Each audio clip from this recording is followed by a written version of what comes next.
And we're live! Hello and welcome to an epic episode of Quant Gang. I'm here, Matty ALLin, to bring you the Quant Gang news, and then we'll bring up our gang and get into it. So, what's been going on? The PulseChain sacrifice starts this week. We just had an epic live stream with the founder of HEX and Pulse, Richard Hart. Go ahead and hit the like and follow here and on his channel. HEX is still pre-viral, but adoption is picking up significantly now that the founder is getting ready to fix Ethereum by launching PulseChain. HEX continues to make history by being the first completed product in crypto, while Bitcoin and Ethereum are unfinished projects. HEX rewards time locking to save money and send money to your future self. Hexicans are cross-promoting each other and growing significantly on Twitter and other platforms. The PulseChain Telegram has 24,000 real users, surpassing the HEX Telegram this week for the first time. The HEX price is continuing to set all-time highs, today getting up to 11 cents, up 3,100% year over year. HEX is the number 3 crypto and is still gatekept, leaving lots of opportunity. And the corrupt crypto media that takes money from leveraged exchanges, wrecking their users, will be held accountable. Did you get a $3,200 stimulus check? If you put it into HEX, now it's worth $186,000. If you got 400 Uni airdrop tokens and you staked it in HEX, today it would be worth about $110,000. T-Share.app had 5,700 visits in the past 2.5 weeks, and it helps people to increase their financial freedom. Let's see, T-Share.app makes it easy to buy and stake HEX in MetaMask. You can stake 500 HEX for 5, 10, or 15 years. Go.tshare.app is the wallet that includes a chart of future market supply. You can stake any amount of HEX for any duration. And QuatroCincos.club is the front end that only rewards and creates 5,555-day stakes in HEX. And let's see. Oh, and we don't take a fee for any of those that we created. So check those out. Go ahead and promote them to help us out here. And I think on this channel and in this cryptocurrency HEX, we have the best community that exists. Just from Quant Gang, Hex Therapy, and Hexakin.Vegas streams in the past month, over 10,000 hours of watch time was generated. And that's 3 times more than usual. Quant Gang will stream with all other Hexicans after Richard launches PulseChain, probably tomorrow. So go ahead and buy your freedom, fix the money, fix the world. You came to the right place. Welcome to Quant Gang. Hey guys. Bang, bang. Hey. Glad to be here as always. Oh man, so much to talk about. So, welcome everybody. So, hope you guys enjoyed the great stream by Richard as always. And yeah, Maddie, should we wait a few minutes or people come in, or how many people we have right now? Well, there's so many people, so many thousands that are watching on the replay. We better get right down to business. What do we have to talk about today, you guys? Well, I mean, definitely, first of all, a couple updates, based on the tweets, what's been happening since last week, like we talked about, from the premium, BTC doing what we expected to do, right? Going down, Ethereum going below the 200 moving average. We're going to talk about that. And then literally as we speak right now, about to make new lows. And yes, on the DMI, guys, I hate to break it to you, but it crossed. So you already know what time it is. So next up, I mean, it's 1600 or below. Again, this is Quant Gang. It's not an opinion. We just tell you what the chart is telling us. But more importantly, very excited about the new all-time high, PulseChains, break down, answer questions, because today's going to be fun about those things. But, first we do the housekeeping and then we can go dive in. And then next week, most likely, we're going to have Dan on the show, because I wanted to talk about like cool stuff Hexicans can do if they decide to move to a new location, because he's been doing a lot of great research because he's moving himself.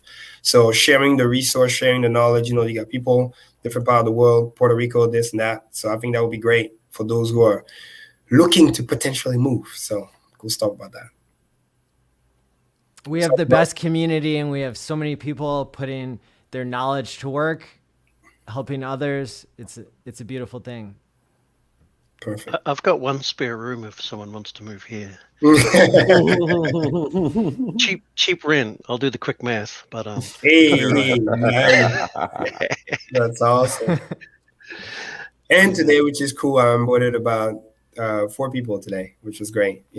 Go people that reach out to Telegram, and then another of my good friends. So that's also great. What's up, everybody in the chats? What's up, Blaze? Day 43, everybody. So this is pretty cool. Wells, what's good with you?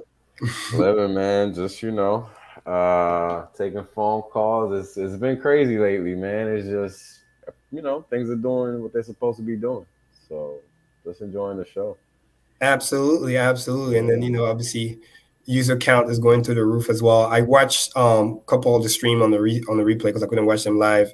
Yeah. Some of the show earlier today when you were on. So very, very excited to get into that. So Maddie, unless you have something specific, I think we can just dive right into that. I just wanted to do the first housekeeping and the crypto quant just so we know where we stand, fundamental data, and then we can just pretty much go to PulseChain because that's the main topic I believe most people are here for. Yeah. But let's hit the intro. Okay, let's do it.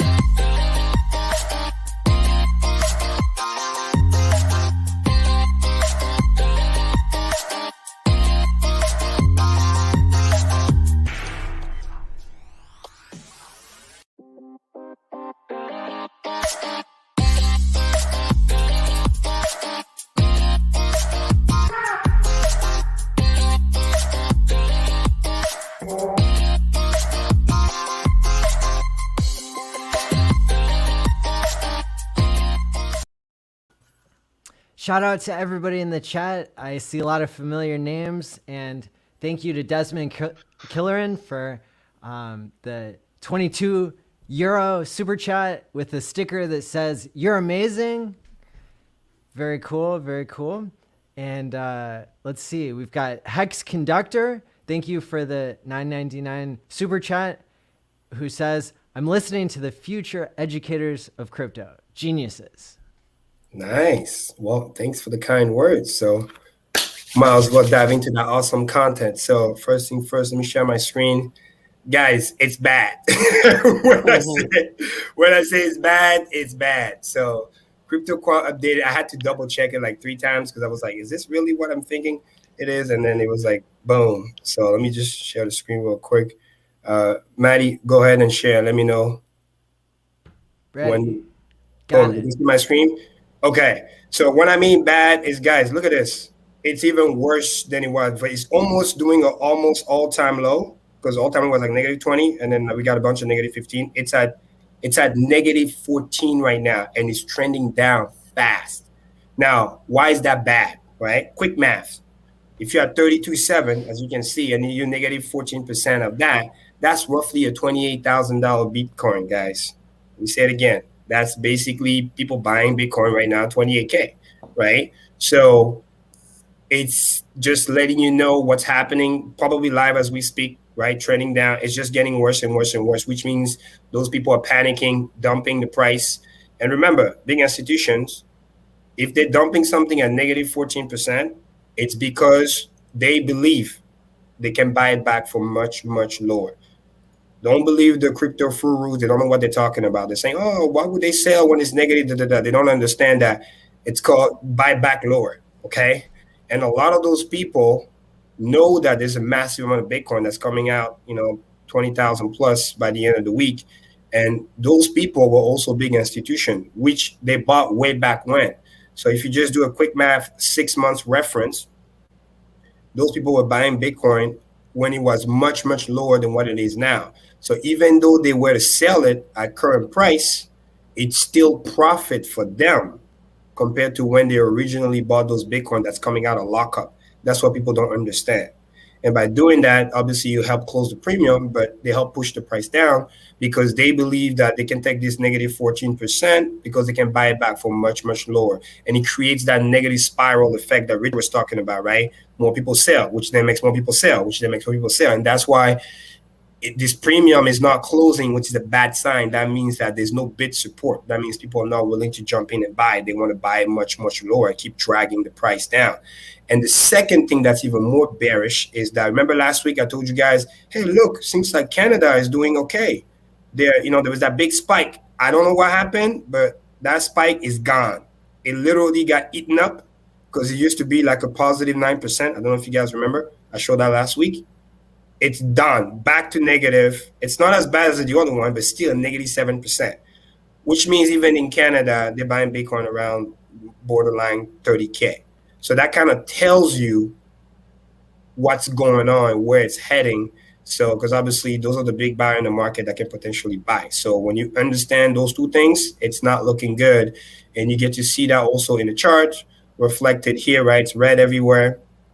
Bitcoin right now, just keep doing downward positions. I updated some of the chart just to see what the trend line was, because at some point we thought, maybe it's a bullish diversion, right?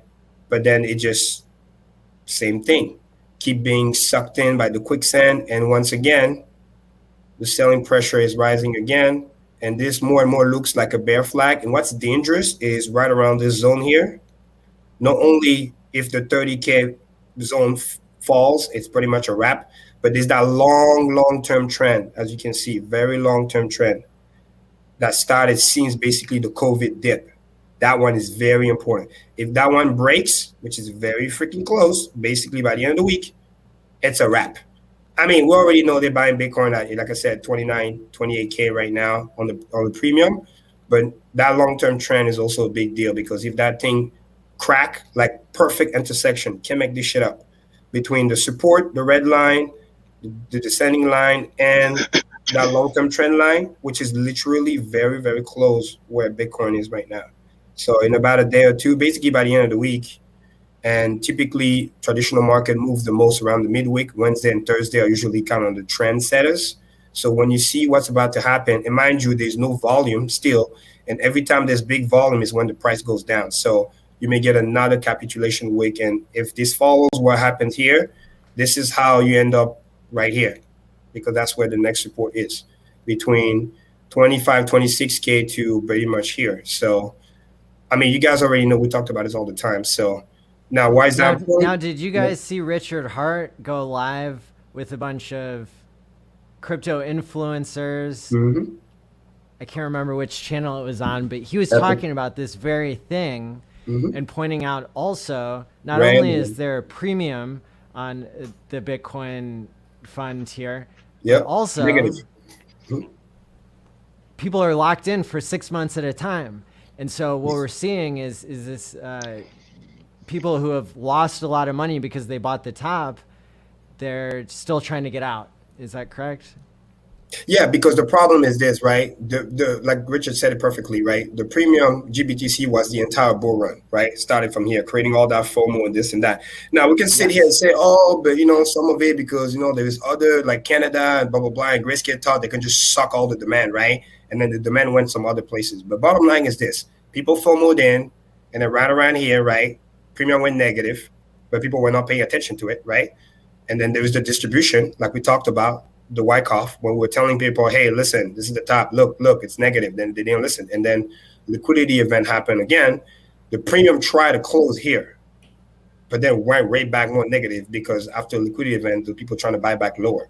And then since then, never actually recovered.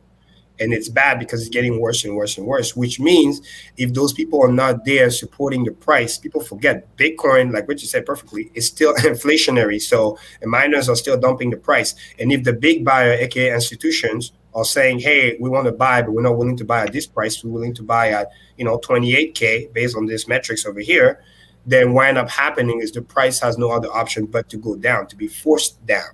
Because again, it's just arbitrage 101, right? And those people can definitely do it. They can buy it for cheap, sell it on the open markets. The average trader has no clue because he doesn't even know what the GBTC premium is, let alone have even access to it. Because to be fair, if you're not in the United States, it's very hard. Or if you're not a sophisticated investor, you can't even get access to that. You're pretty much the one being dumped on. You are the liquidity. You are the person being arbed against. And that's basically what's happening. And until this thing closes, you can't have the quote unquote going back to all-time high, let alone 100K. And like Maddie perfectly said, because it's a 6 months delay, and they were doing this every month. So this dumping can just keep happening, unlocked in consecutively. And more importantly, and all the big traders will tell you, the one that know what they're talking about, if Bitcoin, not if, but I will just say when Bitcoin crossed below the 30K, if this trap door opens, guys, it's like, again, like we've been talking about, minimum 6 months plus bear market. So we know we're heading there, but for those who still have the little bit of hope, that's what you're looking at right now. And of There's course, no hope here for Bitcoin. Exactly. We're just keeping in facts. And right now, I am telling you, it's bad. They're buying Bitcoin as we speak at $28,000. Just do the math, right? You're looking at it here, negative 14% premium out of 32.7. So in the next couple of days, don't be surprised if you see where the price is going. And what's worse is, because I thought Canada was the hope, but even that one went negative because there was probably a liquidity event over there, because some people dumped that because even Canada is starting to see the writing on the wall. Like, okay, this thing is not going back up like we thought. So those people trying to liquidate too. Premium is not as bad, but still, it's not looking good. So when you compare those two things, plus you're looking at the chart, it's a no-go. Clearly, on the DMI weekly, long time ago, we already told you, we already crossed, clearly in the bear zone.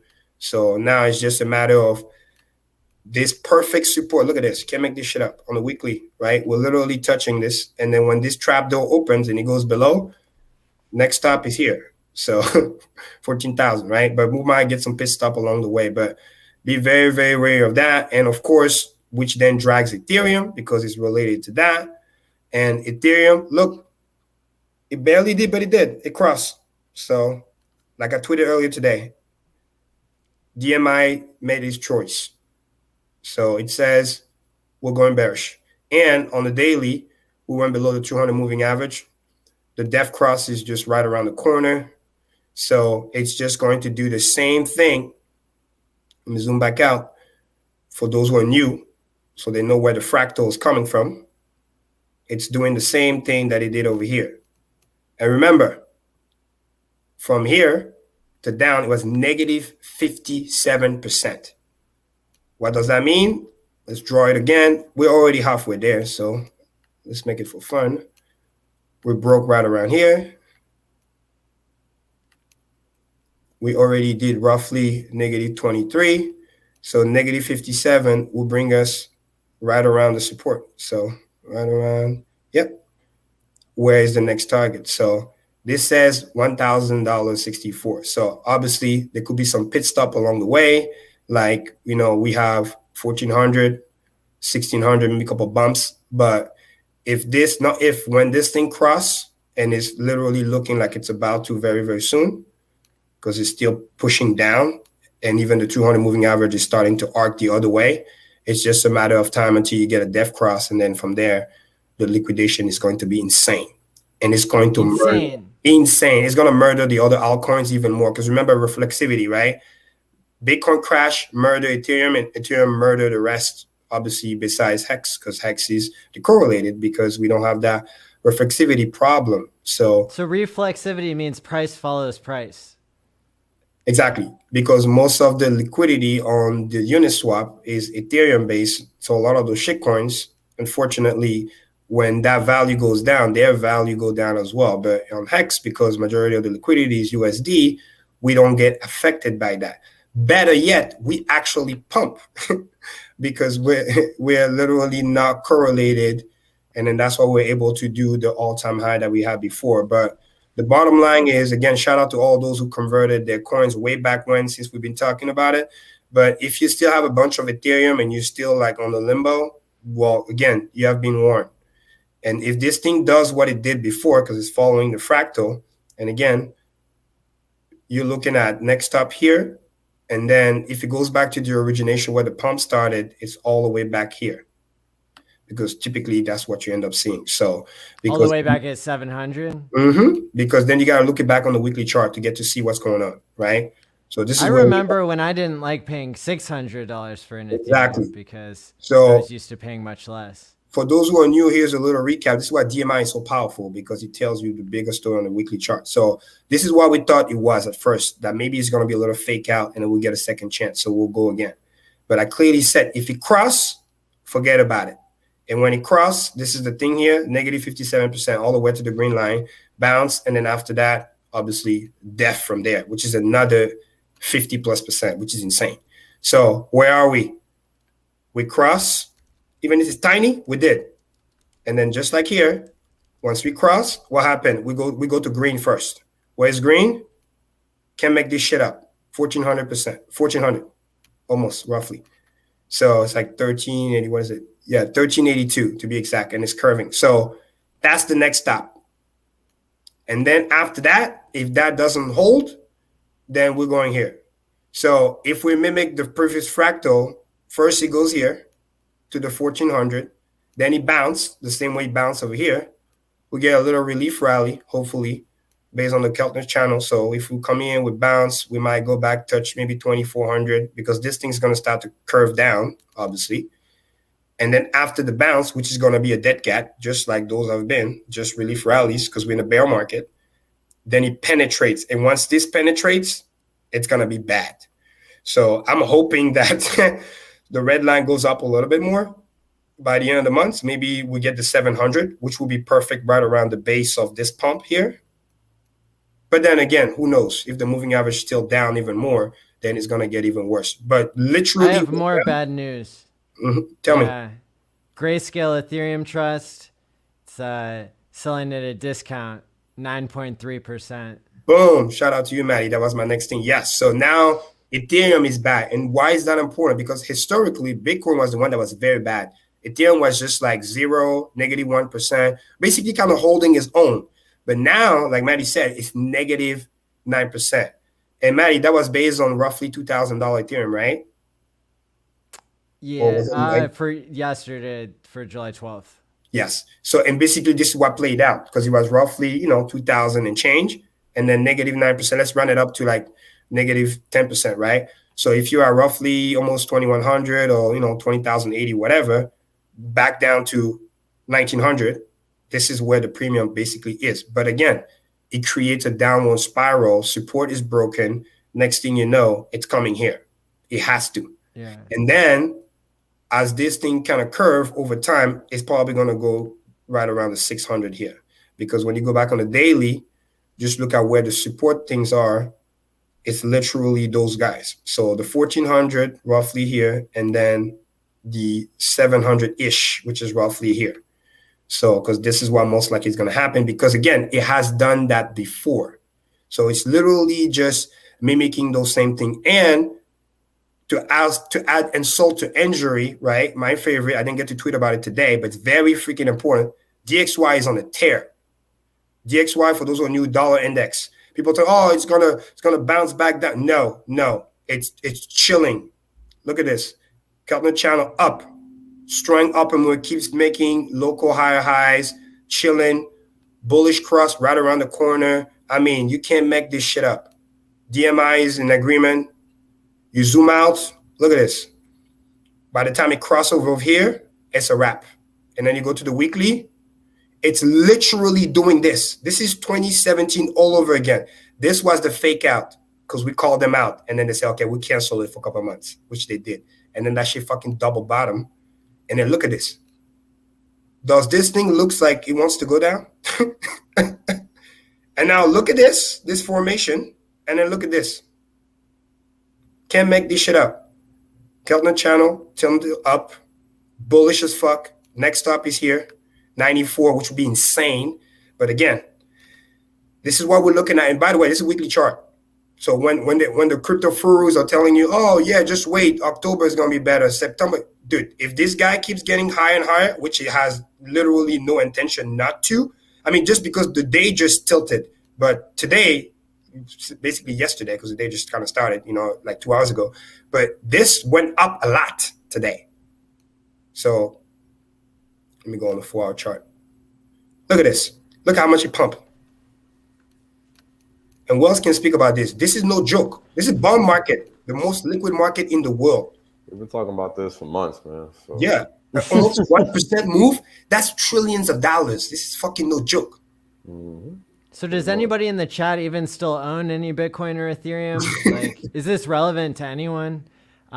Because these are things we've been tracking for so long, right? Yep. And the audience has been so educated by Karim and Wales and other people coming on the show.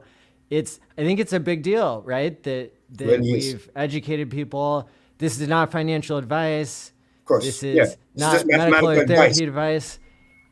for you to understand the mechanics. So to recap, Financial right? education.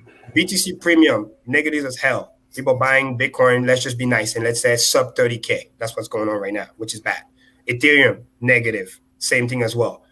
Bearish news, number 3. There is the 20,000 plus BTC unlock coming by the end of the week. That's going to be bad.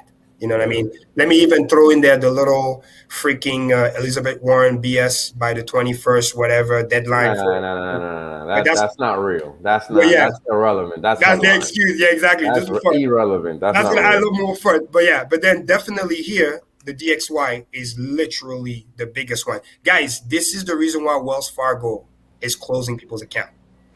Because they're realizing that shit, dollar's getting stronger right now. And just by holding dollar, just chilling, like we're just talking about, sometimes you just need to do nothing, right? The best trader understand that you just sit and you just wait. Because the dollar is getting stronger, therefore the purchasing power is going higher, therefore you want to keep your dollars, don't want to give it away. And this is literally doing that same fractal from 2017, because this time around, this was the fake out. This is clearly broke it, use it as support, and now it's just literally freelancing over here. So it's going to start moving fast, probably by the end of the week. And it's supported by the DMI on the weekly chart. That thing switched right here. Blue. That means right here. Look, can make this shit up. And now, as this continues to stay blue, this is about to start to curve up to add insult to injury. And even here, it started to curve back up as well. So get ready. Over the next, all the way to the end of the year, I wouldn't be surprised if you see something like this, which is basically this. Strong momentum. And again, the stronger the dollar gets, the weaker crypto will be. Crypto meaning Bitcoin, Ethereum, not HEX. Because we also told you guys, DXY and HEX are best friend because they do the same similar thing, right? When traditional market goes to shit, people run to dollar, buy dollar, dollar strengthen, and they get a little bit of yield and they're happy about that. When the crypto market goes to the toilet, like it is doing right now, HEX is the safe haven because it's decorrelated. So we're basically doing the same thing. This is how we're able to pump in the bear market. So we're going to be able to do the same thing over here too, continuously. So keep an eye on those two things. But you have been warned. You already know what time it is. Sacrifice right around the corner. So we're definitely winning. So shout out to everybody. Pay attention. And it appears that the coins that will be accepted for sacrifice include Cardano, ADA, Doge, I think. AX, Dogecoin, Bitcoin Cash, Bitcoin, Ethereum, and Zcash. Yeah. Understand the value of your sacrifice for those other coins goes down the longer you wait. Very, very important. I just helped one of my friends literally save himself. And then we just bought basically HEX just like 30 minutes ago because he was just holding that Ethereum and the prices keep going down. You're losing your value. So as HEX becomes more and more expensive, the value, if you try to do a swap transfer, is going to be less and less and less. So you need to be able to take actions before you get less.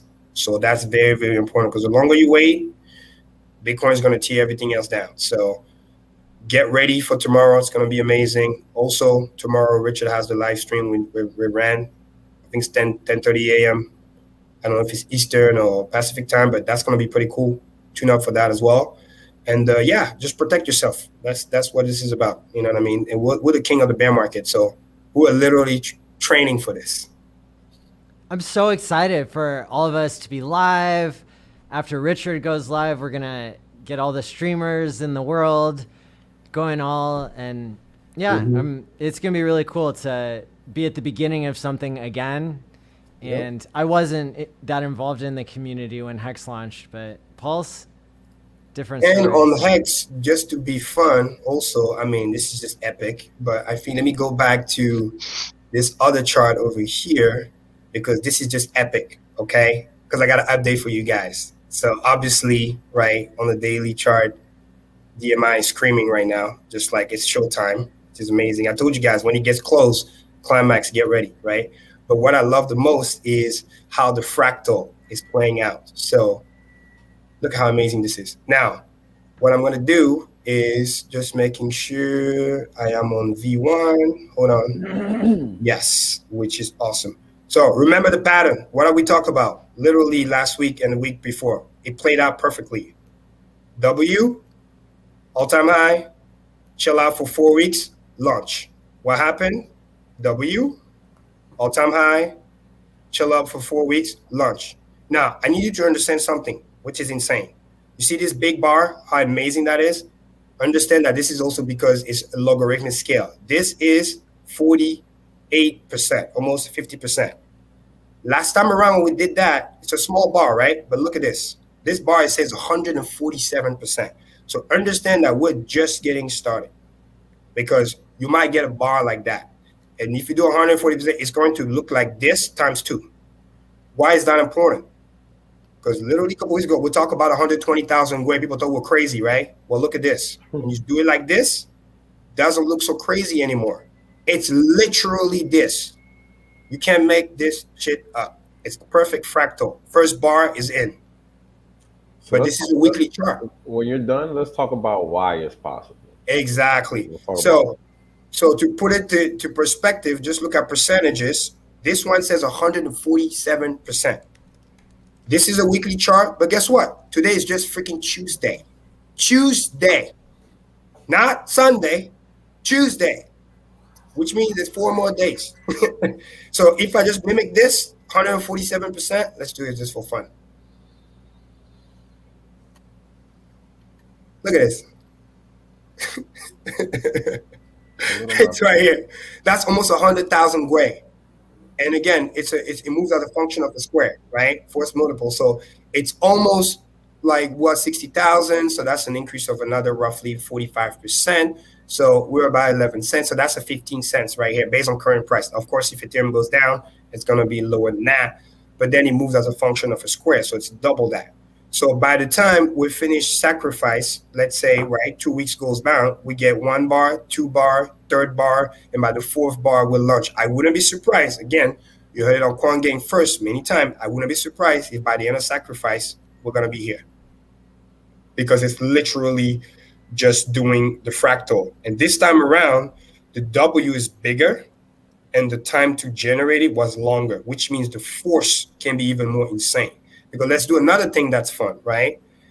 We already say 147% brings us roughly about 98,000 Gwei, more or less, okay? Now watch this.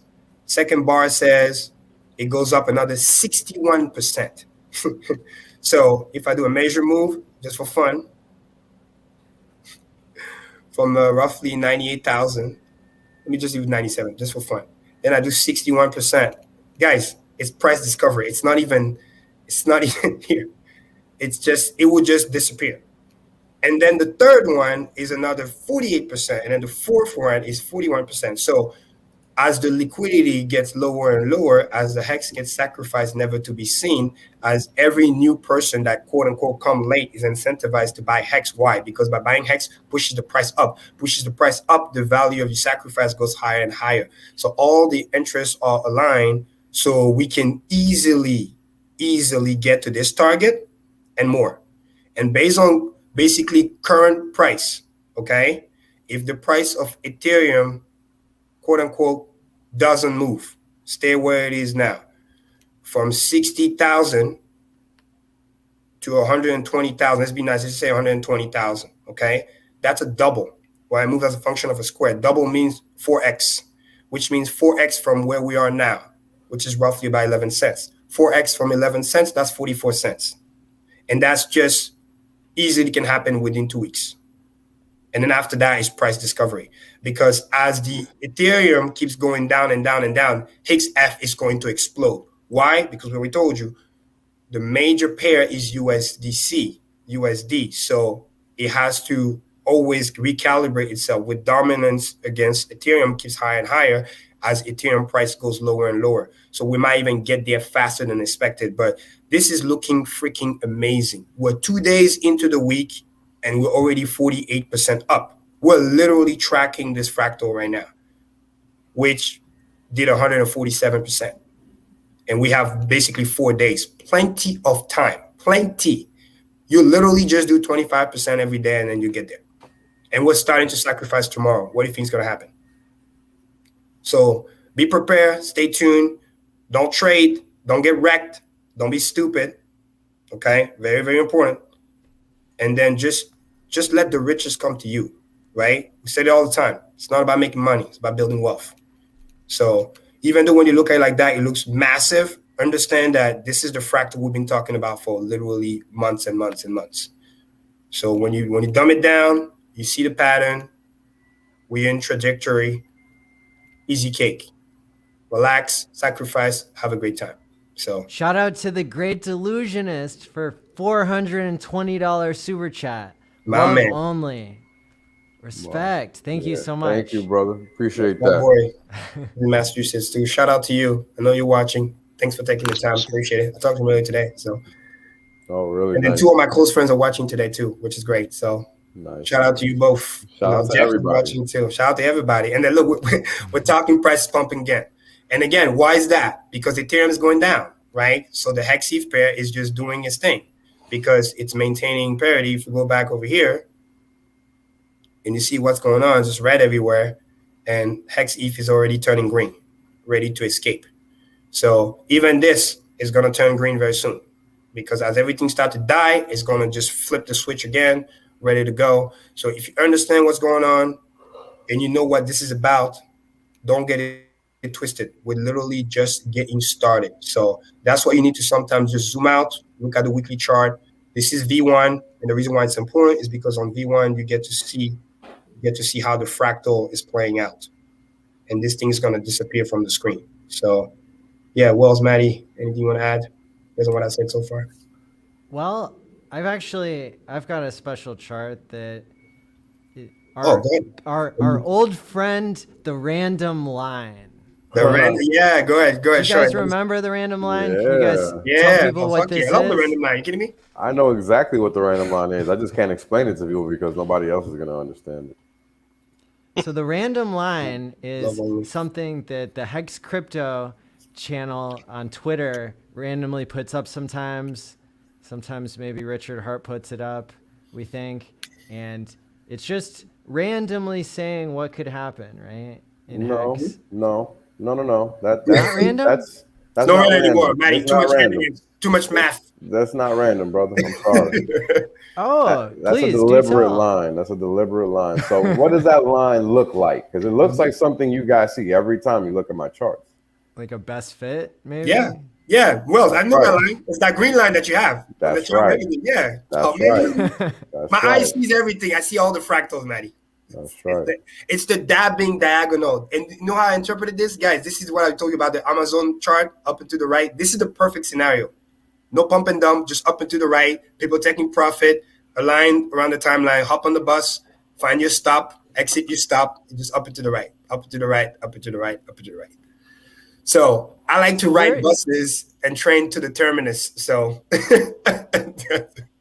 So where does this one get us? Let's see. So the timeline, right? The x-axis cuts off.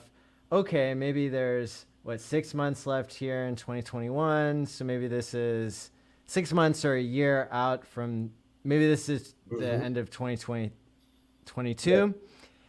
All the way up at $55 per hex. Maddie, I think it's gonna get there faster than people think because the problem is that this is not a linear function, right? So it's going to go exponentially. So the angle is just gonna have to go up higher and higher because as hex becomes scarce, it becomes even more scarce, which becomes more scarce, and then it's just like and as more and more people get more and more long-term time preference, man, it's gonna be insane. People people who have anything to sell are going to sell early. Or if they're smart, which a lot of them are watching our stream, understand that it's all about just get what you need, leave the rest. Why create an unnecessary taxable event for yourself? You know what I mean? What are you gonna do? Turn back to fiat and then just watch it burn and while the government's printing money? Okay, quick math. It goes back to one of the oldest stream we had, right? What did I tell you guys? The 3 rules before you sell anything. You gotta ask yourself, sell for what, right? It's like making an investment or building something or buying something and you want to go borrow money. Before you borrow the money, you need to know what is it that you need the money for. Because the moment you borrow the money, time is against you, right? You got to pay it back, this deadline, this and that. So you have to know what the hell is going on, right? So first question is sell for what, right? Second question is what jurisdiction am I in when I am actually selling this thing? It's a very, very, very important. Because if you don't know, right, what you're selling for, if you don't know where you are, you don't know what the tax implications are, and you got to ask yourself, right, do I want short-term capital gain, long-term capital gain? Those are the things you have to ask yourself because a lot of the times you can make a lot of money, but you return all the gains because either A, you were just spending on stupid stuff. That's the sell for what answer that you didn't answer correctly. Number 2, you didn't know where you were, so you don't understand the taxable implications, right, which is very, very important.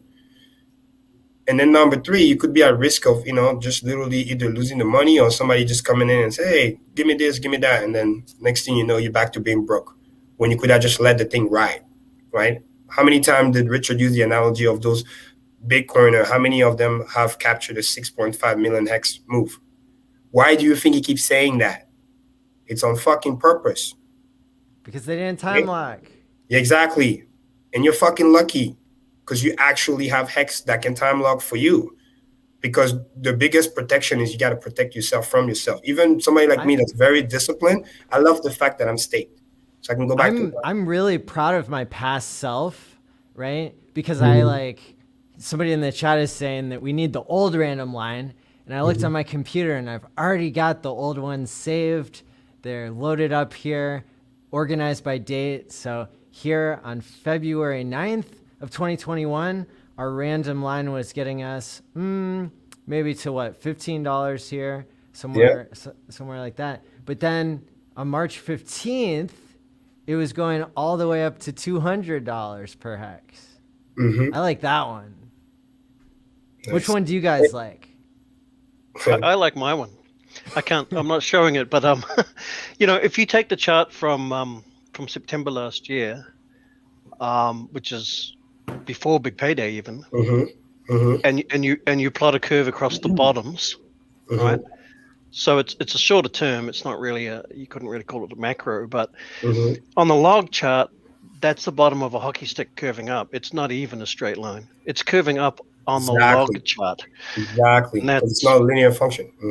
And over that time frame, like to continue the up, I mean, as opposed to short bursts. I had not seen another chart like that. That kind of blows my mind. And you won't. Exactly. No. Oh, yeah. I mean, I can explain the chart. I can explain the random line and where it comes from. That's literally tension or friction, however you want to define it. But exactly. It's literally a function of what the return nature is for hex, right? Which is log base 2. In conjunction with the value that the system generates, which we see via the payout per T-share sum line. So when you look at the final chart that I have, that gives you the price of hex in dollar terms, along with the payout per T-share in dollar terms, in conjunction with the sum of the two. The sum of the two don't really matter. It's much more the price and the payout per T-share because it's the trajectory is a function of that payout per T-share. Like that payout per T-share line is literally the random line. And price is going to follow that over time. And speaking of leading indicator. Exactly. And speaking of which, Maddie, it's funny, right? Let me share my screen one more time. I want to show you, reminder, what my favorite chart is, right? I want to say thanks to Hex19 for the $20 super chat. Hi, Quant Gang, up and to the right. Facts. Boom. Shout out to Hex19. So we got your screen up there now. Nice. This is my favorite chart. has always been, right? I got my favorite, but this one has always been king. And look at this. It arcs. It doesn't go straight line. And I know we talked about it briefly, but it's important. It's official. On the day close, we are officially higher than a freaking Ethereum. 20 freaking 7. You predicted that, didn't you? Yes, sir. Yes, sir. Always. And then, I can't wait. We all did. I can't wait to see Simon Dixon when we pass the Bitcoin one. And guys, think about it. It's not that hard. Where's Bitcoin? Roughly 30 whatever K, and then maybe 26K soon. What's that? That's another, right? Quoting Richard, that's just another like 10, 12x. Nothing. Literally. We need less than 4x right now to flip Ethereum in dollar terms. Exactly. And the market cap, I mean. Mm-hmm. And when that happens, the T-Share will be roughly about 10,000. Share rate is going to keep ratcheting up, which is going to make it easier and easier for it to get there. And then from there, it's massive. Just a year and a half ago, we'll tell you a T-Share will be more valuable than Ethereum. People might laugh at you, right? Here we are. So when somebody asks you, right, how do you value your wealth, right? Take pride in T-Shares. Because guess what? A T-Share is more valuable than Ethereum right now. So be proud, whatever T-Share you have, look at it like it was like owning ETH. So if you have 100 T-Shares, it's like you have 100 ETH. Now ETH is at $1,900, which means it's even more expensive now. And it's on this one-way parabolic. And today was a nice payout day too. Sure was. Chilling, almost. I want to thank Pulse Lord for the $55.55 super chat. Thank you. Awesome. Your music is awesome. We got you on hexcds.com is the YouTube playlist for all the Hex songs. And then thank you to Hex Monkey for the $14 super chat. $1 for each pulse. We're not going to explain what that means. Exactly. Shout out to Hex Monkey, man. Shout out to everybody in the chat. Yeah, shout out to those who know. Those who know what it means are glad they do that. Now, another important thing, right? Very important, again, repetition, mother of all skills, right? Another important concept. Why is it my favorite chart? What did I keep saying over the past 3-4 months, right? T-share acceleration. Why is that? You can literally visualize it. Somebody can say, okay, maybe we got a little lucky here, not even start at 60 cents, whatever. But right around here, and the stability, look at how fast it rides. Guys, this is log scale. Okay, it's $50 here. Okay, this is 300. This is 1,000. This is 2,000, 3,000. It's moving faster and faster. So if you're out there squandering T-shares, you got to ask yourself, where is the price of that T-shirt going to be a few months from now? Because every of those segments here is roughly 25 days. 25 days, let's say roughly a month, right? It's not that long. A month goes quick. Right around here, we're just like, barely goes up, whatever. But when we started over here, every 25 days, it almost basically doubles. It goes up by almost 100%. So when you see this trend, you see how high it goes. You see the lug, 200, 300, 500, 700, 1,000, 2,000. Look at how fast the jump was to go 1,000 points, right? It took us literally from here, $100 to get to 1,000. Look at how long it took us. All the way here. So from 325 to 525, it took us 200 days to double to do a 10x, right? 1,000 to go up by 1,000 basically from the 900, right? And now from 1,000 to 2,000, it took half the time. That's the effect live of what T-share acceleration is. And what you're seeing right now playing on the fractal is literally this. Did the V, grind a little bit, and then pop. And we are literally in the middle of the pop right now. Yeah, and how many other cryptos on their websites even show their charts in log? Exactly. Because they kind of curve down in log, so they got to show them in linear so that they get the up. Because the fundamental will just go away because it doesn't look like it's moving. Yeah. But with Hex, it's funny to rationalize. We have to do log because if we show you the regular, you'll be like, this too much gains. You'll be like, it's just a vertical line. You can't even follow the graph from left to right. You just get it goes off the chart before you even get to the right hand side. Yeah. Or you can scale it down, but then it just looks like a vertical line at the end of the chart, and it's just a straight line. It's useless. So you got to be in log because it's so damn good. Exactly. So we literally have started to gap, which is basically this right here. This is literally the move. And we're literally 2 days in. By the end of the week, we're probably going to make a move like this. And again, look at this. From 5 to 10 to 15, that's a 3x in just 3 days. Yeah. That's how fast it goes. And then $20, you heard it here, people. 4x. You heard it here. Karim told us we're going to flip Ethereum in 3 days. And I'm getting Hey, we might. Hey, you're laughing. You're laughing. Oh, but it's possible. If it goes to 1,600 and keep going down, and we do the 147%, what do you think? Because how far? Of course. Is it 2x? Where are we? Market cap. Let me pull it up real quick. Hold on. It's funny, but it's funny in a good way. Or so. It's funny until it becomes true. We're speaking. It's pumping back up. Because it's the kind of funny that gets even funnier when it gets true.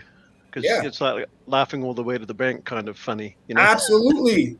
And I keep telling all my friends, this is no joke. Like, buy this because your Ethereum is losing value. This has never been the best value proposition. Hey, you're tired of losing money on your thousands of dollars? Buy Hex. My friend literally bought like what, an hour ago now, roughly, and he's already up 10% almost. Because he was like 10-ish, 10.5, whatever. Now it's 11.5 on his way up. And he's been losing value. Ethereum went down like, since the 4,000, whatever, almost plus more than 50%. And literally in a couple hours, he got 10% back. That's amazing. And what do you think he's going to do when the sacrifice starts? You know what I mean? Now he heard about Pulse too. And of course, he's a Mexican. But it's like, this is one of those things where you literally get to protect your investment in the bear market, just like we've been talking about, because just like what the DXY is doing in the traditional market, HEX is the bond market of the future. Look at this. Look at this. I've been so excited for the bear market to come ever since I read the contract and spent like 3 or 4 weeks trying to get my head around the genius of it. And I'm like, oh man, I can't wait for the bear market because if I get this right, if I'm right about this, it's going to even perform better. Yeah, and look at this. And emotionally, I couldn't believe myself. But they used to hang around a little bit for a couple hours. Now with 4 billion more, not even close. And do the math. I stayed up till 3 a.m. last night because I couldn't go to sleep because I was just watching Hex flip tether and then drop and then flip it again and then drop and then flip it again, and I enjoyed it every time it did it. Look at that, Maddie. We're less than 4x. It's not even 4x. It's less than that because it's at 223. And let's say this goes down another 10%, very easily. Goes to 1,700, whatever. That means it's going to lose another 20 billion plus. It's going to be around 200 billion. We do a double. We are 122 to 130, and then we do another quick double. The next thing you know, we pass Ethereum, guys. That can happen. It's so close. It's so close. It's so close. So I wouldn't say 3 days, but hey, during the sacrifice phase, anything can happen. Anything can happen because everybody is incentivized to push the price up so they can have a better strategy, which we're going to talk about today. And that's this week. It's all happening. It's gonna be tomorrow, and that's gonna be the next discussion we're gonna have. But first, before people go degen or whatever, we're gonna thank you to Marco the Hexican for the $20 super chat. Like always, appreciate you guys. Love my Hexicans, and just bought another 20K Hex. Let's go! Bang bang! Look at that. Daily chart baller, weekly chart my boy baller. Marcos. Yep, monthly chart. Look at that baller, crazy. Look at that. Ethereum is down 25, almost 26%. That's insane. Because let's do quick math. That means we're gaining almost 50%. Because when you go up while somebody is going down, you're catching up even faster. Oh, yeah. The rate of change. Look at this. Look at this hockey stick. That's right there. Yeah. So hey, I've got some fundamental news to support what we're saying here. I just got to get this out. So the New Zealand government has decided that they're going to launch an inquiry into cryptocurrencies. Okay. And far be it from me to cherry pick an article, but one line says, the fact of the matter is that they are an emerging asset and we really don't know quite how they work. I guess it's only been around 11 years, so, governments. Yeah, right. Yeah, and a little bit later. Because they don't really care. They pretend like they care, but they don't want to actually learn. It's like, read the white paper of that. Give it to somebody else. That's what they do. It's all pretend. Yeah. Because so they say that.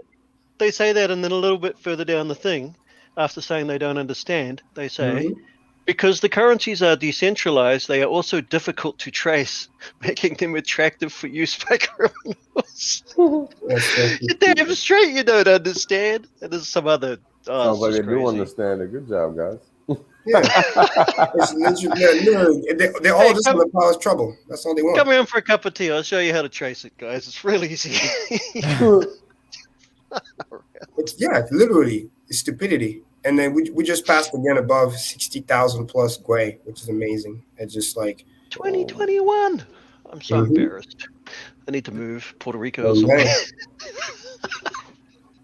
But I mean, there's incentives for governments to say whatever they want that doesn't make any sense because they're the ones printing the fiat, right? But this technically wasn't the government. This was the head of the inquiry that's just been launched. So. Oh wow. Okay, that's really bad. That's really bad. Yeah. And I like this comment here from Element Hex. He's right. You know, when tomorrow when Richard go on the other stream with Ren, oh man, we might definitely get another pump. I mean, all day, every day, because. Like I'm reaching to all my friends the last minute. Like I tweeted earlier, like don't do your family and friends a disservice. I know Hexicans, I'm asking personally, even if they got on your nerve and this and that, you will feel better when they send you that nice thank you video and you change their life, even though they might have been a pain in the ass. This might be their last chance. I'm not trying to sound dramatic, but this is PulseChain we're talking about. We're talking about multitude of exits, opportunity. Okay, reach out to those people. Especially in the beginning, the first 3 days are going to be key. We're going to start talking about that next, but don't be that guy. Reach out. Just try one more time. One more time. All you got to do is this week. They say no, hey, you sleep better at night. You know you tried. But I'm also going to check in with people that I've gifted Hex to or that I've encouraged to buy because they might not be looking at the price. They might have no idea that Hex is 5 or 10 or 20 times higher than when I got them in. Like, check the sticker out. Yeah. It's a good time. It's definitely important. So, but Maddie, unless there's a question in the chart, I think we can start talking about Pulse. Because I think that's what somebody did want to ask a question. Serenity wanted to ask a question, so let's give them an opportunity to get it in the chat, and then we can move on because Pulse is. I want to talk about that because interestingly enough, now that things are about to go live with the sacrifice, price action in regards to Hex does matter. And more so now than ever because there's a reason for it to matter short term. So you guys will hear me talk about that for once now because I usually only talk big picture shit. So prepare yourselves. It's going to be fun. It's going to get interesting, but it's going to be also very mathematical. So try to keep up. Because it's about rates of change. It's about rates of change. Always. Yes, sir. Cool. It might be one of the rare times when I rewatch the stream that I actually have to slow it down to half speed instead of 2x like I usually do. Right, yeah, because I was trying to this morning when we were on the wake up. Yeah, I'm proud of service, brother. I was trying to go through the scenarios that I had in my head with the sacrifice because we had already done 25% in the day at that point in time. So what is a 5% ramping day to day? It's nothing. Yeah. Well, the key to that is that it's going to matter towards the end because at the end of the day, right? At the end of the whole sacrifice period, yes. Yeah, it's a game of probability and risk tolerance because again, we want to keep it factual, right? The thing is, the first 3 days, that you just out there just even feel. After that, the assumption is it's going to go up higher than the 5% ramp, but there's no guarantee, right? So that's kind of where the risk is. So that's why I always have, my strategy is more like we're not traders. We want to make sure people don't get themselves wrecked. But then we also want to give the advanced math for those who want to attempt that. But we got to make sure that we understand that we protect the back first. The same way back when people were talking about, oh, should I go PX or EX? Like, dude, no. Get your money printed on both sides. Don't be stupid. Yeah, that was cool. You're so fucking rich. You're so fucking good, and then you want to play around 1% and then go out there and get your adrenaline rush and be the little degen that, you got your fix. I get it. But first, protect yourself. And that's why I want to talk about first, and then we can start talking about more advanced tactics because my brain went like so many different ways. But I think it's good to talk about when I say safest, I'm just the low risk probability piece of my move. And then we can start talk about, entertaining different freestyle move and ideas because I have a few. But that's important because we don't want people to trade.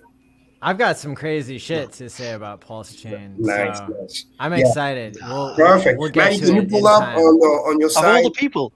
Nice. We'll get to we're all it excited. We're all excited. Can you pull out on your side the tweet from Richard from the Hex News so we can kind of sure. Let's hit this question that Whales wanted to address. So the question from ISO Serenity for the panel: are you guys aware of any third-party counter risk associated with delegating Pulse to node validators? If so, where do you see the risk exposure? In my humble opinion, because this sounds very similar to EOS, because I was obviously staking over there. So, and that was one thing that they did that was safe was you control your wallet at all time and your password, just like in MetaMask. So the way the delegation works is just kind of like the tokens are not moving. They stay in your possession at all time. You're just kind of like signing a paper that says, hey, I want to give my resources to so-and-so. So it's just right out to the validator. So nothing is actually moving, which is one of the safest ways to say. There's no counterparty risk, anything like that. You're just saying, hey, I want to vote for so-and-so. Now, a lot of the time, either A, it's built directly inside the wallet, because the one I was using at that's called Graymass. They were pretty genius dudes. And I'm sure Sticker App's going to come up with something like that. So you don't have to go anywhere. It's just in-app. You just do your voting, which is amazing. You connect there, and then it's just done. Or option B, we're just going to have to vet a secure website, kind of like a go.hex.com, a T-Share app, something that we know is the community. That's the delegated site that you will go to, connect your wallet, and then do your voting. Personally, I like to do it directly from the wallet if that's possible. But again, obviously, some of us have MetaMask, so we're going to have to go connect somewhere. So that's most likely what it's going to be. So when you switch your settings to the Pulse settings, chances are there's going to be like a secure website where you're going to be able to go and do the voting. But again, you're just voting. You're not sending any coins. It stays with you at all time. You're just saying, hey, this is the person I want to vote for. It's like but it's a transaction. But of course, on PulseChain, it's going to be like a fraction of a penny. It's a bit like vouching for another person and putting your money, and giving your money to someone to hold it, to sort of put my money where my mouth is, sort of thing. But it's still your money. Right? Exactly. And it's very fluid. You can change your mind daily. You can say, hey, I vote for this guy, I vote for that guy. Yeah. You can change things. Every time it's a new transaction, of course. But that's pretty cool. So but I'm going to be pissed if somebody loses my money. Exactly. The power is all done through self-custody because I've seen that in EOS, and that's how they do it. And because it gets delegated proof of stake, so I'm very confident it's going to work like that, which is the safest way. So there's no counterparty risk. That is a great question. No sending selfie, no sending shit to exchanges, none of that stuff. You don't need that. And it literally is a vote too. So like the way it works is I'm assuming it works similar to any other delegated proof of stake. So the way it works is there's going to be, I don't think we have the number confirmed yet, but let's just say there were 33 validator nodes. Yes. So the idea is that there's a lot more than that sort of vying to become a validator node. But only the top 33 get to validate blocks. So how do they become the top 33? Well, they're the top 33 that have the highest stake. And one of the ways they get the highest stake is by getting users, you and I, to delegate some of our funds to them, and that adds on to their total. That puts them up in the rank, right? So it's literally voting. So if a delegator, a validator messes up or says something in the community that the community thinks, hey man, no, we're not in that, then you pull your delegation. It's literally like campaigning. They will have and they can drop off the list. Yeah, exactly. Right? So they have to be on their best behavior at all times. Not only so they don't lose their stake, but so they don't lose their social capital. And therefore lose even more than just their stake. Exactly, because you lose both. Because if you're not doing the rotation correctly, you're going to lose your stake, and the community is going to see you dropping blocks left and right. What do you think they're going to do? They're going to vote you out. So, even if you fall out of favor just on some political thing, they go, I don't like that guy. I'm going to go delegate to the other guy now.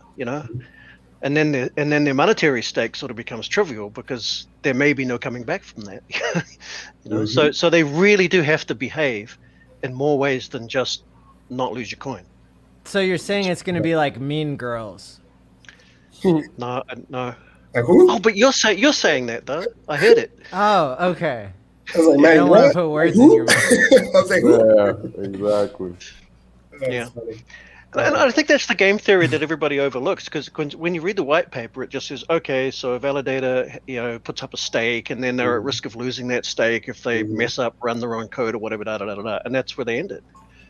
But it's far, far, far more valuable to have all this other delegated stake, because that's how they'll get into the list. If they don't get delegated, then all the other ones will. So that you won't have a minimum enough. Yeah, I mean, I've that's far more powerful than just how much they put up for stake. I have seen all the strategies again, because fortunately, when I was the one good thing, at least when I was with EOS at the community level, even though Block One fucked us up, but at least I was able to see that firsthand that some of the stuff were working. So you're gonna have people that entities. Let's just call entities. There's gonna be entities that have so much pulse that they're gonna get their seat at the table no matter what, because they're just gonna buy their way in. And then you're gonna have entity, which is where it's very cool. Could be like community driven, and if they're good enough at what they do and they rally the community, blah blah blah, they can become a validator, even though they didn't have a crazy amount of money, because they'll get everybody to delegate to them. So, which is why it's pretty cool. So you kind of have that nice openness where anybody can get there if they have obviously the right intention, the right strategy, and you must fucking deliver, right? If you're not gonna deliver, no. Like, don't be I want to be a validator and then you drop the ball. No, we don't like that. So you gotta make sure you know what you're talking about, what you're doing, and stuff like that. So it has that really cool kind of capitalistic in a way where anybody can be there if they're putting the work and It's also an open market in and of itself, in that validators, in order to foster the favor of us, the community, to delegate to them, they naturally come up with value add services like EOS. I forget what they were called, but one of them, they wanted to be like the premium wallet software that you could use, and they gave that out for free, just as a service to the community. Yes, and use that as leverage to get and use that as to get more delegation. Because they're providing value to the community. They were building free tools and things like that, blah blah blah. So you got that avenue. You got those who are basically paying for votes. I mean, there's no other way to put it. We'll give you the thing. So you got that.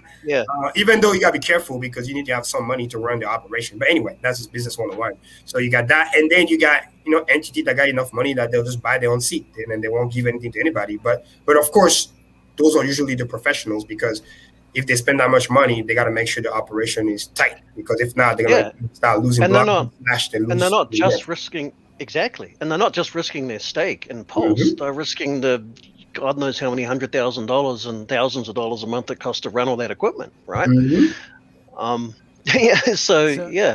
motivated folks.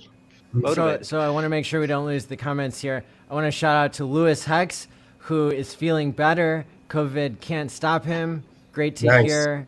Glad to hear that you're recovering well. And thank you to Diamond Dad for the $9.99 super Diamond Dad. Yeah, he had a great comment earlier, which I appreciate. He says, Coin Game changed his life. So appreciate you, man. Appreciate you coming to watch us. So that's good. Yeah, shout out to Diamond Dad. He's always asking questions.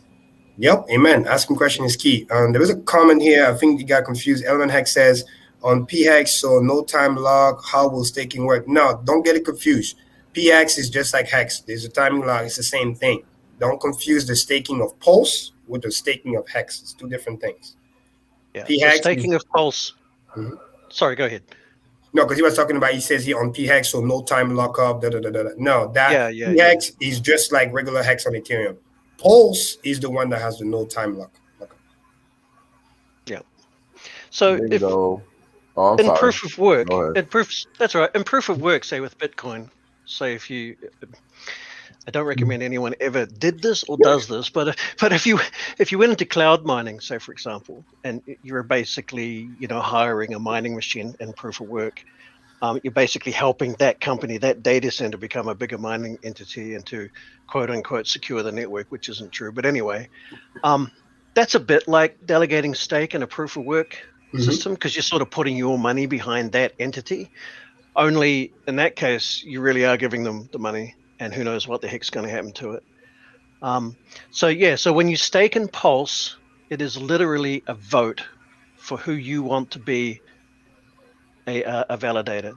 That's exactly what you will see on the screen, I predict, is what you'll be choosing. You won't be going, okay, how much do I stake and how much will I get? You'll have a list of validators, maybe some value adds they're offering. Some of them may say, hey, look, I'll give you a kickback of 10% of whatever profit we make or whatever. And there'll be all these different things, and then you'll choose from that list who sort of sounds the best for you, just like a politician, right?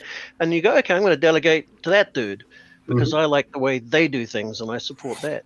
And you may not even do it because you want to earn the however many percent it is. You might just philosophically want to protect the network by making sure that people that think the right way get to be the validators. And that's all it is. Yes. I mean, that's a big thing, but it's nothing to do with staking on Hex. It's a completely different mechanism. Yeah.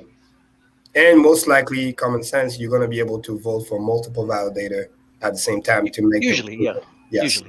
Usually it's up to the 30. I mean, depending on the number of validator, but you can usually vote up to the number of validator required in order for the chain to be run.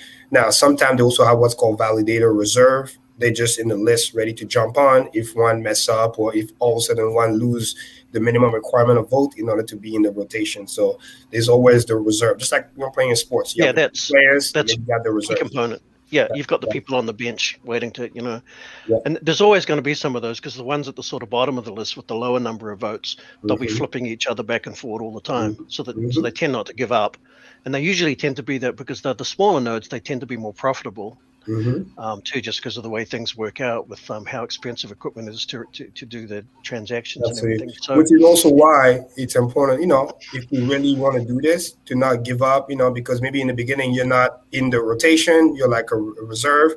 But then just like any sports, if you stay ready, put in the work, you never know. One day you jump in the rotation, one day you do something great, or you add an extra tool, all of a sudden people change their mind. Human beings change their mind all the time, right? And decide to vote for you. Next thing you know, boom, you're in the rotation. Yeah, as a potential validator, just work hard and provide extra value if that's what you want to do. Be a validator and you build your social capital, and you'll get more delegated stake. And at some point, when you get into rotation, it's just like the switch goes on, bang! Now you're a validator, and life is good until you're not. It's a great system. I like when you compare that and everything it's got going, and the incredible amount of incentive that validators have. To even just be in the set. And you compare that to good old Bitcoin miner sort of, how am I going to pay the electricity bill? This shall I sell? Should I not sell? Shall I take out a loan and hope the price goes back up and all that nonsense? You can see, right? They're just like opposite ends of whatever the spectrum is. There's just no comparison. And people still go, it's proof of stake hasn't been proven. That's hilarious. That's the best one, really. It's been proven for about 110,000 years, I think. It's human nature. Thank you, What the Hex, for the $49.99 super chat. Thanks, Quant Gang. Y'all are awesome. I'll be at the next meetup. Couldn't make the first one. 3 kids under 4 years old makes it tough, for sure. For sure. No, all good, man. And I'm sure got the dates planned. Too, so that's awesome. Thanks for being here. I'm going to bring you more details about that here soon. There's a funny comment by David, of course. What is Karim Validator going to be called? Dream Validator. Could be. Give me ideas. We'll see what happens. You know what I mean? Again, Dreamadator. So let's hear from Whales. Where do you stand on all this? Validator stuff? Well, yes. I mean, you guys pretty much laid everything out. I mean, it's just like Future said. You pick who you want to delegate your Pulse coins to. And if you don't like the way they're running their operation, then you just beat feet. And that's pretty much it. I mean, it's pretty straightforward, but the risk is at the validator node selection point. So it's actually still you at the end of the day. That is the actual risk point. So assess the validator node and make the decision you think is best. Because at the end of the day, it's your coin, your money. So make sure you make the right decision. Pro tip out there for all of you who want to be validators, those who typically do very well, which I've seen in the past, are the one who are able to incorporate directly at the wallet level. So that's usually because the user doesn't want to have to go to some random site and this and that. It's just practical. It's easier. If you do that, historically, what I've seen, they're always the most successful one, always in the rotation, because it's just a one-stop shop, easy to go, trusted wallet by the community. So you know who you are. Some of them probably already working on it. So again, yeah, and then they just get to say, support our work if you like this wallet, delegate your stake, as opposed to having to explain what we all just did to try and get exactly. Because I've seen people literally getting votes because people love their wallet, which was great. Exactly. So they get to use it, boom, it comes in, it makes it easier for the user, auto set themselves as default, which is pretty cool, and then you get to vote on the rest. And then usually, right, as gratitude, if you like something, then you vote for that person. And the rest are the people that obviously do a lot of value for the community. Not necessarily money throwing around, but at least showing, like being visible, helping people, onboarding, all those other normal things that, the true Hexicans are already doing on a day-to-day. So yeah, that's we should mention, in case someone's worrying, the whole delegation thing is completely optional. You don't have to delegate anything. Exactly. It's just for those that want to have a say in what's going on through their voting power and potentially other ways. Yeah, and if you want to earn potentially, staking reward to that work too, because it's staked and then you get There'll be some incentive and different incentives depending on who the validator is, and they'll all plan. And they'll basically present themselves and say, "Hey, I'll give you this, or I'll give you that, or whatever." So, but I think the key thing that we've been talking about too is also security. Don't go, I'll give you 100%. That's a fucking scam address, and then you connect your wallet, and then gone. Like, no, we got to make sure that is very, very clear. Same thing, right? Like we are in the community, right? If those are not very public, physical, whatever, chances are they're not going to get the popular vote, because again, if you don't know who you are, how do we know what's going on? You know what I mean? Because again, Pulse is not Hex, right? It's going to be bigger sample set, more people. But typically, in my humble experience, you don't want to deal with those who are anonymous, this, that, because you don't know who you're dealing with. And then if there's a problem, So usually, when the network launches, there'll be the set of validators that there just is, and they'll have first mover advantage. So they'll be the ones that going forward. So they'll typically get most of the delegation regardless. Yeah. And it'll take a lot of work and a lot of value being put into the community for new validators to have a chance of being the only one that I've ever seen who are anonymous, they're a validator, is the one, like I said, they have enough economic energy, they bought their seat at the table, and then they just do their own thing. But typically, again, because of the money invested, right, they usually just do their job. They don't talk to nobody, but they do the job, they validate, they get paid, and then that's it. Yep. They don't give no kickback, none of that. They just keep all their reward, and that's that. And there's the real risk. There's a real that like a cosmic ray can come through and flip a bit in your RAM, and you stuff up. You authorize you sign a block that shouldn't have been signed or something like that, and you're going to lose. If you've put a lot of money in, you're going to lose a chunk of a lot of money, So there's all kinds of risks, and it's for a technological kind of person who's really into that sort of thing. It's just awesome. It's exciting, but it's not just download software, run it, and Here's a question on that line of thinking from Gordon Ghetto. Thank you for the 1999 super chat. What to look out for when evaluating a validator? It is happening. Yeah. Well, a couple of things. It goes back to what we've been saying. Number one is performance, because at the end of the day, right, can you get the job done? You see what I'm saying? You could be friendly, this and that, but at the end of the day, that's an important job, right? Can you get the job done? Can you not drop the blocks? And then if you can be friendly to the community, that's a plus, obviously, especially if you're trying to harness vote. Because like we also talk about, the professionals coming in, they got their money, they're going to buy their post, they're going to get their seat at the table, and they're going to get the job done. So those are fine. But if you're somebody that's new, that's trying to get community support, again, number one, you got to get the job done. Number two, you got to do a lot of public outreach. You got to be vocal. You got to be public. And you got to build a lot of, free tool.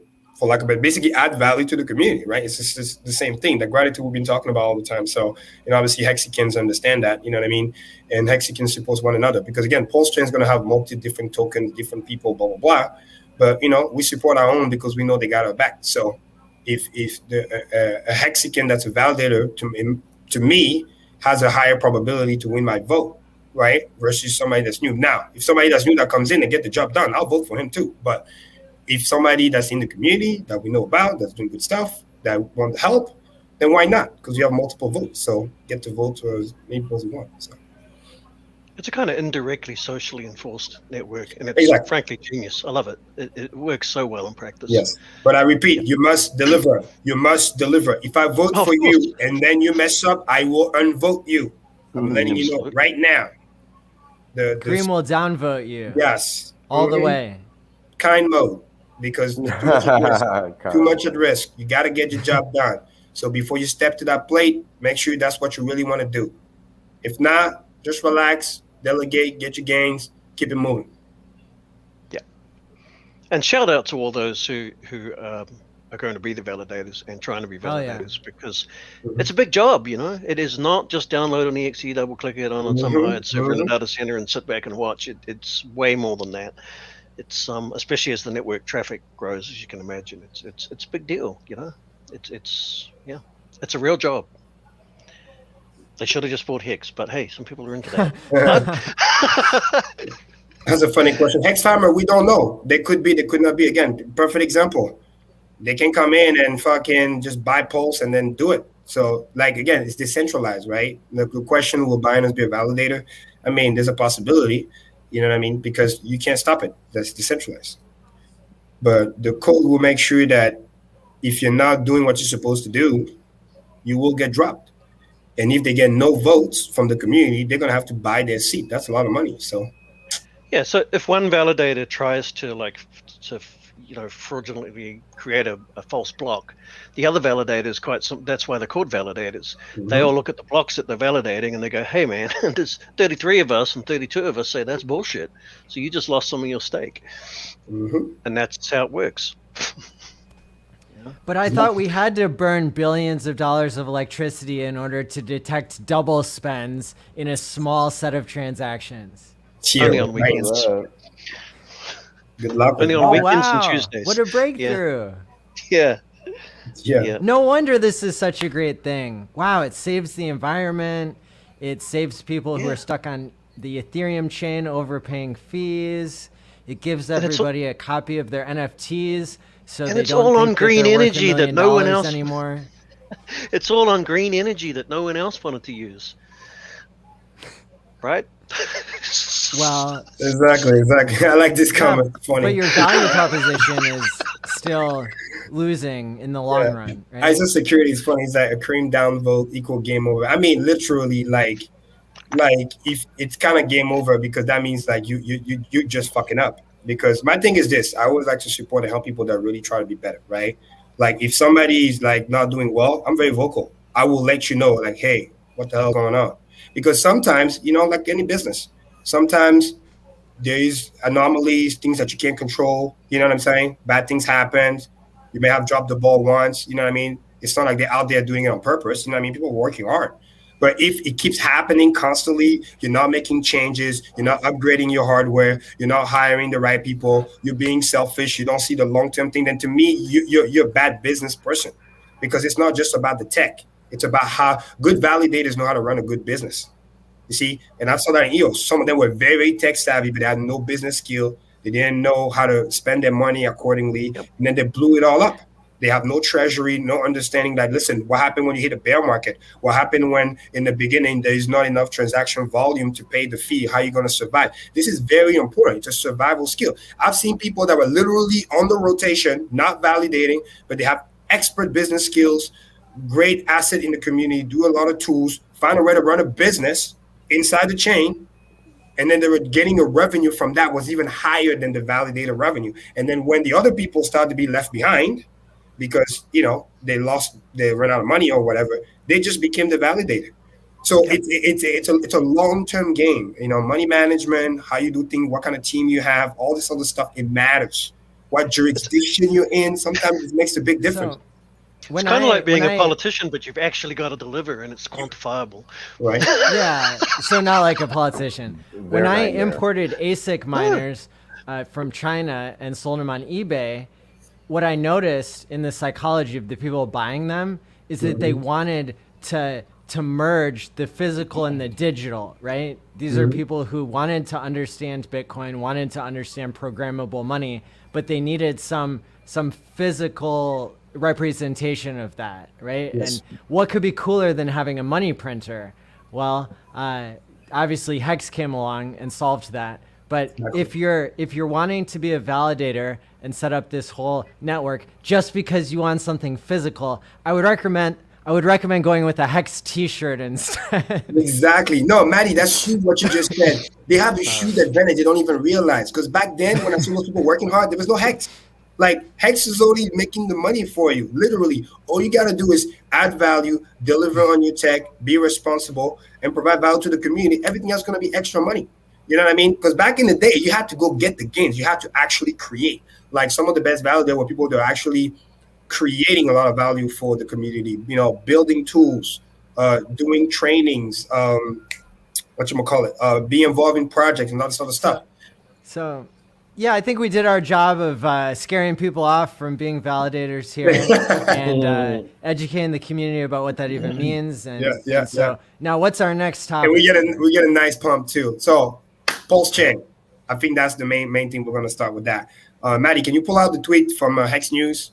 Because we're going to do a breakdown based on that. I know Richard already probably did a good job, but for some of the people that might be still a little confused, we're going to kind of break down what's already been said, right? Repetition, amount of all skills, so they understand. Oh, and sure. Monitor the chat. If people have questions, something that Richard said, something that you read, you don't understand, here is your chance. Before we start going freestyle, I want to spend the next 10, 15 minutes just answering questions directly related to PulseChain based on what has already been released information-wise. So people don't misunderstand what they read, because that's important too. I would just like to state for the... Go ahead. Sorry, I'd just like to state for the record very seriously, my personal position on the sacrifice phase and strategies and all that kind of thing, I have been studying the hell out of it. I'm not stupid, but I got to say, I don't know what the heck to do. So I'm really looking forward to this information we're about to hear. I think it's going to be very valuable. Good. So and by the way, just so you know, it's done on purpose, because that's how it can be the most fair that it could be. Because if it's just very, very easy and gameful, some people are going to get left behind. And people are going to find out tonight that there is no like easy fix. It's just going to be all about trade-offs. Remember this word. We're going to say that a lot today. It's about trade-off. There's no one-off-fit-all, which means that it was perfectly designed. It's well designed. Definitely. It's all trade-off and a little bit of luck based on the trade-off you pick. So yeah, Maddie, let me know when you have that thing pull up. Okay, so the pro tip here that I want to show people is on Telegram, you can subscribe to these channels. Yes, t.me/Richards calls and t.me/Hex News. And Richard will send out information simultaneously on both channels. So if you have your notifications turned on, your phone will buzz twice in this really specific pattern. So you can tell, even without looking at the phone, perhaps, you can tell, oh, Richard is saying something, because he's the only one who sends these perfectly timed double messages on Telegram. So perfect. So while you're loading, I'm gonna start killing the question that I see by order what I see here. So first one is Diamond Dad. Richard said I bring down the bond curve is not set in stone. Okay, what you need to understand is that it has to be depending of how many participants are for the bonding curve to be finalized. In other words, if, for example, there's 100 participants, 100 wallets, the bonding curve is going to be divided based on the 100 people. If there's 200, 300 people in the line, it's going to be divided out of those 200, 300 people. That's why you won't know the exact number of the curve until the end of the sacrifice. Because the idea is that the interval between person 1 and person 2 and person 3 is the same. So it's going to be divided by the number of participant, right? So if, for example, you were supposed to get a 1x interval, as an example, you're supposed to get a 1x interval between the number of people, and then all of a sudden, before the end of the session, the 17 days, the number of people doubled, the interval between each individual is going to be cut in half. And the interval is what determines how much bonus the people get. That's why it's not set in stone, because it's calculated at the end. You need to know how many people are going to be in line, how many wallets are going to participate. And when the system knows exactly what the total participant is in the line, it's going to divide to create the interval between them to be equal. And of course, the first one get the highest, and then it gets cut after that. So hopefully that answered that first question by Diamond Dad. So you see right now, I see the intervals. So this one here is based on the day. This is the volume ones, but he was talking more about the breakdown for the curve in terms of the bonuses for the 2.5x. All we know is it's going to start at 2.5x and it's going to end as the bare minimum 1.25x. And the interval in between the 2.5x and the 1.25x, the interval is going to be determined by how many participants are in that. Interval could be 0.02 or it could be 0.01. Who knows? It will be depending on how many participants, how many wallets are in there. So that's important. Question so number. If you're a whale, you're going to play whale games, and that's going to be like mostly not all the people watching, right? Exactly. And if you're not a whale, then what you're going to want to do is probably get in the first 3 days, because that's when you're going to get the best rate. Now, people are speculating and being degenerate gamblers when it comes to trying to figure out what the best strategy is in terms of, oh, maybe I could wait and the price of Hex is going to pump. Yeah. You're playing into whale games if you don't pick a strategy based on what the final word is that Richard says, and maybe what other people in the community are educating us about. So that's kind of my opinion, is that that when we get the final details and as they continue to be released, then we'll understand more and more. But to me, I'm separating the whale games from everybody else, and what my strategy should be as a non-whale. Yes, there's a couple of different things here going on. Again, this is why we're going to go back to the trade-off. Okay, but Maddie, first let me answer those questions first, because what you're talking about is important, and it's actually counterintuitive, because the best quote-unquote safe strategy is actually a combination of the first 3 days, but actually the rest of the days too. And I'm going to explain why, because there's game theory attached to that. But first, Cody asked here, if 10,000 points can be redeemable for 10,000 Pulse, then $1 is 10,000 Pulse. Yeah, so remember, it's points, right? So we don't know what the dollar value is. I know what you're trying to say, but nobody knows for sure that a Pulse will be $1 when it launches. Probably won't be. So we know for sure that when Pulse launches, it will have no value, not zero value. Know the difference. Exactly. No value. What we know is that what we know is that the dollar amount sacrificed is going to equal to 1 point. So that's the nuance.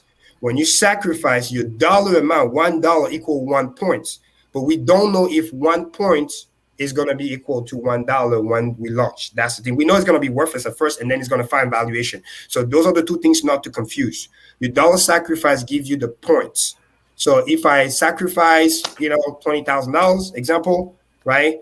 That gives me my 20,000 points times the 10,000 multiplier, of course, right? Which is also important there. So I get my 20 million points. And then when it starts, it's worthless, and then it finds valuation, whatever it might be. And then from that day on, it has a value. So don't confuse the two. But that was a great question, because it could be a little bit tricky.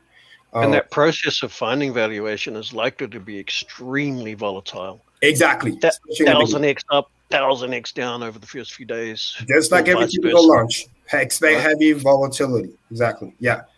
Then Blaze asked, what are your thoughts on the automatic maker fixer contract and its impact on the PX valuation? Okay, that's a great question too. Well, the thing is, number one, it's necessary, because we need to find out where the floor is, right? Just like every launch, any big, if you watch stock markets, if you watch different things, we need to know where the floor is to then begin to ramp up, right? Big investors always want to let the little guy finish whatever they need to do. And then once we found the floor and we're stable from there, we got to ramp. So I think this automatic maker fixer is really good, because I don't want to believe that the price is X and then you end up being corrected afterwards when I'm already starting to buy in, because then it's going to crash the price. I'd rather it gets corrected right from the get-go. We know where we stand. And then from there, we start the hockey stick pattern, right? That's why it's beautiful that we start from near zero and then just ramp from there. Now, of course, with the FOMO and the people and whatever, more people might FOMO in after plunge. No, we don't know. But this it's a good thing because we know where we need to stand. We found the ratio, and from there we're gonna go. And then again, the impact on PHEX valuation. The thing is, because he found his ratio, PX is gonna stabilize itself based on that automatically as well. So if we're lucky, let's say in the beginning, PX tried to find the same valuation as EX, then the ratio of PX to Pulse is going to be in a certain way to create that valuation no matter what. So one could, the PX could, the Pulse could go down, but then the PX value could go up to stabilize itself. The same way right now, when Ethereum goes down, Hex ETH goes up. We're still at 11 cents, nothing changed, but the automatic market maker rebalance because he's trying to maintain that valuation because our biggest pair is USD, which means if nobody sell, we're still worth the 11 cents USD. So Hex ETH has no other option but to go up to rebalance the ratio. Those are all automatic. So, and the sooner that happens, the better. So we know where we stand. We know, look at the chart, and then we run from there. It shouldn't be too long before some arbitrage kicks in. Oh yeah, it's gonna be fast. Whatever the PHEX and the EHEX difference is, it'll probably track.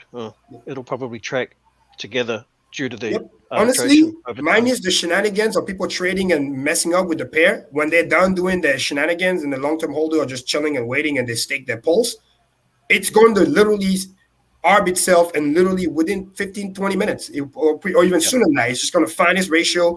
Some arb's going to kick in, equalize it, and then just leave it there. And then from there, only the real buy, so to speak, will start to move the ratio and stuff like that. So. And just, if I may, just back to that thing about whether 10,000 points will be worth $1 or not. There's just absolutely no way to know, and I want to give an example. That'd be insane. We'll have a $1.5 trillion market cap. No. Yeah. Nah. Yeah. Guys, no, I mean it's almost certainly going to happen. But to illustrate why we can't possibly know, right? But hey, one day in the future, maybe. Yeah. So imagine that everybody that enters the sacrifice set, they all hold their pulse. Not a single one of them dumps a single one, period. Which is not going to happen. But yeah, let me entertain. Not going to happen. Absolutely not going to happen. But if it did, that basically sets the value of because the circulating supply hasn't then changed. The circulating supply will still be the same on Pulse as it is in ETH under those circumstances. And so arbitrage traders will set it 1-to-1, right? Or a whole bunch of people do dump or don't. But even under that ridiculously perfect, never going to happen scenario, you've still got all of the free ETH coming in, right? What was supposed to be diluted 10,000 to 1, but nobody in the sacrifice set sold a thing. So now we're 1-to-1. They're going to dump because it's all free coin, right? Yeah. Here's the egg, right? I think it's all over the place. Yeah, I think in the beginning, again, quick math. I think in the beginning, there's going to be a lot of dancing around. But from me, in my head, the real pump will start after 1 month. Why is that? Because once all the freemium is out of the way and those who didn't claim their pulse, that pulse disappear, we're going to be able to see, again, it's about lowering the potential risk factors, right? Big whales not going to pump the price if they don't know where the pulse are, where is the threat of potential dumpers, right? So all the freemium, this is kind of how we got the big payday. Once all the freemiums are out of the way, those who claim, good for them. Those who don't, that gets taken away.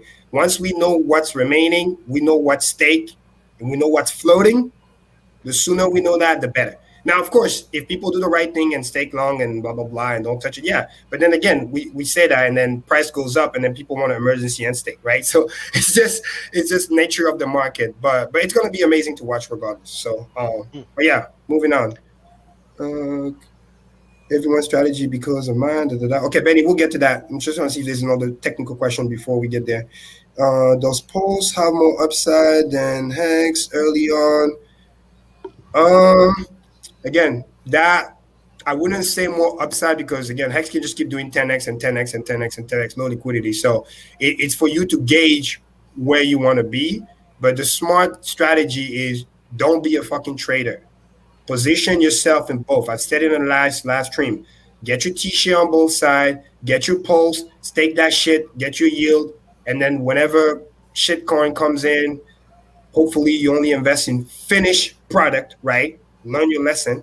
Then you can use your yield and then go degen on that. But be the house. Don't be the trader. This is how you lose. Because the thing that you're either going to get wrecked on or you're going to sell something too early. And then once he pumps, you're going to look back and be like, oh my God, I wish I did blah, blah, blah. Learn from the early Hexagon people that sold their bag and then they're out there crying. Learn from that. If you trade against a high performing asset, you are trading against the tide. Exactly. If you're invested, you're with the tide. If you're trading with it, you're trading against it. End of story. And look at the past. All the people that have Ethereum from the ICO, those who kept them and didn't do crazy stuff, didn't trade, do only stupid, they just literally just kept it, staked it. Look how well they did. And you know what Pulse is capable of doing, especially, compared to Ethereum. It's the same thing. So understand that. Don't get wrecked. Deprogram that mindset of a trader. That's not what it's about. So, I personally don't see HEX as a speculative asset. You can make that argument, but it's very clear exactly what it does, how it does it, why it does it, who invented it, why it was invented. There's not a lot of speculation involved in that data set, in my mind. Just saying. Correct. Excellent Perfect point. Yeah, well, I guess I see the same kind of question coming in. So let's just move on into explaining the strategy thing. So again, here's the key, right? Number one, as we talked about for many weeks, you should have already by now, if not, shame on you, have already in mind an idea of what you're going to sacrifice, either in the USD value, like we've been talking about, or some of the advanced players like Gunters, they have that in HEX. It's already set aside, ready to go. So you should not be like squandering upon deciding how much is it, this, that, because if you do that, you're going to start thinking like a trader. You're going to try to trade, and then you're going to start to wreck your bag, and then you're going to lose it all. And then you're going to cry because by the time it's time to sacrifice, you have nothing to sacrifice because you got wrecked. You know what I mean? Buying top, selling bottom. Because this is very volatile. It pumps a lot. You retrace. You think you're smart. You sold, and then you get left behind, right? I'm sure there's some people today that got left behind. It went all the way to 11 cents, retraced to 10 cents. I know a lot of people sold. I saw on the chart, and then guess what? Left them behind. So don't be that guy. Be ready to sacrifice. Understand what's going on. The 3-day grace period is very, very good for multiple reasons. Like Richard has alluded to, and some people in the chat, for those who are traveling, for those who are worried about not being in front of their laptop, this and that, you have 3 days, which is plenty of time. And historically, even the day one FOMOers, however crazy they went, they ran out of ammo after 3 days. So I just looked at the chart from HEX. That's why the 3 days is so cool, because during that 3-day time, there's no penalties or whatever. If you can't help yourself and you just want to FOMO and forget about it, and that's your choice, which everybody should respect. Markable say this is what it's going to do. Boom. Then do you, which I think is very honorable. Why? Because that's what you decided to do. You see, this is the key here. That's what I say. There's no right or wrong. It's a trade-off. If that's what you decided to do, it's the good idea, because you're going to be able to sleep better at night with yourself because you had a plan and you executed a plan. Things go bad when you don't have a plan. Not planning is planning to fail. Because 2 things going to happen. Even if you make money, you're still going to be bitching. You're going to be like, oh, I wish I sacrificed more. Or, oh, I wish I kept more and staked more because HEX went up higher, blah, blah, blah, and PX did X, Y, and Z. No, that's because you did not have a plan. Have your plan, have your sacrifice dollar value in mind so that no matter what, when it starts, you're already ahead of the game. You're not out there panicking. You know what you're doing, and then you just execute. Now, that's very important. Moving on to the next step, quick math. The power of the 3 days is this, because for 3 days, there is no penalty, which means it's a trade-off. Remember, it's not right or wrong. It's a trade-off. If you believe that it's going to keep going higher and higher and higher during that sacrifice, which, there's a probability that's high enough that it will, you're going to basically wait a little bit longer as the price go higher for the value of your sacrifice to go higher and higher. But then again, here's the price of HEX, you mean? Yeah, the price of HEX. Right. Yes, because the smart HEX can understand that what you do is you buy HEX to your sacrifice, not the other stuff, because you can push the price up, increase the valuation, because it's already low liquid, so it's just going to help. But the trade-off on the other side that you need to evaluate is that maybe some of the whales can do some shenanigans, because you need to understand how the TWAP works, right? They can pump the price, do their sacrifice because they have a lot of value, and then at the last minute of the day, they dump the price just to make the TWAP low because they're trying to minimize you in the pool. They can do that while they basically sacrifice a big amount to separate themselves from you. And then towards the end, even if the price go up and the value of your sacrifice go up, well, guess what? They probably have more money that they can come in and push the price up, and they'll still maintain that separation, right? And TWAP is time weighted. Yeah, time weighted average, and it's 15 minutes before they close and 15 minutes after they close. So it's that 30-minute time frame. This is where you're going to have the most volatility, the most shenanigans. A little bit kind of like what AA used to be near end of day. So this is going to be the time of the day that really, really matters. During the day, again, don't trade. But if you want to be that guy that's out there dancing around, then you do that. But the last 15 minutes and the first 15 minutes of the new day, that 30-minute time, that's really where you got to pay attention to what the shenanigans are. Okay. Whatever they do there, though, unless it's extreme, and it could be extreme in the case of a mega whale. I mean, the whole point of it, as I understand, is that whatever they do will be tempered, throttled by the day before and the day after. And that's the whole point of it. So you can't just instantly spike the price. You can put a lot of pressure on it, but the day after and the day before it will temper it, throttle it, whatever the word is I'm looking for. Exactly. But guess what? I'll still play, but and if they do push it all the way up, it won't fall as fast either. And there's strategies, exactly, because they can now do that they couldn't do without it. Here's an angle that they're not seeing, is that the whales can pump the price like they have been doing before sacrifice, count that as 3 days. And then as the first and second day goes in, then they dump the price. They get the sacrifice in, they get the first day, they have more economic mass. It doesn't matter who you are, you're not going to be able to compete. They will create separation on that first day. If you're lucky, maybe they'll do it on the second day too. And on the third day, they crash the price to make your value lower. So this is where it becomes a gamble. This is where Maddie's strategy talks about is smart, because you need to protect against that. Because you're thinking, oh, I'm going to wait, I'm so smart. Well, guess what? The Whales plays into that. Pump the price like it's been doing already. Push it higher. Push it tomorrow. Maybe push it on the second day too. But then you're waiting on the third day, and that's when you start to dump the price. So you didn't sacrifice on the first day when the value was higher. Maybe you didn't do it on the second day when the value was decent or higher. And then you're waiting on the third day thinking that it's going to be a tree strike, it's going to be even higher. And then that's when the price goes down. And that's when the Whales already sacrificed on the first day and second day, set his position. And now he's actually, to some degree, incentivized to push the price down, to separate himself from you. So now you get a double negative. You get the price going down against you. You get the 5% daily compounded against you. Next thing you know, you're just losing everything.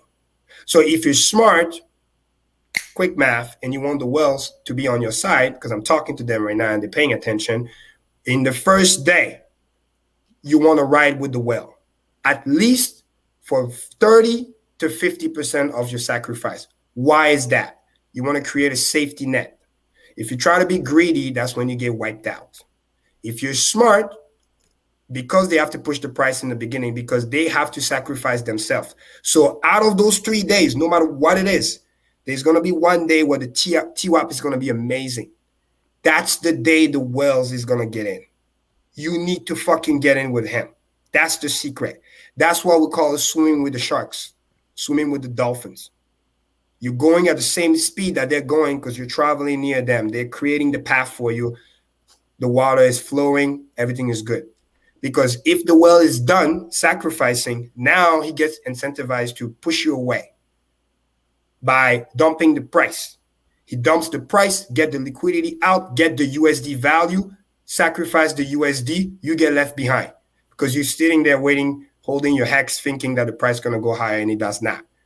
And whereas if you go in with the whale, then exactly, if you clinging go onto the whale's back as he comes down. Exactly. Right. If you go with the whale, you show the whale that you're committed. And guess what? If you go with the whale is incentivized to push the price up because the whale only cares about winning and being number one. If he knows he's number one and nobody's challenging him, hey, maybe he pushed the price up, make everybody happy. His bag gets bigger.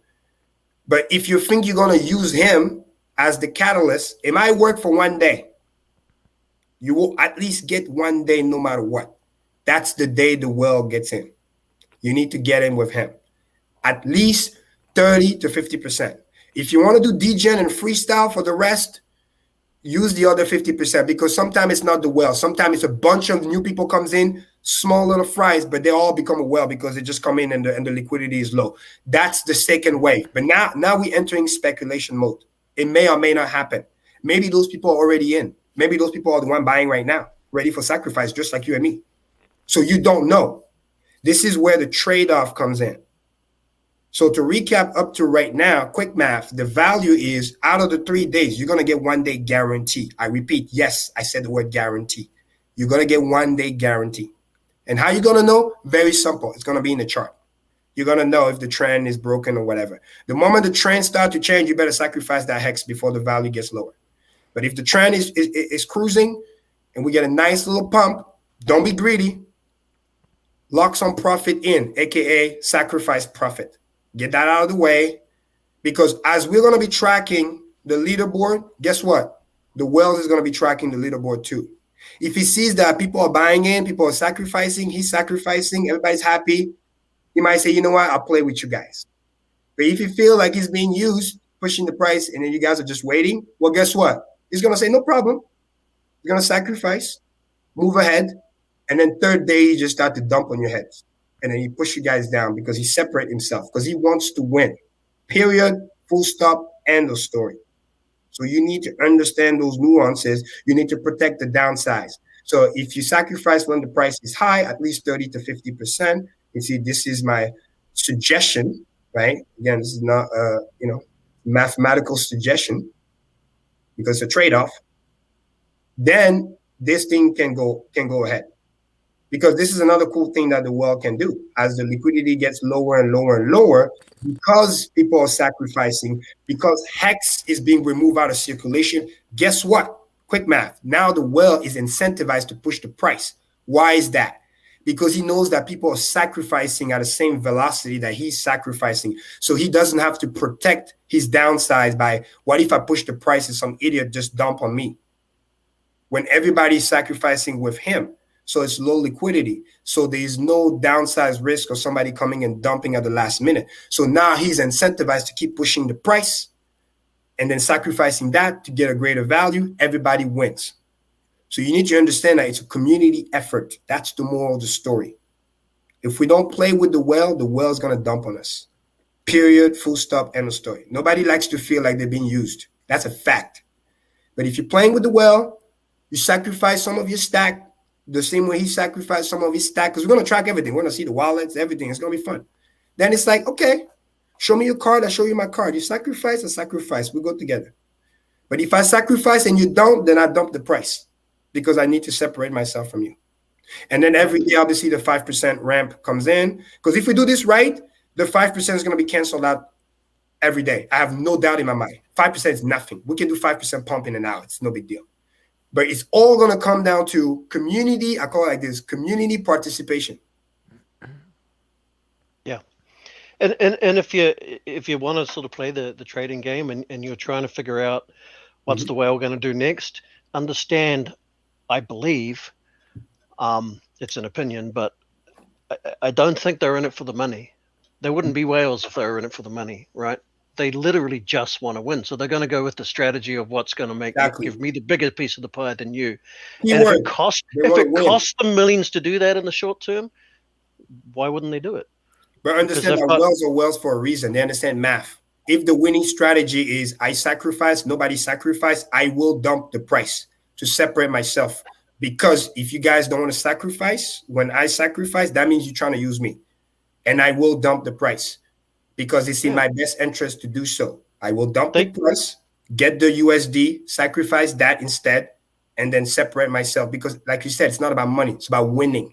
He wants to win the biggest piece of the pie. When exactly. It's over. Yeah. He doesn't want to be challenged. As long as he's number one, and somebody else is number 2, even if it's close, it doesn't matter. He wants to be number 1. Now, even if he was down $100 million as a result of having to play that strategy, still gets the bigger piece of the pie, and he's a long-term thinker, right? Exactly. Now, here's the good news. We have a lot of whales. So which is why I say no matter what, you're going to get one day guarantee, because they're all going to fight for that number 1 spot, and they're going to be sacrificing left and right.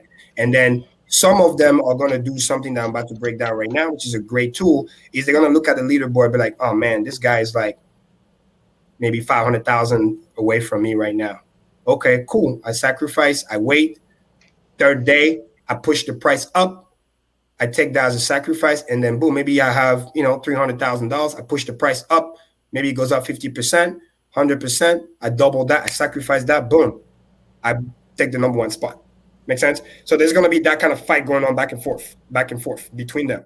So because it's going to be whale fighting, and if you swim with the whale as the little guy, so to speak, you're going to get your one day of glory no matter what. That's the beauty of being early, because we've been pumping. We're going to continue to pump. The whale's going to size themselves out, but within 24 to 48 hours, there's going to be whales that's going to blow their loads. Everybody's card is going to be shown.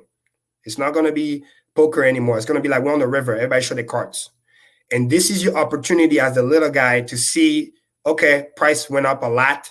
Maybe it's smart to sacrifice here. Lock in that value, because you don't know what's going to happen next. That's the key. That's the trade-off. That's what I say, at least 50%. Now, you got literally 13 days to 12 days to handle the other 50%. If the trend continues to go up and we get the community participation, like I talk about, which will be ideal, so nobody's feeling like they've been used by somebody else, then guess what? Every other day or every day, you can, you sacrifice another 5-10% and another 5-10% and whatever it may be. But if it start to be like, oh shit, that was the day the whales got in and did this thing, and now they're trying to push the price down, now you incentivize to sacrifice the rest quicker, so you can lock in the value before the price gets pushed down. Because guess what? That becomes now your better strategy. Why is that? You do the 50%, then by day 6 or 7, you see the trend is start to change, that the whale is trying to dump the price. Guess what? You sacrifice the other 50%, then you chill, you let the whales dump the price, and then when you have new money coming in, you can buy back HEX for cheap. Life is good. Yeah. That's the key. Life is great.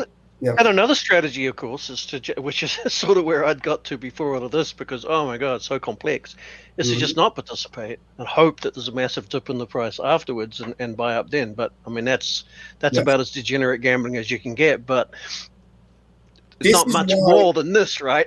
Yes, this is why, to make it simple, it's a game of incentives, right? We're a human being. The whale is still a person too. Nobody likes to feel like they're being used. That's a fact. So if we get community participation, and I hope they're watching, the whales, and then the best outcome is the whale feels like he's going to be able to win and then push the price for everybody. That's what we call in business win-win-win. Professionals, right? Always give more value what you're asking for.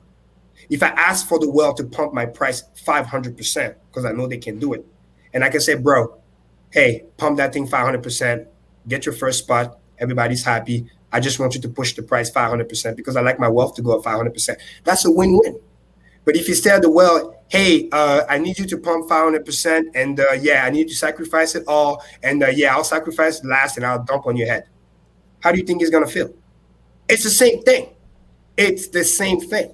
So if sacrifice come in force and the whale doesn't have this threat that there's a lot of HEX sitting on the sideline ready to dump on his head, now he's incentivized to push the price up because he's the only one that can. And by pushing the price up, everybody wins. He gets the HEX. He sacrificed the HEX so he can get his first spot, which is what he wanted to do to begin with. But if he starts to sacrifice, push the price up, but nobody else is sacrificing, and some of them even dumping the price, he's going to be like, wait a minute, what's going on here? You guys want to play that game? Okay, cool. He will sacrifice his first day, second day, get his position secure. And then by day 3 and 4, okay, showtime. Now he's gonna wreck the chart real good. to punish all those people, plus the negative 5% compounded every day. So let's play a game now, right? Mm-hmm. So I know WhalesOnly has this genius way of comparing Bitcoin 1.5 years in versus Hex 1.5 years in. For the members of this panel and for the audience, which one do you think will be more valuable at the end of 1.5 years? Will it be Hex or Pulse, and why? Wells, you go first on that one. I'm probably gonna have to go with Hex.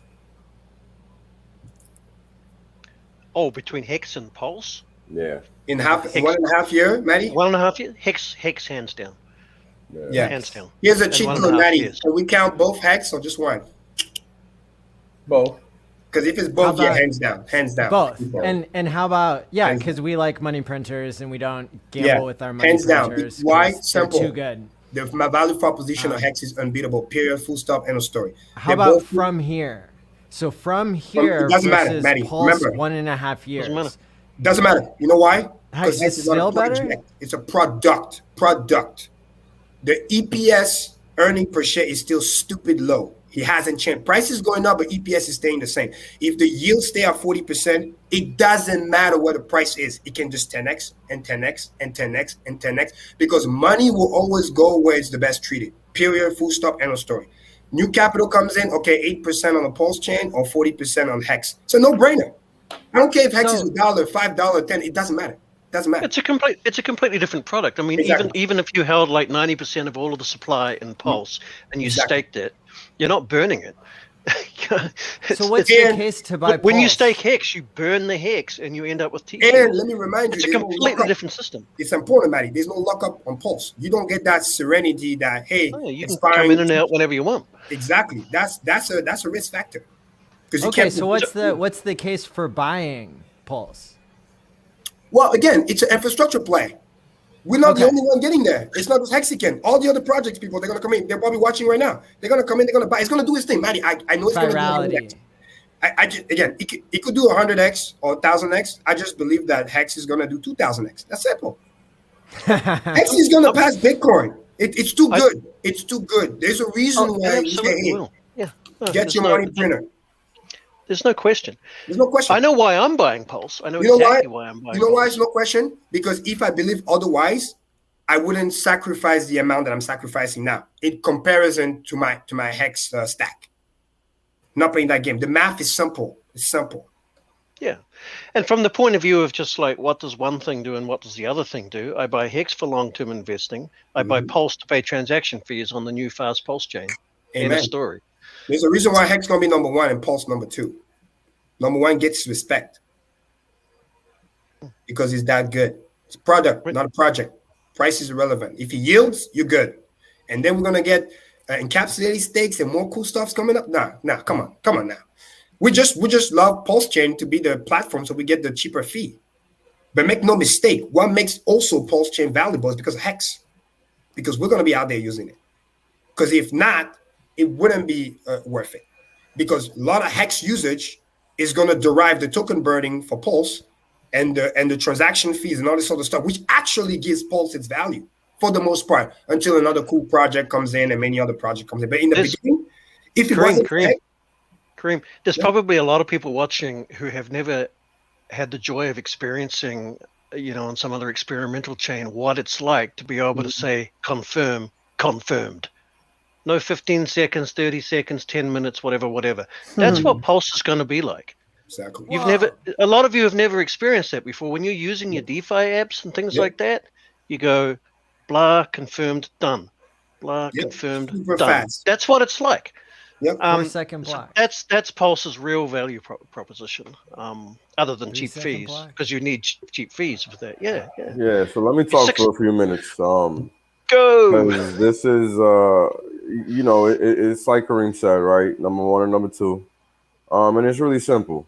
You either want to be, because people, I am very dogmatic in the sense when it comes to being allocated to the best assets. I don't give a fuck about diversification. I give a fuck about being by compounding my money, right? I don't care about diversification. Diversification is stupid. Making money is smart, right? So we got to focus on what matters, right? Preach. And the fact of the matter is that if you look at exchange coins or chain coins, they rip because their infrastructure, everybody's going to want to buy it because everybody's going to need it because everybody's going to want to be using that network. It's just like Karim used to say, is going to be the best club, right? So everybody's going to want to get in. So it's going to have value based on that. And it's going to, of course, explode because what other chain is there that's really worth a damn? Everything else is smoke and mirrors. So by default, the market in its entirety is going to have to migrate to PulseChain because everything else is trash chain. So yeah, I mean, there have certainly been other delegated proof of stake chains, and they worked really well technically, but their founders and the community that built around them just fucked them up politically, and then changed how they worked because we need to improve it, and then it all just went to hell every single bloody time. That's why I hate politics, man. When politics gets involved, become a shit show. Nobody over here is about politics. Yeah, exactly. That's why you need decentralized infrastructure planning, not just people running around being SJWs and whatnot. You know, it's like, oh, but you know, that's no good. Somebody might lose 10 cents, so we'll change the system to prevent that from ever happening, so everybody wins. No. Yeah, and you know what's cool too, right? Because I mean, this is cool, right? Like we're here talking about something that is going to be better than what currently exists, right? Because it's here to supplement and augment more than anything, right? So with that, go ahead. I'm sorry, Future.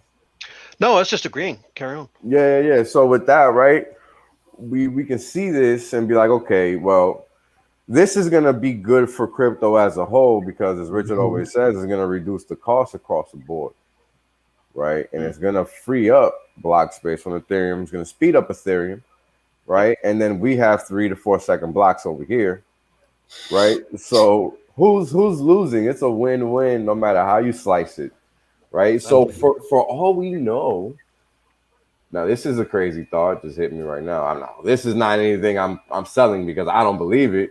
But imagine if, this is a crazy if, you hear me out. That's it. Imagine if PulseChain launch stops the crypto contraction. Imagine that. It could. That could be crazy. Now, I'm not expecting that. Think about it.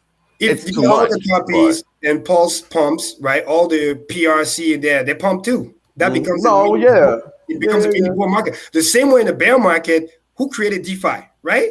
We've done this. It's nothing new. This is literally 1.5 years ago replay. Right. That's true. And then by the time we pioneer everything, people figure it out. And then by June, that's what you start hearing about the little lag. We'll have a little lag. But we were already popping. And then they start talking about all this other stuff. So this is why this is good. Because again, like Richard said all the time, right? Being a thought leader, we lead, people follow. Because we've been through so much. We really want this to fucking Let's talk about that. This is not a game for us. I've been talking about that since Friday night. Let's talk about this for a second, right? Because I've been having these little rants and let me do my Quant gang version, right? Because people need to understand how simple this is, right?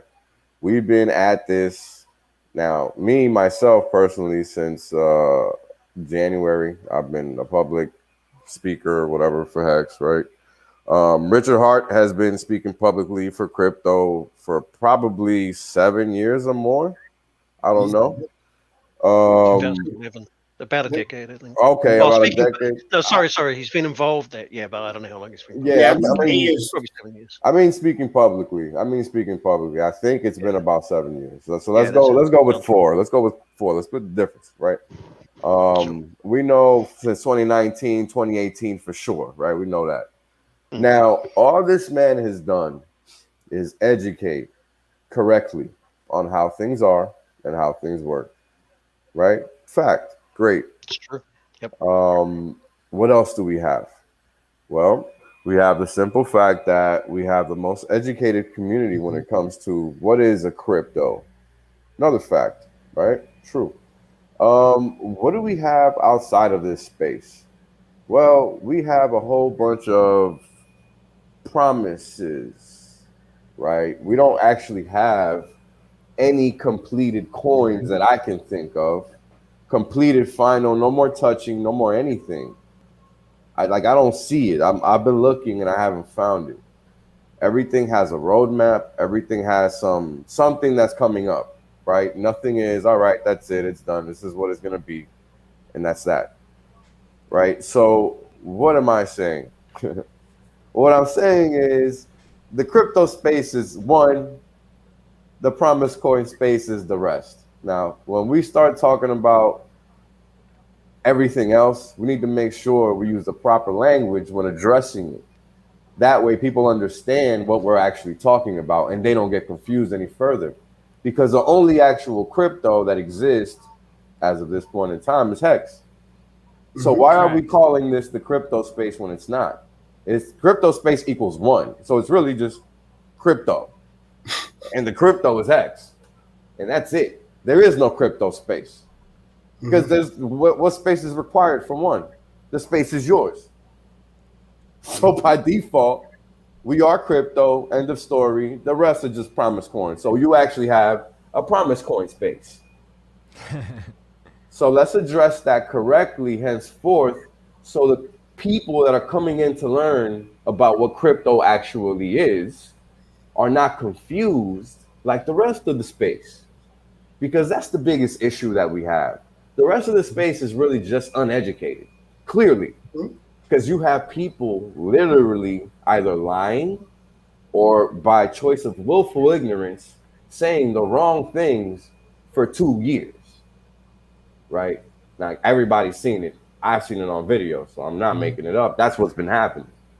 So let's help everybody out. Let's be kind enough to take our time to change people's vocabulary with education.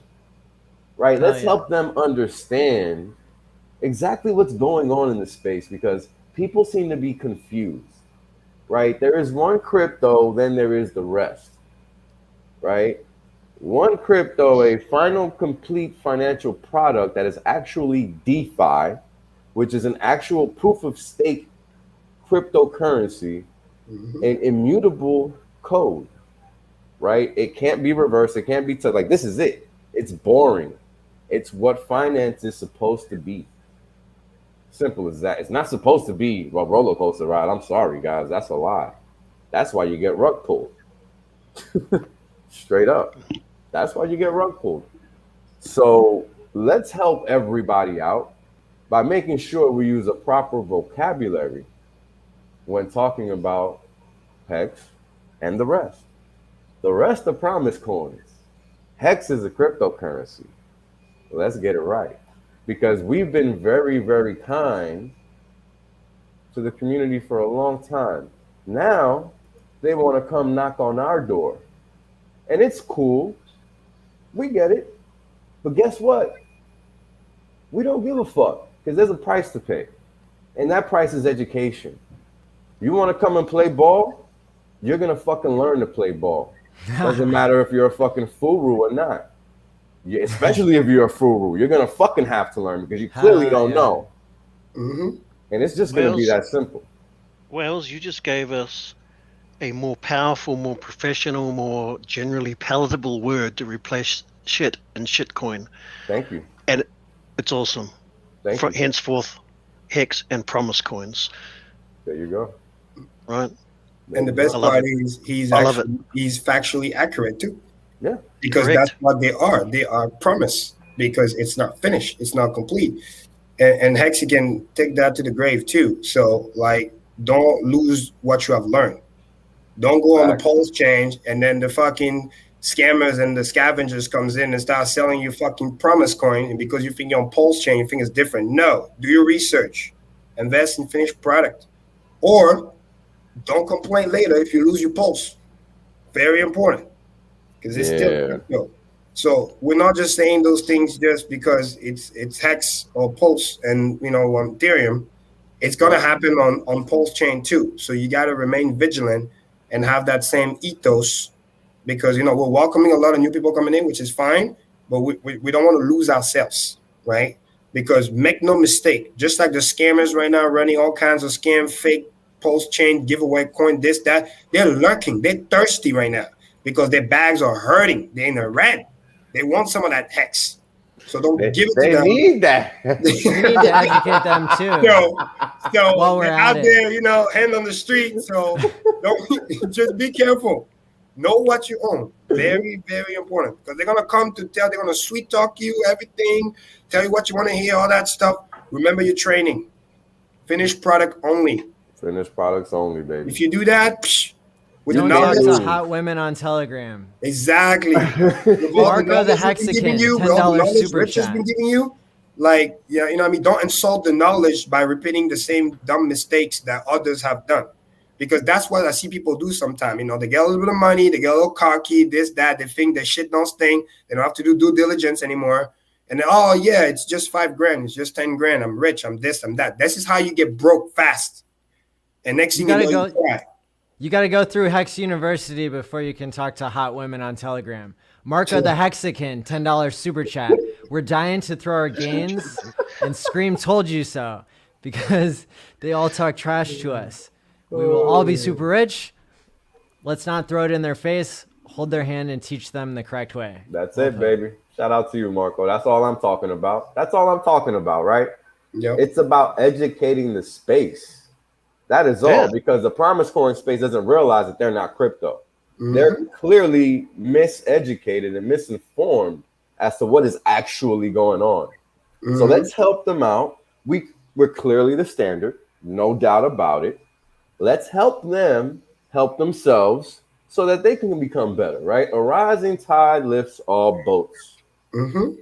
So let's take cue from the Mr. Giving Tree, Richard Hart, and let's give them some more by providing them with the proper education that he's bestowed upon so many himself already. But as a community, right? And when they do finally understand what Hex is, right, and become the only type of person on earth are people who understand Hex, then what we're going to see is they're going to appreciate that we didn't have to, and that it kind of took away from us, right? And that it was our gift as well, and we're just paying it forward. So I think that that's a really powerful message. Correct. Thank you. I mean, I've been thinking about this, man, because it really, really bothers me that people think it's okay to slander a whole community for no reason for 2 months. 2 years. I'm sorry. And it's just like, it's okay. They can just waltz back in. No, fuck no. In fact, they're going to get their shit together before they can even fucking talk to us at any goddamn level that's even remotely close to where we're at, because we're the fucking top. And we've been treated like nothing but less than the bottom since day one. So it doesn't just work that way. I am sorry. No, I agree. And Hexicans are unique, I think, in that because of the dynamics of the way that Richard, whatever the word, presents himself, behaves online, before you know him, you think, who the hell is this guy? Thinks he knows everything. And then you get to know him, actually he really does know everything. But because of that, right? That is true. Because guess what? It's not bragging if it's true. Correct. Back it up. Those who are getting butt hurt is just insecurity. That's how it is. Right. So what is unique about Hexicans? What is unique about Hexicans is we were the ones, all of us, who said, okay, I can see how that's a major turnoff. I don't give a fuck. I want to research because I need to find the truth. Right? Yes. And we found the truth in the contract. And I'm sorry if this sounds religious. It's not. It's not. Just that what is religion if it's not about trying to find the truth, right? And how often in any religion do you actually find the truth? Exactly. and also because it's a you may get close. Yeah. Because it's compounding and it's all those things. So we were being shit thrown at us. And not only that, but we've already been burned. Let's be honest, a lot of us, with lots of hopes and throwing money at other things. And here's the thing. Here's the thing, guys. We came back for more. Yeah. And here's the thing, right?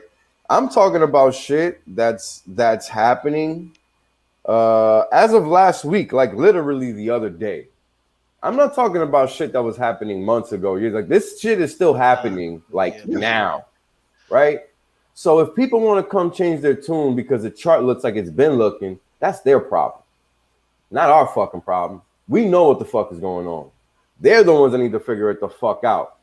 Get their shit together, go do their fucking rehab, and then come and check us out when their shit is correct.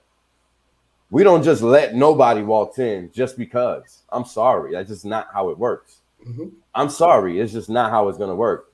Now, if you want to accommodate them on a personal level, perfectly fine. Perfectly fine. But on the field, I'm sorry.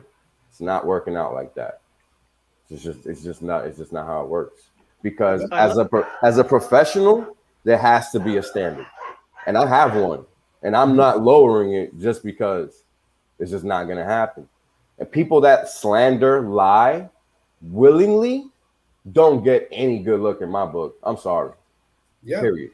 Again, we forgive, but we don't forget, right? Correct. Again, we're not nice people, we're kind people. It's the same thing. Now, again, like I've said many times, we can be direct without being rude. You know what I'm saying? We can tell no to somebody, call them a scammer if they're scamming without being rude because you're just calling out facts. So we just want people to come correct, like Wells says. And then you want to play ball, we'll play ball. But if you don't want to come correct and if you're going to be disingenuous and stuff, then you're going to be checked out the door. It's as simple as that. Because we had to work to get where we are today. So it wasn't handed to us. So, you know what I'm saying? We want inclusion, right? We're not socially awkward. But at the end of the day, we will protect what we have created, what we have defended. That's a fact. This is what I say again. When the PulseChain launch, watch out for the fucking promise coins. Don't become that guy that goes, oh, but he said this, he said that. Then next thing you know, it's too late. You lost your money. Then you put your bag somewhere else. Next thing you know, you're going to start talking shit. You're going to say all this and that because now you got a bag somewhere else, not understanding that was a promise coin. Keep the main thing the main thing. That's why Hex is still going to be Hex. Number one is still going to be number one. It amazes me because Bitcoin set the precedent, right? Bitcoin went up 6.5 million X, 650 million %, right? And still, people can't even wrap their heads around how Hex could go up 1,000x or 1,000,000x or anything like that, right? While having a better value proposition too. And the evidence is clear. The community is clear. And by the way, we're talking not be. Right now. Yeah. It's doing all-time high as we speak. Bitcoin I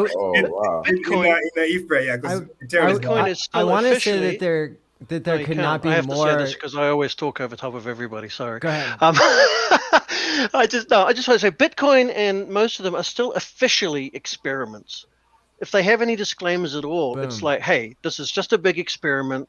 You know, you shouldn't put money in here that you can't lose. Blah blah blah blah blah blah blah blah. Hex is a financial product. Yeah. I'm sorry. They should be the one doing all the disclaimers and be checked at the door because they're the security, buddy. We can say that. No one else can say that, as far as I know. Hex is the only actual complete financial product in this space. It's not an experiment. How can it be an experiment when it can't even be changed? Right? I mean, carry on, Maddie. Only morons will understand that. I'm sorry. Go ahead, Maddie, please. So I think part of me wants to say, how could there be more signal compared to noise?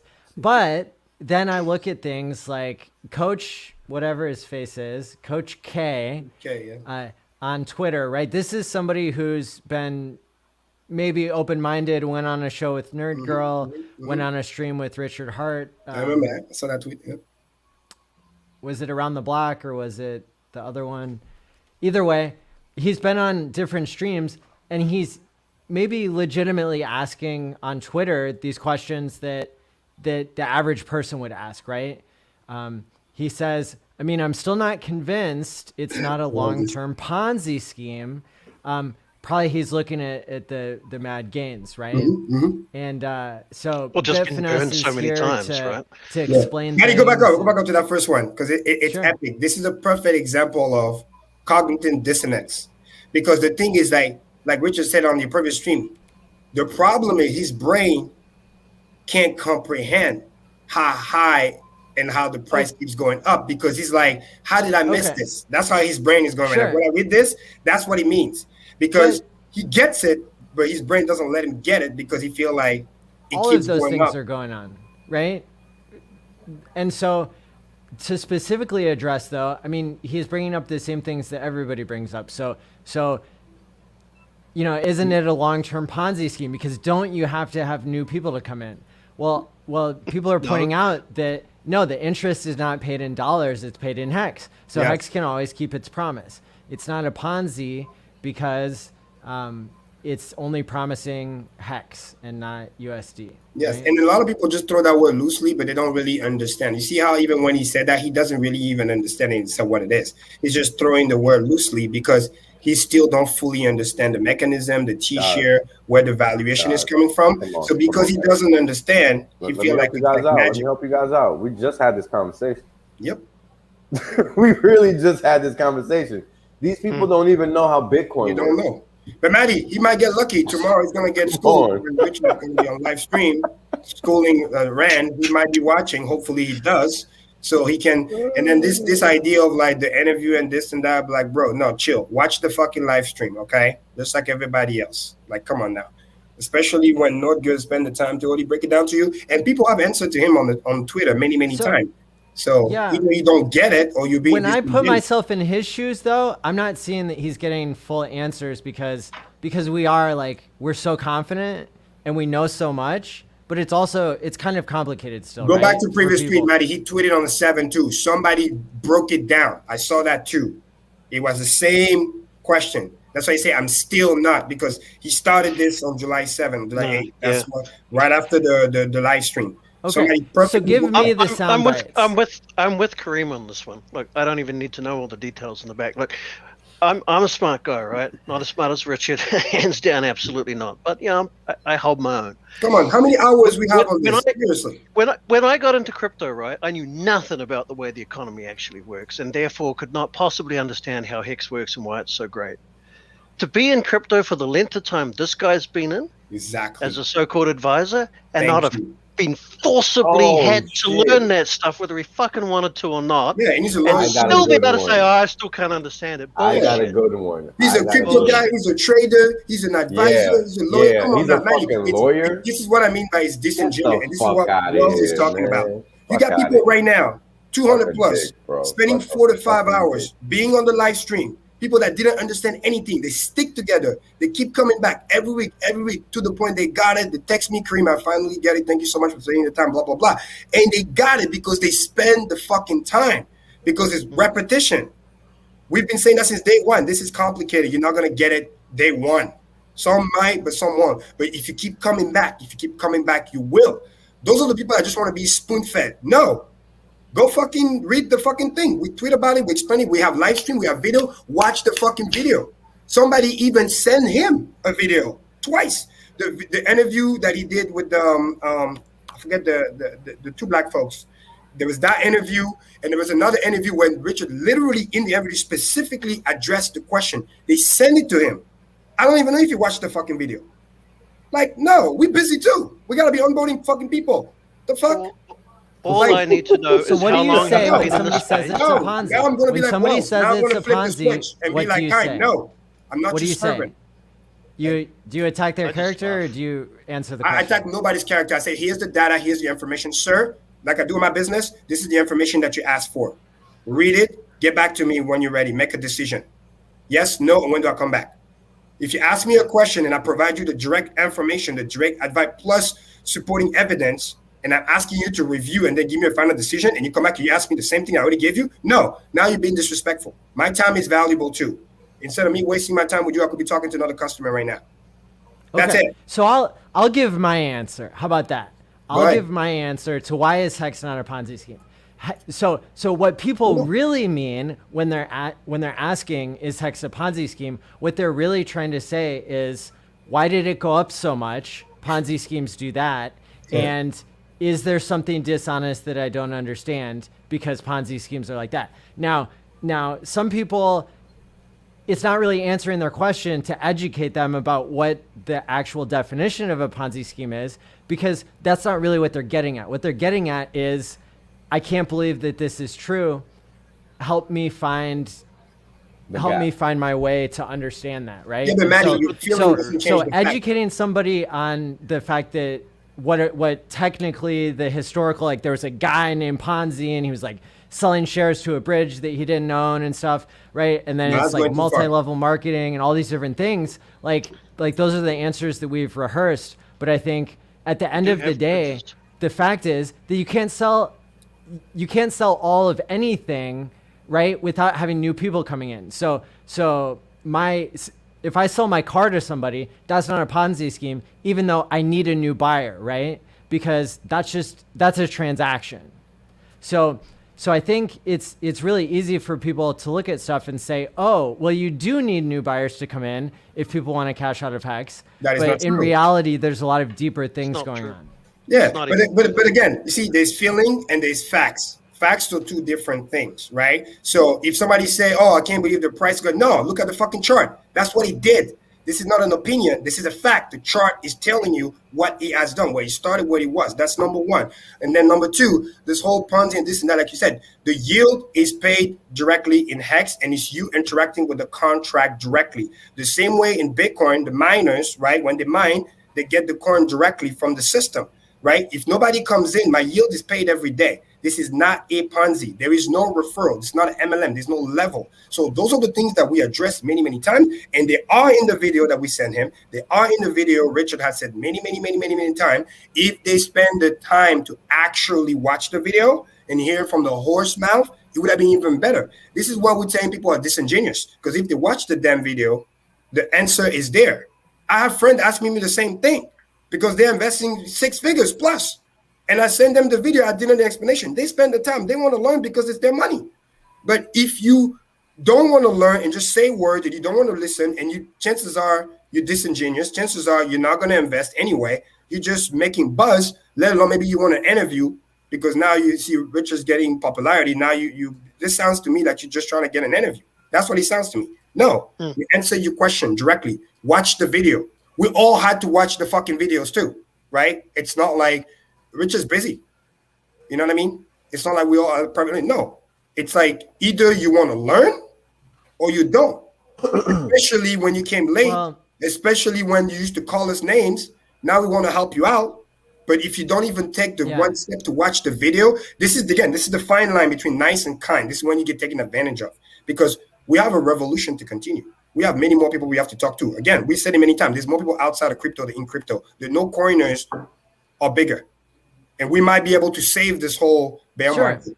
So we need to make sure we understand that because we don't want to just cater for people if they don't want to actually learn. I think that the people that we should be trying to onboard are people who know that we did well in Hex. So that's why with T-Share app and with every other onboarding mechanism, I would encourage people who are watching this show to go ahead. You're the ones who can onboard people in your circle because people trust you and they see what Hex has done for you. And now they're going to be the next group of people that's going to be able to get in.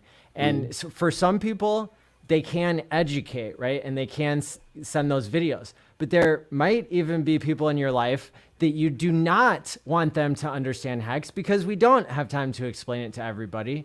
What we do have time to do is to say, all right, buy in for $50 to $200 and then see what it does.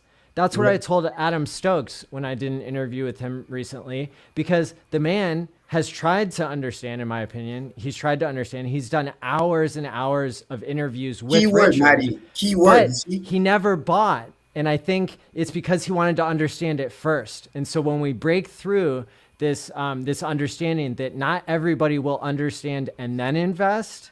And I think Karim, you do an outstanding. That's a given. We understand that. That's you're off the charts at explaining it. And so all the people that you're onboarding, I think, are really lucky.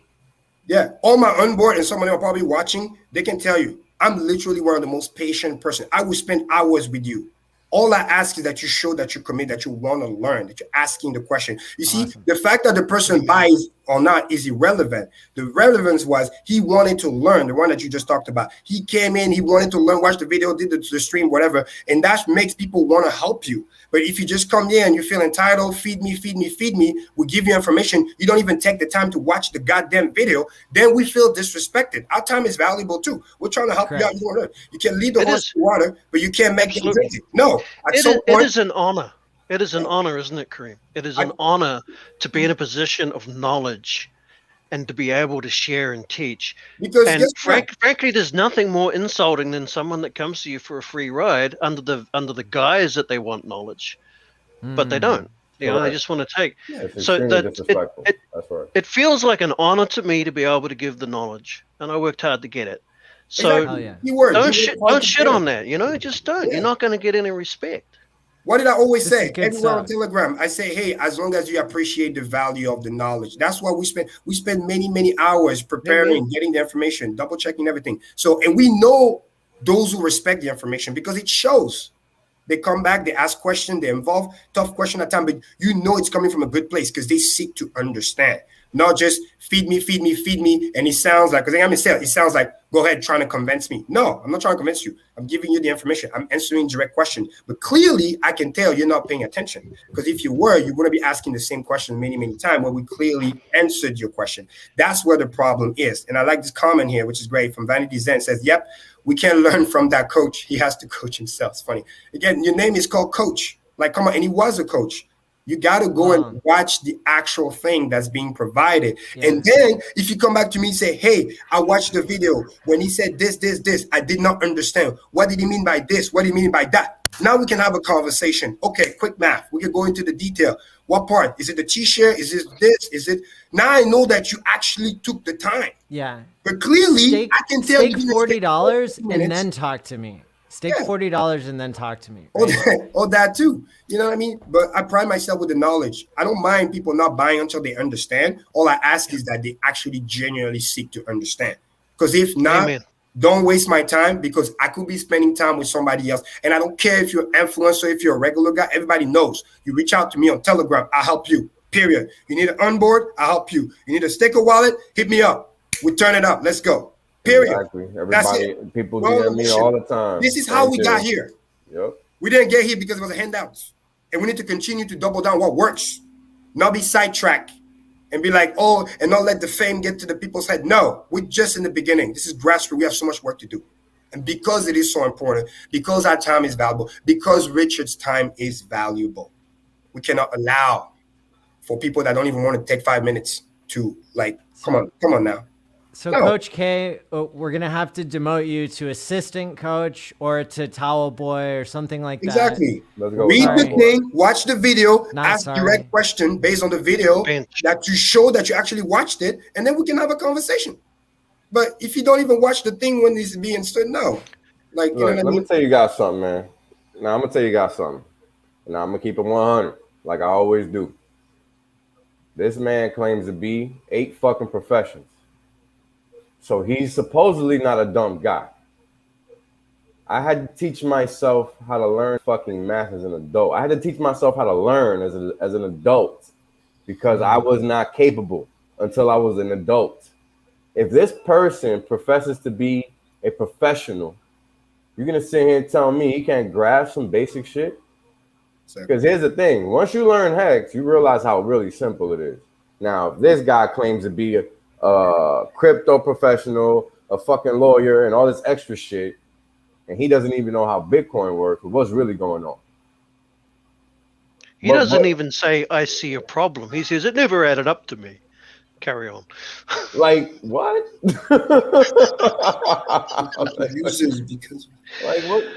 here's the thing. It's not about blasting him specifically. It's just that this is the common thread. This is the common denominator. This is exactly the same nonsense that all of these fools do. Always has been.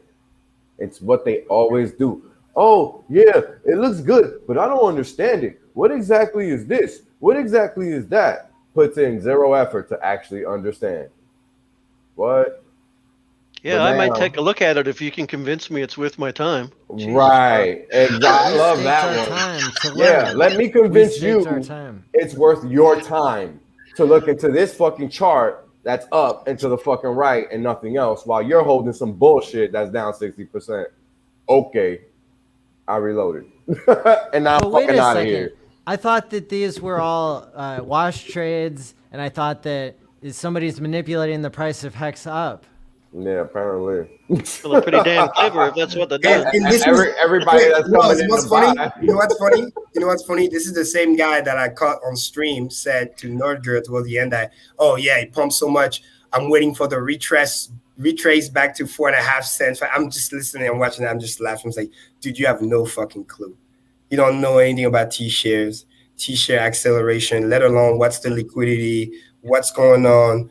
PulseChain launching, sacrifice. I could just come up they just like, oh my god, you have no clue. You're just looking at this chart thinking that it's just gonna be like any other chart. You see, that's the problem. He has to deprogram all the other shit, and he has a hard time to understand because all the other shit that was similar was designed poorly and they all failed. That's why his brain can't comprehend. Like what you say, he actually designed something better and it works, and he's sitting there in awe because you got those people have those syndrome like, I'm smart, I was here first, How can I not know about this? How can I not understand? You know what I mean? That's the syndrome. They need to move themselves and be the student, not the teacher. It's hard. I know. Some people that used to be the know-it-all and all of a sudden you don't know, you gotta be able to humble yourself. Because if you knew, you would have bought the coin already, or you would not know why it does what it does. But you don't know. So if you want to learn, you gotta humble yourself, which means if we give you quote unquote homework to help you, not to look down on you, because we're going to start talking about advanced stuff. You're not going to get shit, and then you're going to complain. So we give you the baby steps. We give you the understanding. Go watch that, then come back. Just like in fucking math. You can't just wake up and be like, hey, I'm going to do calculus 3. No, that's not how it works. Right? No, it's funny. This reminds me. You got to do algebra. You got to do the little stuff. For this reminds me of helping people understand math, because if people just don't want to put in the work, they just think it's supposed to just happen. Bang, bang. Like it's magic. Crypto King, you got it. Oh wow, yeah, he requested a bang bang. Yeah, there you go. Yeah. Tell me what Stephen Hawkins eats for breakfast. I just want to do that, and then I'll be good. You know? Right? He's funny. You know what? Let's just even move on. Let's talk to our favorite topic. Quick math. Let's go back to that. What's important? Yeah, you know what I mean. Our viewers' time is also important. The whole point is true. This is the whole point of my message, because I don't want it to get lost in negativity. Right? My whole message is, you know, we don't need disingenuous characters in our community, and we know who they are. Let's not forget who they are, because people will always show you who they are the first time. They're not lying. If they lied and slander with no disregard to you and what you got going on, then clearly they don't give a fuck about you. Exactly. So don't let them fool you with their fucking niceties. Yes, Period. and that's my biggest thing for me specifically in life. Like again, respect. That's in everything. Correct. With your peer, relationship, women, this, that. Like I'm okay even if you don't like me, but respect. If I respect you, you respect me. Hey man, I respect everybody, right? If the respect is not there, then guess what? Like my dad used to tell me, right? If you don't respect yourself, people won't respect you. And if you don't command respect, you will get disrespect. So then at some point, you got to know where the line is, right? We got no beef with nobody. I'm literally one of the nicest person I know. But to some degree, if it's like it's too much, I feel like you're taking advantage, then it's not going to be good. Because I make sure that I don't take advantage of people. Anybody I meet, everybody I interact with, I always make sure I add value no matter what. So I don't feel like I owe somebody something, and I always show that I'm grateful if somebody really helped me out. That's what this is about. And a lot of Hexicans show that. And that to me means the world. Like literally, I will give away money for people who are very respectful. I will give away all the knowledge for free. I don't care.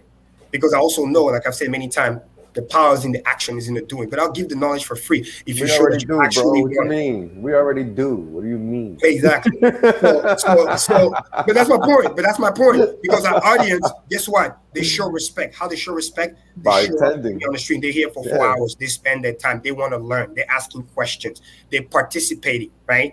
This is the thing that makes somebody say, you know what? Wow, let's keep doing this. You know what I mean? Well, show respect all the time. Maddie show respect all the time. You know what? I'm going to do this, future too. So this is what our community foundation is doing so well. So if new people come in and they don't know the culture, and we're trying to teach them the culture, we give them this, but they don't want to buy in, then it sounds like, wait a minute, you came late. We're trying to help you out. We'll give you the information. And then you're going to complain and start calling like, no, this is not how this works. I'm sorry. So until they understand that, and if they want to have questions, specifics, then we can go. We can talk for 5 hours because we know the thing from back and center. But if you're not even in a situation where you seek to understand, you can't make sense to somebody that doesn't want to make sense. those are the facts. So if we're not in that same wavelength, you're literally just kind of like wasting your time to some degree, and you have to wait. Just like in sales, if the customer is not mentally ready, I say, sir, it's okay. We can always come back later. You're not ready right now. Because whatever I say, you're not paying attention. Yeah, you're not going to be able to change their mind, right? I say something, it goes here, it goes the other way. So it's literally a waste of time for both of us. So when you come back with a more open-minded and you actually watch the video, which show that you're open-minded, that you want to learn, then we'll come back and then we'll address the situation. It's as simple as that. You know what I mean? That reminds me. Hit the like button and subscribe, or get out. We don't want you here in a while. if you're not putting in your work. And guess what? For all the people who are going to follow my instruction to hit the like button and subscribe, you're going to pump the stream so much that new people are going to come in and they're going to do it too. And then all the people who aren't willing to do the work, they're going to GTFO. And wait a minute, is that a Ponzi? Isn't that a Ponzi? Oh, we need new users to hit the like button. Yeah, that's a Ponzi. Wait, Maddie, you mean all the newborns that happens every year and the population growth? Is that a Ponzi too? Yeah. Very much. Yeah. You're just going to take all the. You're just going to take all those likes and split out the back door when, aren't you? I'm going to rug pull the likes. That's correct. I'm going to exit scam. Where did the likes come from? Where do they go? Where do the likes go? Where do the thumbs go? where does my thumb go when I press like? Yeah. Oh my God, this is too funny. Yo, you seriously can't look. Let me tell you guys, man. I deal with this level of stupidity at work all day. Like, this is the type of shit you can't make up. Like these are the same people telling us that Bitcoin is not inflationary. Yeah, like we have to remember this. And hash power is what secures the network. Oh, yeah. It's the no, power people. I'm sorry if I. The hash power in China. Blaspheme. It doesn't matter where it is. It's not what secure. The thing that secures the network is how many validators or nodes there are spread around the world. Yeah, look, man, we don't need to get into this basic stuff. All right. This is seriously. Yeah. Let's just close the rabbit hole. Move on. Yeah. Shout out to Food TV. Thanks for the kind words, man. Appreciate you. It's on page 1 of the white paper, though. I mean, come on. I know, right? That's hilarious. Shout out to freedomtv.info, man. Shout out to them guys. Shout out. Tiger is like, Coach K, you get an F. You're gonna fail your ass, bro. Gonna hold you back for the next grade. You can't pass. You get at least a D. You know what I mean? At least he sent a tweet, so you know what I mean. But sure. You can improve your grade. So D's get degrees. I want to go back to an interesting question. I think that was Ash that asked that like about an hour ago. He was talking about what we think in terms of the dynamic between HEX and PX, because I think that's also pretty cool to talk about. I think I mentioned it on WellStream on Sunday, but some people didn't catch that because I think that's important. It's a quick math that I believe should happen, but then again, obviously we'll have to see based on the sacrifice. So the reason why I believe PX is gonna lead first is actually because of what Pulse is going to do. This is something we have talked about many times before, quick math, right? The valuation is the path to liquidity, right? So as we know, obviously on PulseChain, first, there's no value. So the PX won't have any value at first. But then at some point, a pair is going to be created, right? Either Pulse to Ethereum or Pulse to Hex, either or. And through that path with the liquidity, it's going to generate the valuation. Now, if we focus specifically on Pulse, and we believe in the beginning, just like Ethereum, right? As more people come in, people that want to have their own project, people that sacrifice, protecting their bag, blah, blah, blah.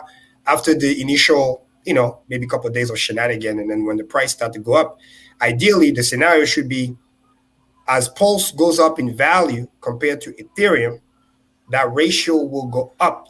And as Pulse goes up in value, PX will also go up in value because as a ratio, I'm moving as a function of a square. The same way we have talked about before, where when Ethereum was in the $200-300 range, and we were at 30,000 to 40,000 gray. When I first got in, that was 6,000 of a penny. And then months and months later, when Ethereum is in 2,000, 3,000, getting that same ratio, we got 8 cents plus, because again, it moves as a function of a square. So the idea is, the focus, Ash, to answer your question, is the secret is going to be what the Ethereum to Pulse pair does. So if the Pulse value goes up over time, it's going to drag the PX value up as well, because again, it's on that chain. That's also what we casually said.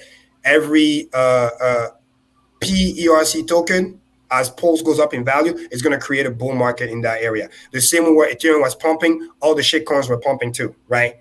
So, but also on the opposite side, if Pulse start to go down, then expect the PX valuation to go down as well, because it's a ratio path to valuation. So if everything goes according to plan, Pulse goes up in value against Ethereum, PHEX gets dragged up, and because PHEX gets dragged up, the T-Share value cost on PHEX is going to go up faster.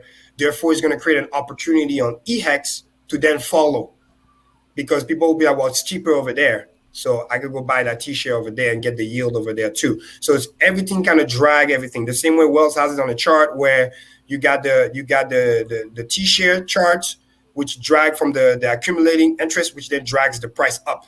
So everything is just acting as a function. So as the T-Share price goes up, the value of the yield goes up, which then drags the price up. So that would be the ideal scenario. So in the beginning, just watch out that Ethereum to Pulse pair, because that's really what's going to dictate the value. So Hash, hopefully, yeah, mind-blowing. You're welcome, bro. Quick maths. That's what always. So path to liquidity is the key. And now here's really, really cool.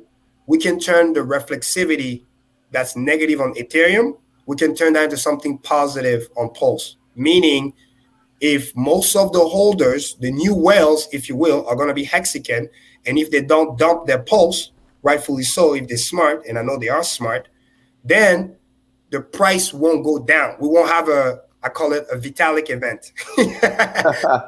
So our Pulse should continue to rise, building wealth, and then rise everything else with it. This is how it's going to even make more sense to not even worry too much about the USD and just stay in Pulse and PHEX, because as the price goes up, drags everything up. But in Ethereum, like we're literally living right now, we got to worry about all the other whales dumping the ETH whales and whoever institution dumping the price down and being dragged by Bitcoin.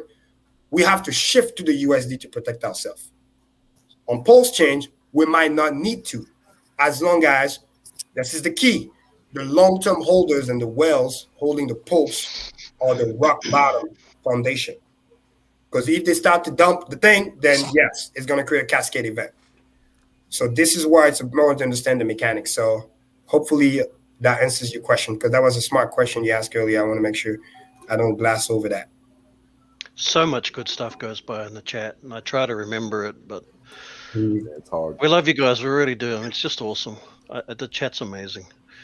I'm just sorry I don't have the skills yet to remember what's being said. Yeah, I mean, that's why I just, when people reach out, I just answer their questions. Second best option. Yeah, and that's important. Again, Maddie, that's another perfect example, right? Participation. People that usually come in, they listen, they hear something, that's question, and then now we go back and forth. That's why I don't mind, because they're interested, they want to learn. That's the best way. Rising tide, lift our boats, right? Exactly. That last comment from Ash is correct. Yeah, because that way, and then also in the beginning with that AMM that's going to rebalance the ratio, is going to set the barometer. And then from there, hopefully, after I was about to say the plebs, but after the little investor dump his Pulse or whatever, once we find stability and we start to rise, man, you do not want to be in USD. You want to be in Pulse and you want to be in PX or X altogether, which is why, again, Galaxy Brain here, having a stake that's going to be copied on the PulseChain is serious money, because when that thing's earning APY and free coins over the many years, imagine the Pulse value years from now, and then the PX value is going to be even more stupid. And this is the Easter egg why I'm so confident that Hex will always be more valuable than Pulse. because as Pulse goes up, PHEX will do double, force multiply. Ethereum wants to go to 10,000, we're going to go to $10. Doesn't matter because it's a ratio. Because whatever gains you get, I get too. I piggyback from that. That's what it means to ride on the chain. That's what it means when my friend was telling me, and hopefully he's still watching, Karim, why would we just buy Ethereum, man? He was back in the day. I said, do it now. Because we get the hex, it multiply. When Ethereum goes up, we get that upside for free. Because we maintain it there. And then Ethereum doesn't Ethereum doesn't pay interest. Well, exactly. And even if it did, it doesn't defer that interest into the future, thus giving space and time for people to get excited about price go up and buy more to defer even more into the future. Exactly. Right. And even if that mechanism did, just isn't there. Yeah. And even if it did, again, this is a then it would still be a promise coin. True. Yes. Boom. And beyond all that, right? Let me be clear. Even if Ethereum was finished today, again, this is Quant game. We'll talk about mathematical fact. If Ethereum was finished today, it doesn't matter. The yield is shitty. It's like 8 to 10%. And as more people stake that, it's going to be even lower. You can't beat my 40%, no like matter who you are. Bro, I think the max is like 12%. Yeah, that's it'd be nice. Yeah, give them the 12%. Who cares? Even if it's finished today, the value proposition is not there. You cannot beat my APY, period. Why? Because you still got to, hold on. I think it's in USDT or some shit. I mean, it's not even that. I don't want that kind of party risk. Here's a literal quote from Vitalik in an interview. He was like, we don't really know how people can get such high interest on certain things. He was like, it's like, it probably won't last more than a year. Yeah, they don't fucking get it. But the thing is, sometimes when you think you're smart or when you are smart, you don't everybody here is just as smart or smarter than Vitalik. Beautiful. To read something that's new, and that's literally Smart. sad because some people feel like because they know better, they get closed-minded. They don't want to learn about something new. They don't understand that Hex is different. You want to know something? Yeah, go ahead. Hex has taught me that everybody that's smart is not. And the people that know, this is a fact. It's a fact, right? Yeah. Think about it. It's a fact. All these people that are considered smart because they can crack a book and regurgitate that crap, that's not smart. That's in You can't think for yourself. In fact, that's dumb. Exactly why? Because they cannot think for themselves. They cannot. They need a book to tell them what the fuck to think. That ass. Follow direction. Yeah, it's the analogy I always say all the time, right? The people that just say, "Give me the formula," and the people that say, "Hey, what's the problem?" So I can exactly. Again, that's why logic comes first. Then the math. If you understand logic, because you need to derive what is happening, so that you can know where the value proposition comes from. What's the mechanic? They don't understand that. Again, proof of work versus proof of stake. They don't understand that Hex doesn't have all those crazy externalities that suck literally the API out of the system because it's only paid to the stakers, right? We don't have any miners that we're paying. We don't have any. Let's talk about that.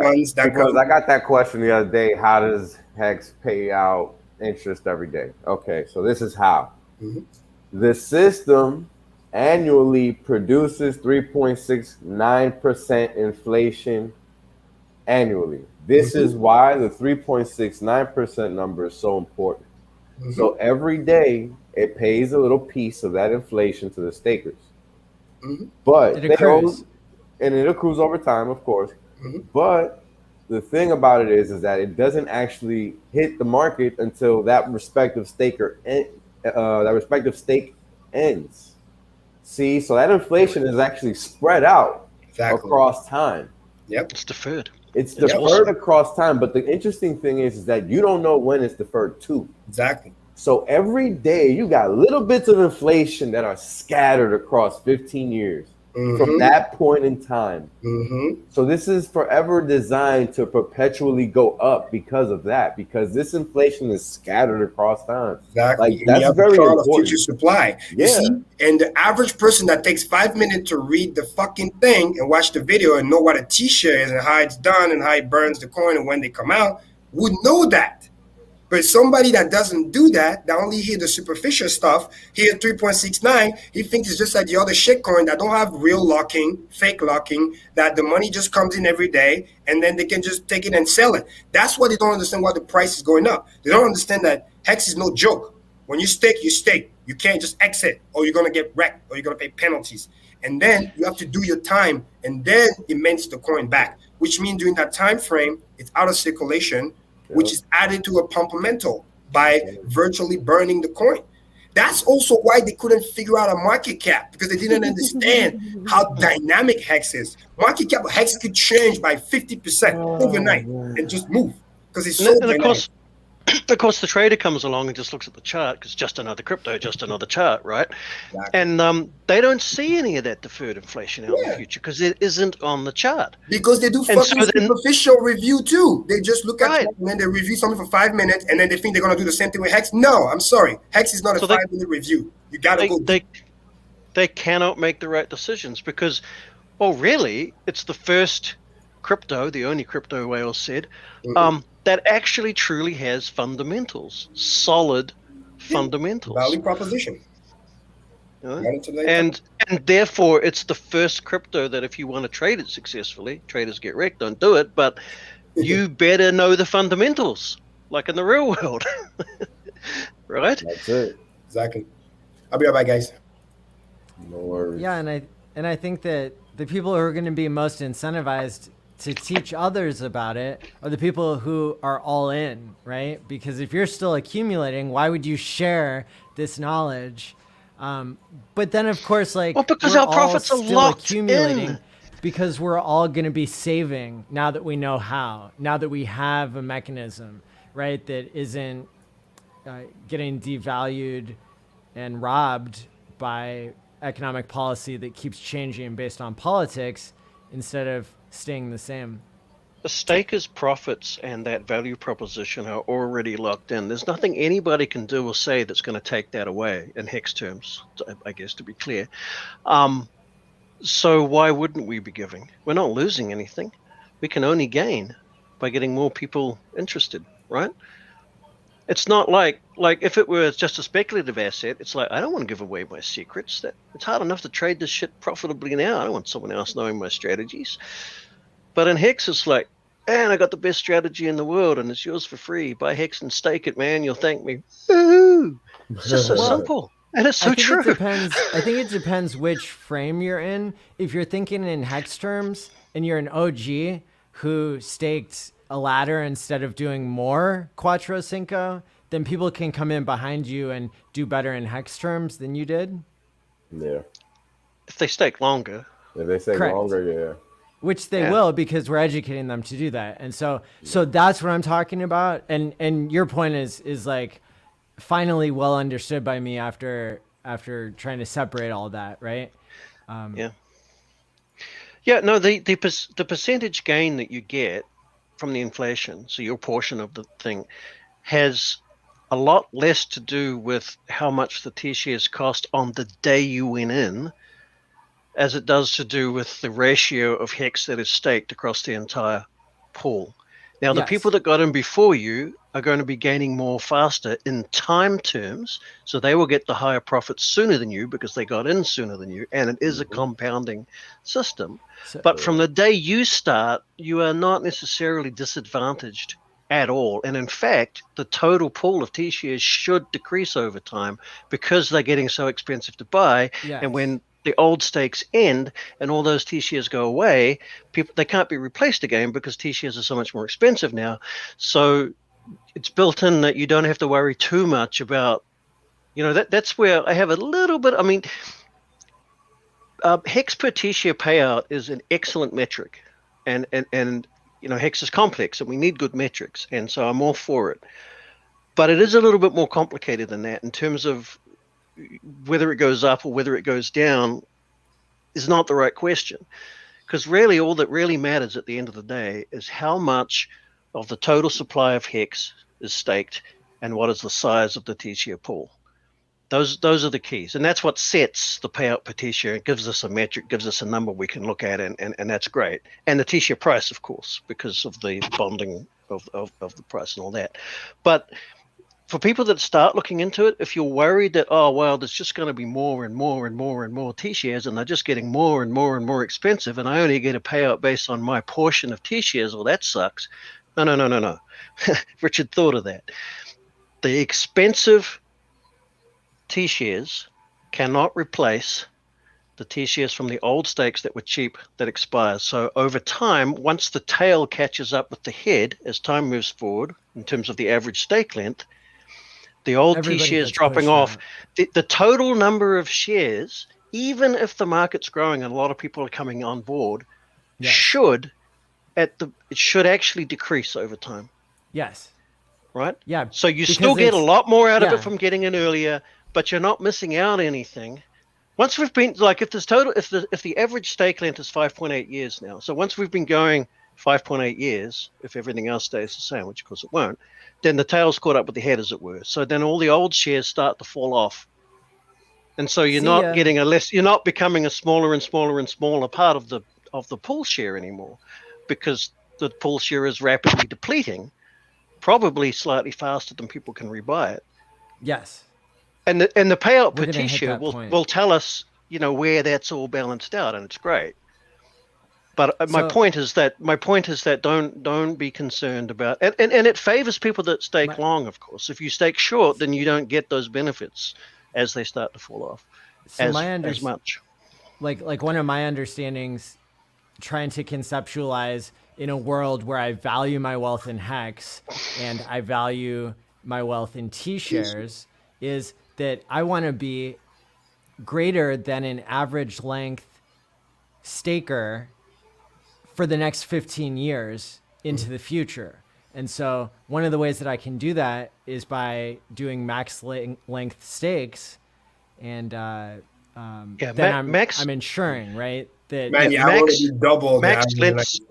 Yeah, max length stakes is the optimum gameplay, period. Yeah. No matter how much you understand of it and all the advanced strategies you might want to, at the end of the day, that is the optimum strategy. End of story. I want to be double the average length. You know why, Maddie? Not only I want to fight against inflation, but I want to be paid the inflation. I want to double from the inside. So when the total T-share pool is going to go more deflationary, like it's starting to do right now, we're still below 11 million. It's moving fast because, again, as the price goes higher and higher, it's going to accelerate the deflationary event even faster. That's what T-share acceleration is. Don't just rely on share rate. Share rate's up 82+%, which is good, but the price is pumping even faster. So T-shares are getting out of reach very, very fast. And then you combine that plus the people that emergency end stake stupidly when the price pumps a lot, those T-shares are not coming back. And those people are paying heavy penalty, which means they won't be able to recreate their old T-share. So a lot of it is falling off left and right and this and that. And then what ends up happening, it accelerates the deflationary event, and then the payout per T-share is going to start to rise. And if the deflationary event is greater than the onboarding effort, which could happen, this is how we're going to get there faster. Right now, it's been slowed down because we're onboarding at a fast pace too. We're almost keeping up with the compounding effect, but it's going to get to a point where we just won't be able to, because the economic mass you're going to need, if a T-share start to cost $3,000, $4,000, $5,000, $6,000, $7,000, $8,000, how many on board do you know that you can come in and buy a $8,000 T-shirt? Not that many. So and when the tail catches up with the head, it's game over. There's no way in hell you're this ever is going the to. reason why staking long is so key, when you understand that something started at 60 cents and then today went above 2,100 and past Ethereum. That's what you need to understand, why it's going on, so you don't get left behind. Very, very, very important. So no matter where you buy in, whatever the price was of the T-share at the time, the fact that you've got it, you are now, your course is set, right? Going into the future. And the longer you have it, you guys know all this. Mm-hmm. Yeah, it's literally just math. I know we've hit the third hour, so I'm going to drop a little knowledge bomb here, because we like to reward people who stick with us. And so I'm just realizing that I don't see USDC on the list of sacrifice coins. Nope. Smart. Yeah, I'm bummed about Smart. that. I love that. I wasn't going to be there. Does that mean if somebody wants to sacrifice the USDC, then they would route it through Hex? and that could pump the price. It's an option and it's smart. It's actually a good defensive mechanism because make no mistake, if it wasn't for that, somewhere would have just be like, yo, F that. Let me just USDC the joint and then boom. So, but remember what I said earlier. If you don't want to swim with the whales going to sacrifice and then he's going to dump the price. And he's going to have no problem sacrificing a cheaper hex because he's going to box you out. That's what he's going to do. So just come correct. Remember how we talked about the first 3 days? I don't say blow the whole load, but probability speaking, in the balance of probability, it will be smart within that 3 days to at least sacrifice 30 to 50% of the bag. And then you can freestyle from the rest. You guys know how to read chart. If it looks like it's falling out of a parabola or whatever, or doing is another thing and reversing because maybe the whale chain is mine. And we're gonna be talking about this every day anyway. So I'm gonna have the DMI look at all this shit. If I see that there's a trend change, I'll be like, hey, Hexican, be ready, because that might be a change. But I firmly believe if you swim with the whale and you do your part, he's gonna be out there pushing the price with you. Everybody wins. The reason that 3 days even exists is specifically for the purpose of equalizing the playing field for the players during those 3 days. That's why it exists. That's why the idea to even have it, that's where it came from. How the heck can we stop that 1 day FOMO thing stuffing up the chart? That's why it exists. Therefore, if you get in with the whales, then you're on an equal playing ground, and you go and you lock in your position with them. Wherever they go up, down, you go with them. Exactly. And here's another fun thing with the whales, right? Quick math, which I think they will appreciate. Good tactics. Manny, can you go back to that chart again?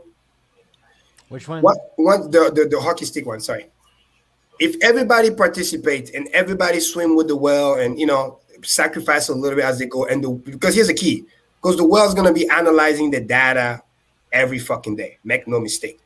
And I need you to understand how the whale thinks. The whale thinks, okay, I push the price, I sacrifice more, I win. But they also want to protect the back. They don't want to push the price so much that people will just be like, you know what, F with the sacrifice, I'm just going to cash out. So they want to make sure that people are bought in as well. So the reason why everybody needs to participate is because when we're tracking the addresses or the overall address of all the hex being sacrificed, and the whales is watching and people are bought in, everybody's sacrificing, and there's not a lot of liquid hex left, meaning we did the math, right? 85+%, 87% is like OA, you know what I mean? 9 point something stake. And then out of what's left, the 5% or 3.5% left, whatever.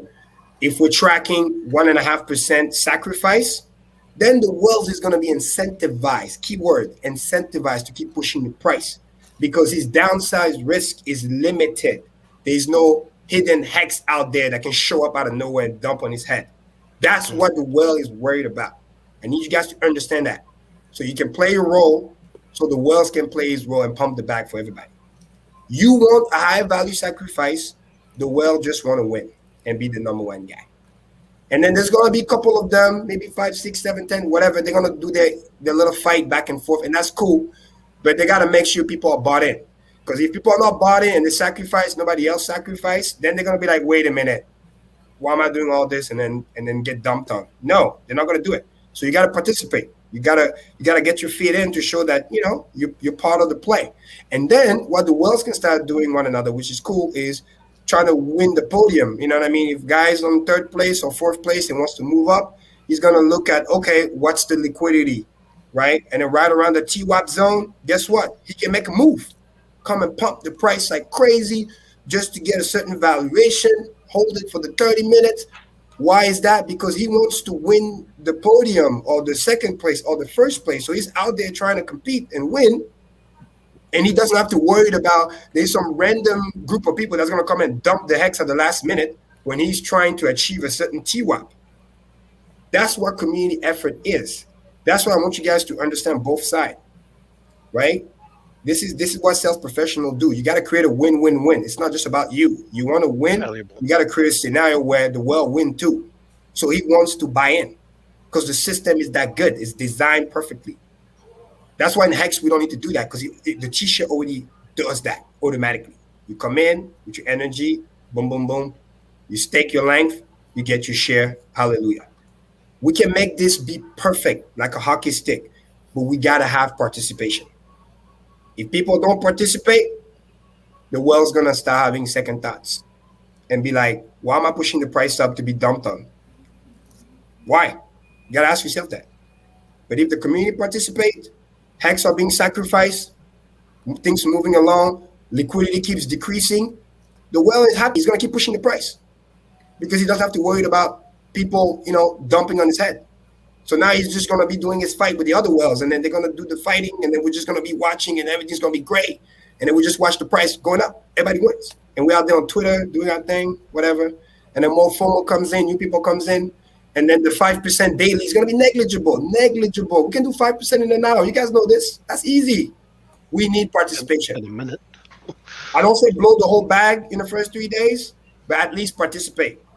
Because if you don't participate, we can hit stagnation. Or he might change his mind and just do his sacrifice and then dump the price so he can win. And then he's just going to watch you lose 5% a day. If you participate, everybody wins. If you don't participate, it becomes you against them, and then at that point it's going to be different. So understand that it's very, very important. And then protect your downsides too. The 3 days is key because I said no matter what, there's going to be one day you're going to be solid because that's the day where the whales are going to dump their big bag. So that day, when you see a massive, crazy ass pump again, make sure to sacrifice some, lock in that, because you never know. It might go all the way to 25 cents and it might go back to 18 cents. So if you see a nice pump right around that TWAP zone, put some in there. Lock in that profit. Keep it cool. Yes, we're super clever. Take out the yep. So do that, and then as you evaluate the rest of the days, then you can put in the rest. If you see that the trajectory of the price keeps going up and to the right like a perfect hockey stick, then you may do another 5%, and then the 5%, and then whatever every other day, and then you keep it moving. But if the arcing start to change, then maybe you want to accelerate your sacrifice for the remaining so that you can lock in a lot more value. So because then you go into speculation territory. Get the guarantee first. Don't gamble. Don't trade. You're going to get wrecked. Get your guarantees and leave a little bit of the rest. Get your free ride. But make sure you participate. If you participate with the well, I promise you, everybody's going to get paid. We don't make promises, but we can say that your 12 T-shares will be on PHEX as well because your staked HEX will be around. USDC was probably removed because that's a pretty cool... it was a risk. People start getting too many. Yeah, because people start getting too many wrong thoughts. Because mathematically, buying HEX is better. You push the price up, you get more value. But when you start to think selfish, like, hey, I'm just gonna be again, like I just fucking said, if you just want the whales to pump the price and you dump on the whales, well, guess what? The whale's gonna be like, you know what? Fuck that. I'm not doing it. Since you guys don't want to participate, nope. But he's gonna give you a warning. He's gonna push the price first. He will do it. He will do it. Trust me. Guarantee you. And then he's going to watch if people sacrifice. People sacrifice, he push the price up again. People don't sacrifice, he doesn't push the fucking price. Because nobody wants to feel like I push the price and then I get dumped on. Nope. It's not happening. And that's just common sense. That's logic. Sure. Because when you sacrifice, it shows the well, okay, this HEX is not going to be dumped on me. So let me push the price again. You don't have to sacrifice the whole bag, but participate. If you're one of those that say, hey, I'm going to hold everything until the last day, fuck that. You're going to be the one getting dumped on. Good luck getting your transactions through too. In that final exactly. Because also, contrarian, if you make it so easy for the whales to be number one because there's no competition, then why is he going to be incentivized to keep pushing the price up to compete? Nobody's competing. So he's winning already. So he's already the biggest fish in the pond. So everything is connected. That's what I said. It's so perfectly designed. There's no right or wrong one with a no. It's a game of trade-off. If you want this beautiful chart that you're looking on the screen right now, the hockey stick, everybody got to contribute. It's kind of like a dollar cost average in a way of sacrificing. And then guess what? Everybody wins. By the time you're done, your value of your sacrifice is going to be way better than if you're trying to be selfish and then you get dumped. So food for thoughts. Cool. Now, can we get Whales to go over the charts here that people have been waiting for? Let's do it. Bang bang. Awesome. It's my favorite part of the show. Yeah, right. Oh man, they look nice. We keep doing all-time high, guys. Oh yeah. This is where we get participation into 3 hours because we're smart. We put whales at the end, right? Yeah, seriously. We almost touched 12 cents. That's funny. All right, let's get into it. A little disclaimer: information displayed in this broadcast is known to cause increased amounts of FOMO. Mm-hmm. The Quant gang are not responsible for any losses you may accrue for not understanding the math. Remember, that's what it's all about. The math. Boom. Don't be these guys. You've seen what happened to them today. They just missed out on 30% by like 12 hours. All they had to do was wait a little bit longer. Just a little bit. Just a They little have weak bit. hands. I fucking love it. And by the way, just quick, I love that comment from Dylan. You're absolutely right. Yeah, no USDC means think again about dumping your hex to secure the well pump. Exactly. Yep. Exactly Man, what it is. I Too was many just going to people use it to be lazy so I could lock in my USD value and just walk away. Not participate. And I don't want to know. I don't want to know. Just tell me when the dust settles. But now I can't even do that. Think No. again. No, because I started seeing that on the chat, man. And even though people keep talking about, oh, I'm going to do this, I'm going to do that. And then Dan was talking about it so much. Well, guess what? Richard heard you loud and clear. Because if Now you I gotta still be participate. selfish, okay, we remove that. Because mathematically, you wouldn't do that. You would just buy the hex, push the price up. It makes sense. Unless you don't want to be a team player. And then I'm like, fuck that. Nope. Boom. So, yeah. If you want to play, you got to be in the game. He did it again. See that comment by Crypto King, Maddie? What's that? See the comment by Crypto King? Oh, Take a look. It's worthy of a pause. I can read, yeah. I have a feeling that some of these the pulse was any concern with that. Well, listen. Number one, it's decentralized. You can't control who's gonna come and buy, right? And if they buy and it's a great product, we're just gonna be proud about that you have a great product, and that's it. The funny thing about maxis is that because they are maxis, they're gonna start protecting their back. So in a funny way, they can't talk shit about Pulse no more because that would be part of their bags, right?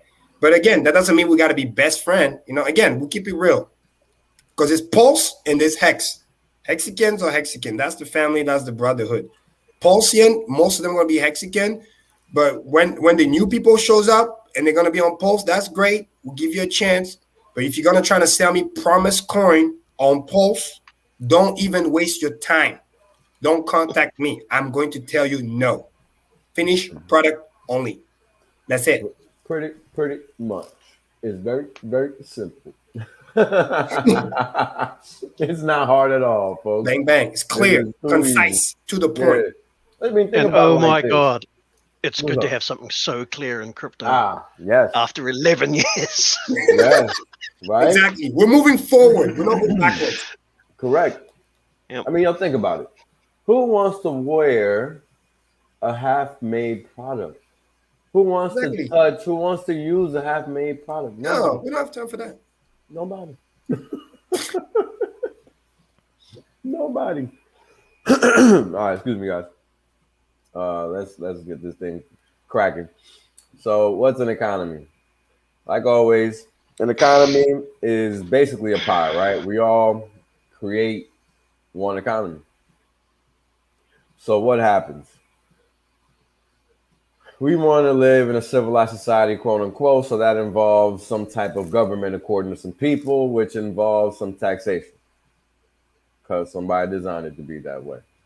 So what ends up happening is that what we create gets disproportioned and taken away by the public sector, and the private sector is left reeling with a 30% gap or more, right? And that's how economies work because that's what taxes are. They're really a hindrance on proper capital allocation or capital distribution, whatever you want to call it, right? Because the reality is that if people had more control over the funds, projects would get done. Less money would get misappropriated, right? And we always hear cases of fraud, waste, and abuse within government all the time. And that's because nobody's watching, and they know nobody's watching. And that's because people assume that they elected responsible folks. But no, you just elected some childish, narcissistic psychopath, and you just didn't realize it. And that's just how it works.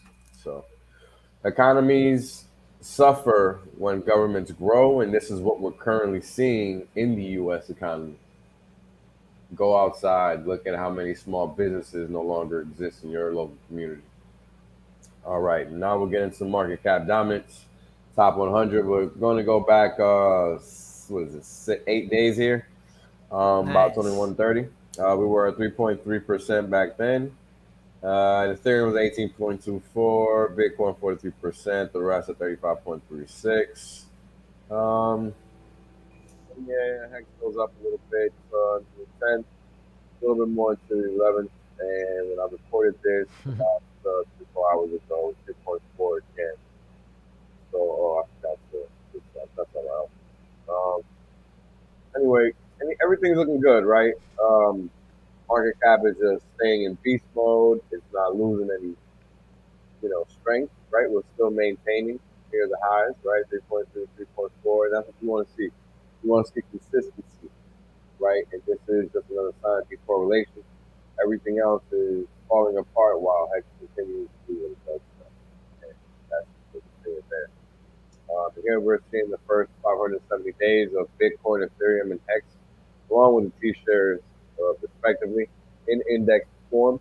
Bitcoin is giving us a reading of 932 or 933 rounding up. Ethereum is giving us a reading of 1608, while the Hex index is all the way up there with a reading of 53,264, while the T-shares index is, man, I can barely see it. I'm going to have to go get my binoculars real quick. I'll be right back. We'll wait. Yo, 97,773 on the index rounding up. I mean, this is crazy. I love how it's picking up. Yo. You're going to have to change the scale soon. And this is just the first pump of this move. Yeah, it's the fractal. It's literally doing the last year, move. It's the first pump. It's the first pump of this move. So this is crazy, right? And pumping. Again, it's pumping as we speak. It's amazing. Love it. Is it? FX is cooking because Ethereum is dumping. So 11.75 cents on the US. Nice. And then FX is at 61,000 Gwei now. 61,000. Crazy. Yes. But I just want to talk about the trend line real quick, because this trend line is the graphical nature of the return streams for Hex. This is what I was talking about earlier, right? This is what Hex is always going to be in the shape of, right? And this is always going to put the pressure on price, right? Price can only move but so much lower away from this line, and it can only move but so much higher, depending where it's moving higher, right? At the tail end, it's okay because the curve is still happening in real time, right? So it's a little different because this line can stretch, but it can't be compressed, you see? So it's something that you have to realize. It's dynamic in the sense that the price can just keep going up, basically, and this is just going to stretch out. Ethereum's is like a log-based 10, and that's just not designed to do that. So it is what it is. Hex posted payday. I mean, it is what it is, right? 238 days. The index is at 2,228, rounding up. Insane. It's crazy. Dude. All-time high. Even the whatever having Bitcoin never got there. Never. This is history, people. Yes, sir. No coin has ever done this. Has gone this high. Never. And it's just getting started. It's about to separate itself. Mm-hmm. It's going to start looking at Rich's tweets when he for the separation. Yeah, just wait by the end of the year. Yo, the little video clip where it's the little rockets and shit, and he's doing all this shit with his all arms. the tweet when he shows the different charts. Oh wait, just fucking wait. It's starting to arc. You see how the stairs are happening, right? Stairs, straight stairs. Next one. Now we're doing another stairs. It's taking less time to each stairs. That's right. We were talking about that some other time. I can't remember when it was, but yeah. It's arcing. Shorter. They're gonna get shorter because we're just gonna be climbing that value proposition of that S curve, because now that value proposition is that S curve, right? Yeah. Because if you just look at the red line, right, the red graph, and you turn to like stairs, you can see it. The fractal. Up, diagonal, up, and it's getting shorter and shorter. Up, next. And every major move like that is like a 5x, 5 to 10x. Easy. Savage. Pretty much. I mean, look, we went from like 250 to 1,000. Yeah. Boom. Right. And then whoop. Right to 2,000. Like, what the hell? Next up, 10,000x. Get ready. 10x, no time. Yeah. Oh, yeah. We're about to hit that for sure. Yeah. So if you don't even like HEX, and you want more tulips, then just get off at the next 2x. That's it. Selling on a double, like Richard said. Just use it for what it's for. Oh, and if you're new, and if you Coach K watching, you got one more chance. Tomorrow, 10:30, okay? Rich is going to be having a full session. You have no excuse. Watch it. Learn. Ask questions. Be in the chat. As a matter of fact, if any Hexican watching right now on Twitter and has this thing, just send him the link. He should probably already have it. The tweet that Rand sent it. Be there tomorrow. Watch it and ask questions. And then you'll see. If he's serious, he's going to watch it. If he's full of shit, he's not going to watch it, and he's going to come back to asking stupid question again. He just wants the kudos of having someone like Richard on his blasted stream. But that's what I'm saying. So tomorrow he's going to be exposed because he got a chance. Because I heard there's going to be a full episode. So one-on-one. All the questions. Probably 20,000 people watching live or whatever. So we're going to be there too. We're going to be in the chat. It's going to be awesome. It won't work. Look, I'll show you how it went. Wales, I beg of thee, can I please be on the stream? Will you please come and be interviewed by me? Oh, shit. Sure. So it does work. Maybe you got to have respect or something. I don't know. What? Of course. Anybody can jump on my stream. It's all good. Yeah, Jonathan, it's going to be on the Rand Noiner channel. If you look on Twitter, we posted it earlier. So it's Crypto Banter. I think that's what it's called, the YouTube channel. So tomorrow, 10:30. I don't know if it's Eastern time or Pacific time. I'm not sure. But look on Twitter. You see it there. Wales, you were supposed to say, well, if you can prove to me that you're serious, I might let you on. Well, no. Just for future reference. No. I mean, you seem pretty serious to me. So, I don't know. Fair enough. Fair enough. Yeah. All right. Point taken. Well done. Yeah, I try. Carry on. So, what's crazy about this chart is that the halvings are the most inflationary period for Bitcoin. So this is when you get the biggest pump.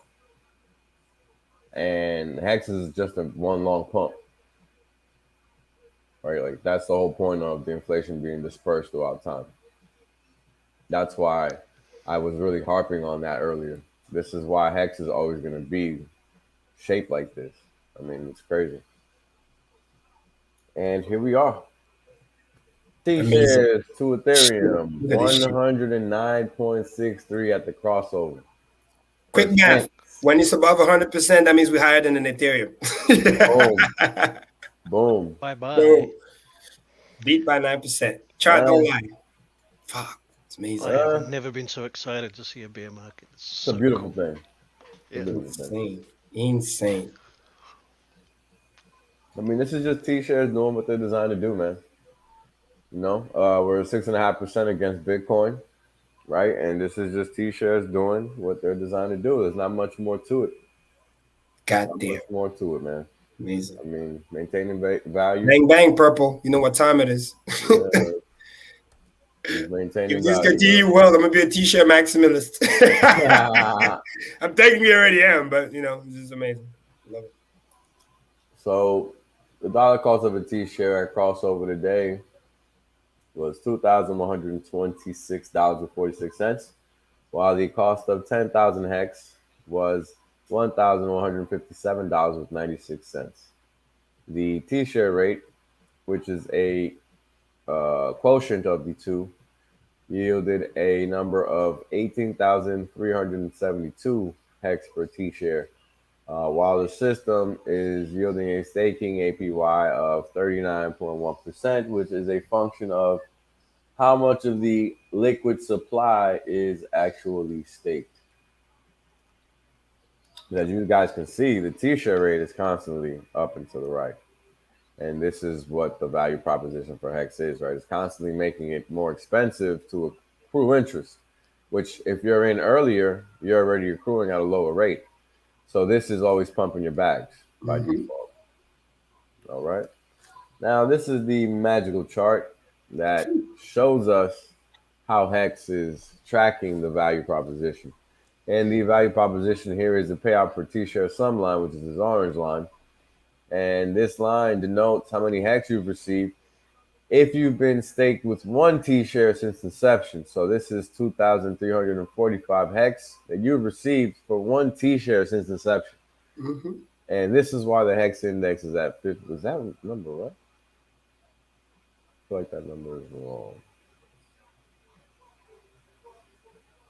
Oh, shit. Wow. No, it's not. Wow. Okay. 53,264 it is. That number's so high, I had to go back and check. I just didn't think it was right. That's crazy. And, I mean, we still got a gap, so we still got some more room to go. Tomorrow's going to be even more beautiful. Yeah. So, strap in. There's some more to go. Yeah. And in percentage terms, we got the payout per T-share sum index. And this is the 200% Richard is talking about, right? 212,606.8 on the index. Phenomenal. Nice. Phenomenal. This is just for being staked. This is just for one T-share. Yeah, and it seems like the payout per T-share, just index regular, the yellow line, seems like it's trying to perk up. Seems like it, but he's trying to be, hey, let's go get it. Let's go I don't think it happens until T-share count increases. Yeah. Because that's the only way that the payout is going to increase. It's perking. Yeah, but it's trying to. But hey, unless mass adoption shows up more and then. Oh, yeah. I mean, look, dude. It's going to be epic. Either way. We're almost at 38,500 stakers already, and we just passed 38,000 yesterday. Well, I'm loving it. So either way, it goes up, right? I think we're hitting that velocity already. I think we're hitting that so-called escape velocity. That's what I think. That's what I think. That's what I think of when I think of the term pre-viral. Like we're just taking off, right? So that's what I'm thinking. And it's a beautiful thing. You get paid regardless, right? So if APY goes up, you win there. If APY goes down, USD goes up. Yeah. So it's like all good either way. Yeah, let's not forget that they both go up together quite often. Exactly. Which is what the trend right now is perfect. APY is not going down, the price is going up. So I like that. I like that too. The balance. I'm happy with 38%, to 40+%. So yeah, it's hard not to do. I'm locked in. I'm staked. I can't not take it. Damn it. Guess I'm just gonna have to be wealthy. Shoot. I'm gonna be upset. To have, isn't it? Oh dang! That's not what I signed up for. I just wanted to see if this thing worked.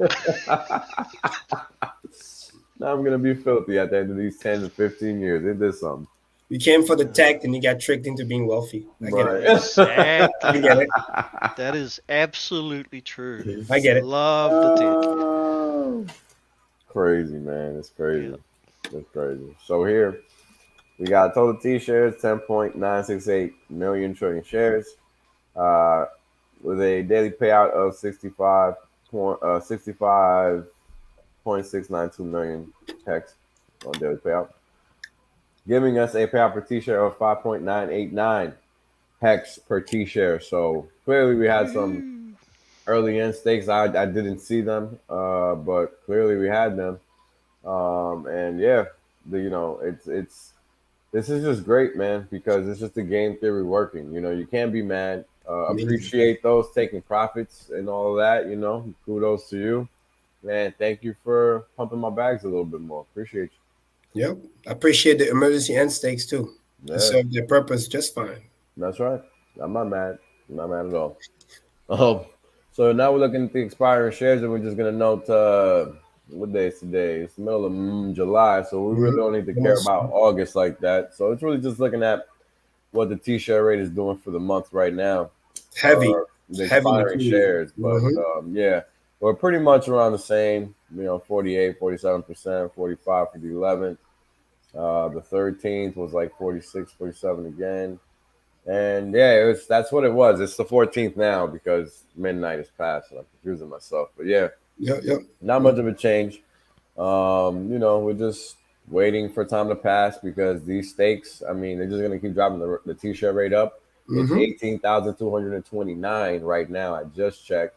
So this thing is just in go mode, man. This is the all-time Hex versus ETH and versus Bitcoin correlation charts.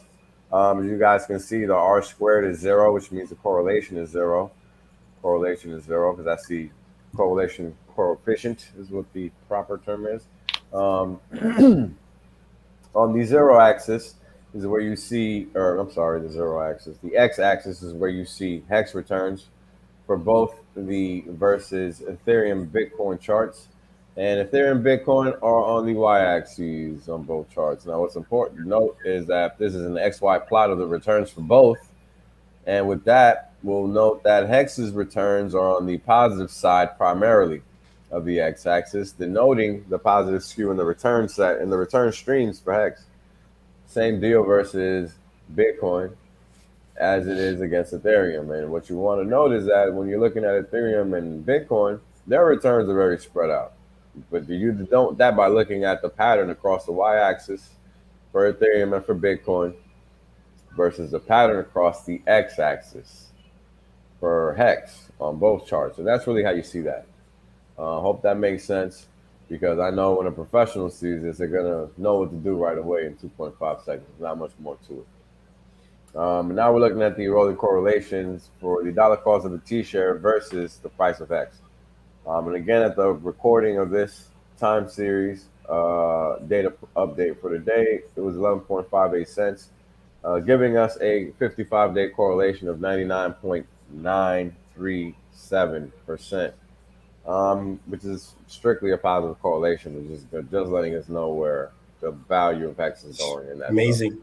So, and Hex again, just look at the major move. Wells, can you go back? Yeah, just look at it, like what it was before last time we were that on that path before we go. Just that alone, that's an easy 10x plus. And if you just look at this graph and you look at where we are now, starting same move. I mean, this is like what 0.7 of a cent, 0.8 of a cent right here. And the best part is this time around, the medium period when we're just like stable was actually longer, a little bit longer. So imagine if you just do this move, you're looking at, again, right around that 0.5, 0.6 on the way to the dollar. So stay bootstrapped, stay staked. Magic is in the move right now. I want people to notice something on this scale here. This is about to get very mathy, but stick with me, please. Notice how the gaps between the values increase over time. Meaning, this is a half. So this is half of one. This is a long distance, but here it's only a quarter. Well, it's doubling every time. I hadn't noticed. It's decreasing every time. Oh, sorry, halving every time. Yes, it's fine. It's fine. I know what you meant. It's decreasing every time, right? This is a function of that convexity because every time you purchased Hex down at these levels, right, this is how easily you doubled. It was nothing. And it goes faster and faster. And it goes faster and faster. You blink and then you are 25 cents. And then you blink again and it's half a penny. Bingo. And then you blink again and it's a fucking dollar. Because think about it. When you're around 12 cents, 20 cents, and you have, a 10, 20% move like we have, or more, that's like massive. That could be 10 cents. Like the same thing that took us a while. Well, you alluded to that before. Took us a while to get to the penny, and look at how fast it went from a penny to 10, right? Correct. So it's just the dimension, the time is getting shorter and shorter. That's what a parabola does. Because the stare is getting shorter. Bigger. Yes, because the values are getting bigger. Right? It's requiring more economic mass to move the scale, and more economic mass is coming in. Yeah, which also means you got to stay bootstrapped, because the faster you can miss a move too. Yeah. Today, people miss 50. Some people miss 48%, almost 50%. Because because I didn't want to use the market order, I missed out on like 250 hex on an order. There you go. There you go. The same way you guys used to know and remember, this whole Tom Lee, whatever. If you miss those 10 days in Bitcoin, with fucking hex, forget 10 days. You can miss a day, and then you can lose 100% move. Oh yeah, it's serious. And this is why this chart is so important, because as long as this correlation stays positive, there's only one way for price to go. That's it. Because it's being dragged up by the correlation. Correct. Because the T-share is what drives the value of the hex. So now we get to that famous chart that ultimately details what that random line is really talking about. Now, Whales, can you increase your audio just a little bit, whether it's getting closer to the mic or using the setting to... Hold on. I think I'm going to have to unplug and replug in the mic. Give me a second. Sounds okay here. Maddie, can you check if your echo cancellation is turned on? Because if it is, I've had problems with that where after a while it starts... Yeah, okay. Yeah, because I can hear Wales, but I mean, turn it up a little bit maybe. That'll help. My own echo cancellation, if it's turned on, sometimes something goes wrong on the software and it starts making just one of you for some reason fade off into the distance and get weird. How about now, Maddie? I think that's better. Okay. Well, let me know. Is that still okay? Yeah. Okay, cool. All right. So now we got the orange line, which is a dollar cost of hex, with the dollar cost of the payout per T-share, which is the magenta line, and the adjusted hex value of hex, which is the yellow line. Now, as I was describing earlier, you have the price of hex, and then you have the payout per T-share, which is the value proposition for hex, right? So what are we noticing here? We're noticing that as time passes, the gap between both is increasing. Mm-hmm. Now, let's think about this for a second. When you have something that is determining how you grow, meaning friction, tension, right? Residuals, right? Something that's causing a change, right? And when we learn a lot about this in complex math and in probability densities and things of that nature, right? Just how things change is very important, right? So this is what we're seeing here, because over time, what's happening is that with the increase in the price of hex, the value that the system is creating is greater over time, right? Mm-hmm. So what does that mean? Just like we just talked about, just like Karim said, just like we talked about before, as time passes, the value is going to cause the pumps to happen quicker, because this is just spitting out money every day. I mean, look, now we're at 69.5 cents. We were just at 50 and 40 on the payout per T-share, and now this is at 80.9 cents, 81 cents rounding up. I mean, we're at $1 probably in days. Mm-hmm. And then what? Like, I don't think it's going to stop there. I think this is really going to keep going and hit at least 35 cents, just like it did here, where prices went up and kept going. Or maybe it just hits a quarter. Who knows? But I think it's just going to keep going. I don't think it's going to stop right now. Yep, because the price is going to push everything up. Yeah. So this is interesting times for Hex, because, again, as this spread between both the Hex dollar value and the payout per T-share value continues to increase, the quicker the pops are going to happen over time. Look, this was just the other day. This was just the beginning of May.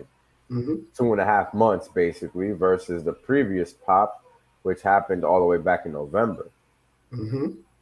right? And you can see how this pop we're in right now is very similar because how vertical it goes to the pop we had last year. Again, the fractal.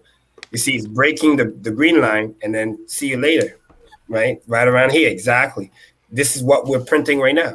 And then from there, if you look at the multiple where the green line was, which was roughly next to what, 0.001, right? And he went all the way to 1.5, right? On your scale, if you look at the scale on the left 1.5. side, right? The beginning of that pump from April, the scale says 0. Oh, from April here? Yeah, right here, right? And then the price USD on the 0.001. left side, right? The bottom of that is like 0.0019, right? Yeah. And then at the top of that was like 0.015 or 6, exactly. So if you do that as a major move, that's like almost like 13x. You know what I mean? Some stupid number, or actually, no, my bad. It's like 8x, 6 to 8x. Yeah, because from 0.15, Yep. from 0.015 to 0.15 is 10x. Exactly, because if I just run it down to like 0.002, right, to that to go to roughly 16, right, almost 8x. That's savage. That's good. That's how you get from 8.5. That's a nice move, right? 8x, 8 times 8, right? 64, baby. You're right. We did 10,000 X's in the card, man. It's in the cards. In 2 weeks. And then Melvin is saying we're pumping right now. So Benny, are you right or is Melvin right? Usually Melv Tony is more right. So is this? I see what Benny's seeing. All right. Because that would be all-time high because we haven't touched 12 cents. Whoa, yeah. Hey. Oh, yes, Uniswap USD. It's definitely 1197. I'm looking at it right now. Wow. And look, Wells, do me a favor. Can I share my screen real quick? Yeah. Go ahead, bro. Like, people need to understand. We'll be talking about the thing with joking. It's live right now. The fractal is nasty because Hexicant, please listen to this. Do not. This is the part I really need you to listen. For the love of God. This is your wealth being created right now. Don't be stupid. Don't be trading that shit. Let it grow. Because I want you to understand. Let me know when I share my screen, Wells. Maddie, sorry. What's up? It's all right. What's up? Look at this. It's massive. 58%. Since the stream started, we went up more than 10%. 10%. And I know it looks like a big bar, but understand, this is log. It's still nothing compared to this bar right here, which was 147, almost 148%. I repeat, 148%. Do not trade. You're going to be left behind. This is exactly what I said earlier too. Everything's in confluence. The whales are pushing the price up. They're getting ready to sacrifice tomorrow. Do your part. Stay out of the way. Be the good Samaritan. Swim with the whales. Do your sacrifice. Do not dump the price. If you do that, you're going to stop the pump and you're going to be sorry later. We are in the fractal right now. This is a weekly chart. Very important. I leave it on the weekly on purpose. Why? Because literally if we start this week, 1 week, another one, and another one right here. 2 weeks, 14 days. That's it. If we play this right, we are already in the zone. Okay? Those are called feed extension. We already passed one. We're good. This is extension. That means it just goes. You just need to get out of the way. Let the thing do its thing. There must have been a ton of value sitting in USDC waiting to go in. Exactly. It's just found out that it's no damn good. Mm-hmm. So guess what? I told people about 50 minutes ago. Exactly. This is what I mean. Thank you, Manny. This is what I also mean on the PulseChain. When the reflexivity works against you, which is good for those who are in the coin, because price just pumps and you're just riding with the pump. You just went up 10% and down 10%. And then it's price discovery. There's nothing here. Nothing. You can literally just look at it, do your sacrifice, let it ride, make sure you participate, right? So the worlds don't feel like you're not trying to get in. And then just enjoy the ride. Enjoy the ride, be cool. By the time we get here, just mathematically, literally, it's almost a 2x from where we are now, from 64 to 128, right? And it's a force multiplied. 2x means 4 because it's a move as a function of a square. And where are we now? We're literally at almost 12 cents. That means move as a function of, that's a 4x. 4x. That means literally we go from 12 times 4 is 48. 48 plus 12 is 60 cents, aka 10,000 hex. This is literally right here. Mathematical fact scoreboard. Stay out of the way. All you gotta do is wait 2 weeks. Do your sacrifice, chill, relax, do some tweets, onboard So people. what you're telling me, I'm gonna have to find somebody to do my cornrows in my hair. Pretty much, yeah, man. For 25 cents, because yep, that's probably next week. Because this baby is on a mission, and no matter what anybody says or do, it's on a mission. Nobody's stopping it. Why? Hex just keeps bumping into these perfect storms and forming another black swan event. It's exactly. Like, look at this. New reality. It's crazy. Look at this. Savage. Look at this. DMI literally went back and catch up. This is insane. Red is intensity, which we've been pumping for months. And the buying pressure that happened literally today, since yesterday, went to catch up to the intensity of the move that we have had for months. That's insane. This is what I told you. DMI tells you what the market maker is doing. Get out of the way. Don't try to pick up pennies in front of free trade. You're gonna get run over, and then you're gonna cry. We have so much room to go. By the way, this was like last year pump, just so you understand. This is how high the buying pressure went. This is the pump of last year. Let me go back so you understand. This is this. 4 weeks. Obviously, this is V1, so don't trust too much the volume here because we're more on V2. But at least V1 is tracking the buying pressure. We're here. We can go all the way here. And it's a vertical spike. So get out of the way. Don't be stupid. Don't regret it later. You're building wealth.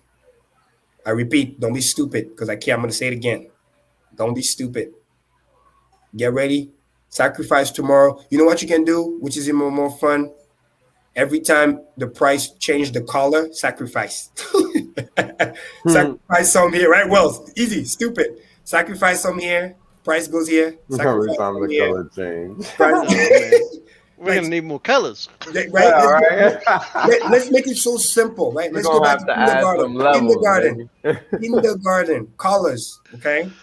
Weekly chart. Don't listen to the noise. Weekly chart. Don't worry about this, the daily and all this other stuff. It's doing its thing, but just look at the weekly chart. That's it. Know the destination. We're repeating this fractal here. First bar, 147, 448. Second bar, 61% on top of the 147. Insane. Third bar, almost 50%. Fourth bar, another 41%. That's insane. That's insane. And if I were to measure the whole thing, this is where it gets crazy. We literally go away from the screen because right here, the whole major move all the way here is 1,000, well, roughly, 1,100%.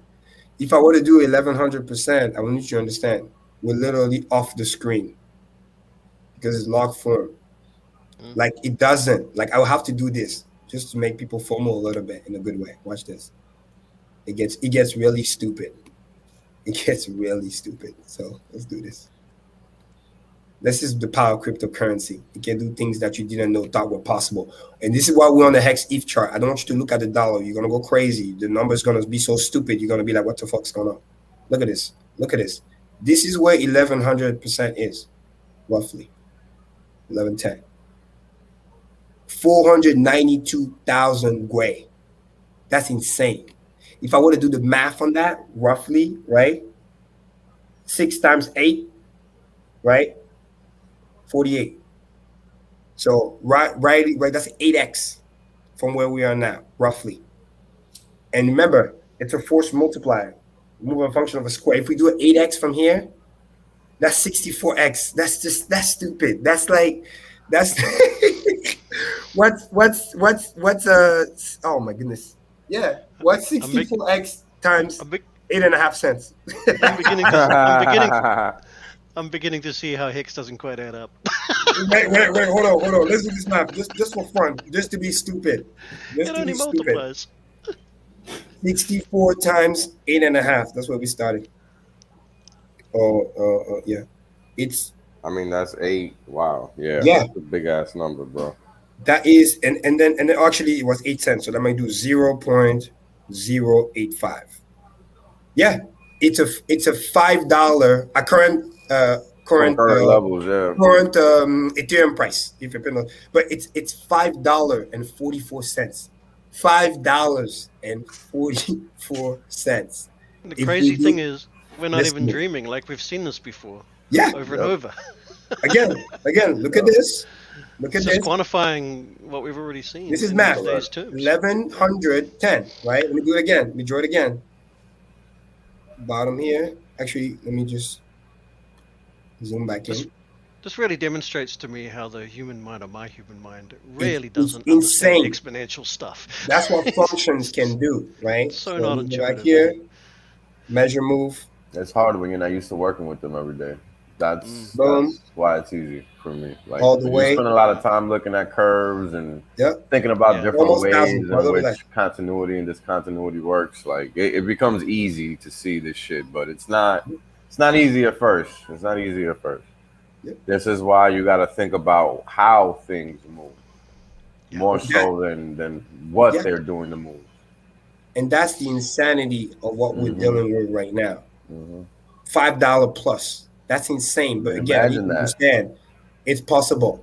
And let me be nice. And let's say I'm a discounted by 50%. Let's say something crazy happened. Ethereum price get cut in half. Okay. You go from $1,900 to $800. Okay. Cut in half. That still gives you a $2 and roughly 70 cents. Because 5.44 divided by 2, right? It's roughly $2.72. That's still insane. Insane. All you got to do is do nothing. Meditate. I'll wait. Right, Whales? Pretty We'll much. wait. Got all day. The power of doing nothing. This is why I am telling you. Oh, Proof of weight. 12.016 cents, new all-time high. That's it. What's It's the up, Super Quant Gang Hex? stream. That's what we're here to do.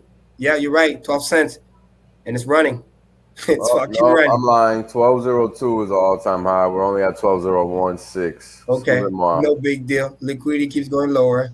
Pump. The USD is pumping. And this is what's Liquidity, really yeah. cool. You go back on the 4 hour just for fun. 10 seconds of silence here, guys, while we just wait for a new all-time high. Moment of silence for all the broke plebs. Yeah, that's Oh my God. Look at the daily. Woo! Freaking amazing. Look at This this. is the best scam ever. Oh man, scam me Same some thing more, here. Mr. Hart, please. Same thing here. If you just look at the fib extension, if we go touch that, that's almost 30 cents, 27 cents. And that's easy. Easy. We could be there tomorrow. Same thing, right? It moves faster and faster and faster. Like, look at what's going on. It's crazy. It's amazing. And that's on the daily chart. Look at this. Look at this. People talk about volume, right? This is volume for making the move 8 million plus. And look at this. Man, we're going to need to come out with a Everything revised great. version of the technical DMI is analysis like, let's textbook, grow. man. Yeah, absolutely. And there's a high chance that over the next couple of days, it's gonna do something like this. Look, it goes here, cool down a little bit, and then one more spike. This is what I mean by you're gonna have one day, no matter what. You're gonna have one day. The whale's gonna give you one day. Because that's the day he's gonna sacrifice. If you see a spike, DMI is your best friend. If you see another spike, which you will, either at this level or that level, you better sacrifice that day. Because that's some serious, to push the price this high, that's serious buy pressure. The last time we had this is New Year's. This is when we had that crazy candle way back when that literally went from, it was 100% moving literally in 30 minutes. One candle. Insane. Went to 2 cents. This is the type of buying pressure we're talking about. Over here too, that was the crazy run. This is why DMI is so useful. It tells you how much buying pressure came in. Validated by the volume over here, and this is just getting started. So when you see this pumps all the way this region and more, that's a day you want to sacrifice. That's serious buying pressure, and it's just getting started because this was a climax, and he has plenty of room to run. Plenty. By going to weekly, same thing. Look at that long-term support. Perfectly cool off. There's clearly a separation in different world. That's what up and to the right does for you. perfectly retest here, and he can run all the way here. We're literally just getting started. And again, this is a fucking weekly chart. I curse on purpose, so you understand. We're just getting started. So much more room to run. So much. So do you guys think we should all Oh do shit! outbound All-time high. messaging and let other people in Hex know that USDC will not be accepted for the sacrifice? Oh fuck yeah! They're waking up right now. Maddie, Should we new tell all-time people high that? again. New all-time high again. Yeah, we just did. Yeah. We should keep telling people. Shit. I'll keep streaming if they just Hidden do all-time high. pumpamental. All I did was not look at the chart for like 2 minutes. This is hilarious. But that's what this is about. And again, my favorite one is over here. Look at this. This candle, this is Wednesday now, 2 a.m. almost. This candle can do 147%. I need you to understand that. There's 4 more days. I mean, there's people that are going to wake up tomorrow morning and go, "What? USDC is not on the thing anymore." Holy crap! And let's measure it for fun. Let's see where it is. 148%. What does that bring us? Talk to me. Let's see. Boom. 100. Yeah, 147.8. Right there. Right around here. Boom. 100,000 gray. Almost on the dot. Perfect. And then you could do like go to the next FIB extension, travel this like it's candy, go somewhere here, maybe cool off a little bit, and then go to the next, just like it's been doing. But the first one is a strong bar. It's going to be like this. Bullish engulfing candle, right? For all you traders out there. Being hung. Nice and strong. That's what this is about. So, anyway. Calling off is hereby banned from this channel. I want you to be rich. I want you to be wealthy and hang around with the club. So that's amazing. You know what I mean? Don't be stupid. Don't be trading. You don't need to. Hex and the T-Share does all the work for you. Literally. All day, every day. All you gotta do is chill, relax, get your friends and family on board, add more to your stack. Shit, Friday I'm adding more. True accumulation never ends. You heard me. I say that all the time. And then you celebrate. And that's it. Keep the party going. Yeah. And tomorrow we're going to be at it again. So keep the party going. We're loving it too. Thanks for being here. You guys are awesome. Maddie, how many people we have still here right now? Hour 4. 250. Damn. My Hex. Wow. Damn. Committed. You see, again, back to what we're talking about at the beginning of the show. That's called respect. People actually here asking questions, want to learn. Yep. And those people, they don't pretend to be influencer. They don't pretend to be coach this, that, and that, but they understand because they spend the time and they ask questions. It's not complicated. Shit, the developer position got better? Well, the rate went up. Yep. It's 16, it went down. That means you get a better deal. That's right. That's amazing. That's right. Hard to beat it, man. Hard to beat it compared to an all-time low of 551% versus 16. So, yo, let me tweet because I haven't seen somebody tweet that yet. Let me tweet about the T-Share rate being much higher than fucking Ethereum. That's the joke. oh yeah. Oh man, we got to tweet about that too. And then let's not forget that we're just here, early days. Best part of the whole scenario. The dot. We are 9.62% staked, so we're in between 41 and 36.9%. And I think we're close to 39% is where we're at. So this is what determines the stake, the APY that you receive based on the return on the pool. Sorry, it's based on the pool because again, the system is printing 3.69 inflation nonetheless. Yep. So you either receive that 3.69 inflation if you're a staker, or you don't, and you get diluted. And it's that simple. And that's pretty much it for the charts. Cool. Bang, bang. Well, thanks to everybody for tuning in. Thanks to everybody for being on the stream. And thanks to Richard Hart. Thanks to Hex. Thanks to the universe. Thanks to all the people who haven't figured out how good Hex is yet. Oh, yeah. Thanks to them the most. Welcome Thanks to the Hex party. family. I love you guys. Keep up the good work. It Don't be wasn't wrongly swayed. influenced. We're gonna It was stream an honor to be tomorrow influenced here today, people. I with love a bunch being of people. influenced. It's awesome. The best people. Don't follow any of my advice. Follow these other people for goodness. They know what they're talking about. I'm But just here to be seriously, but in influenced. all Okay. seriousness, before we end, in all Seriously. seriousness, if you have a plan tomorrow, just execute your plan. Don't be stressed out. Be relaxed. Execute your plan. And if you heard what I said earlier about participating, those first 3 days, get involved. Get involved because we don't know what's going to happen towards the end, but get involved so you're stress free. The value is going to be amazing. And just chill. Just your hex gains. When the price go up, you're going to be good. So remember that. Bang, bang. Boom. Cool. I love all the comments at the end. Here we go, the outro.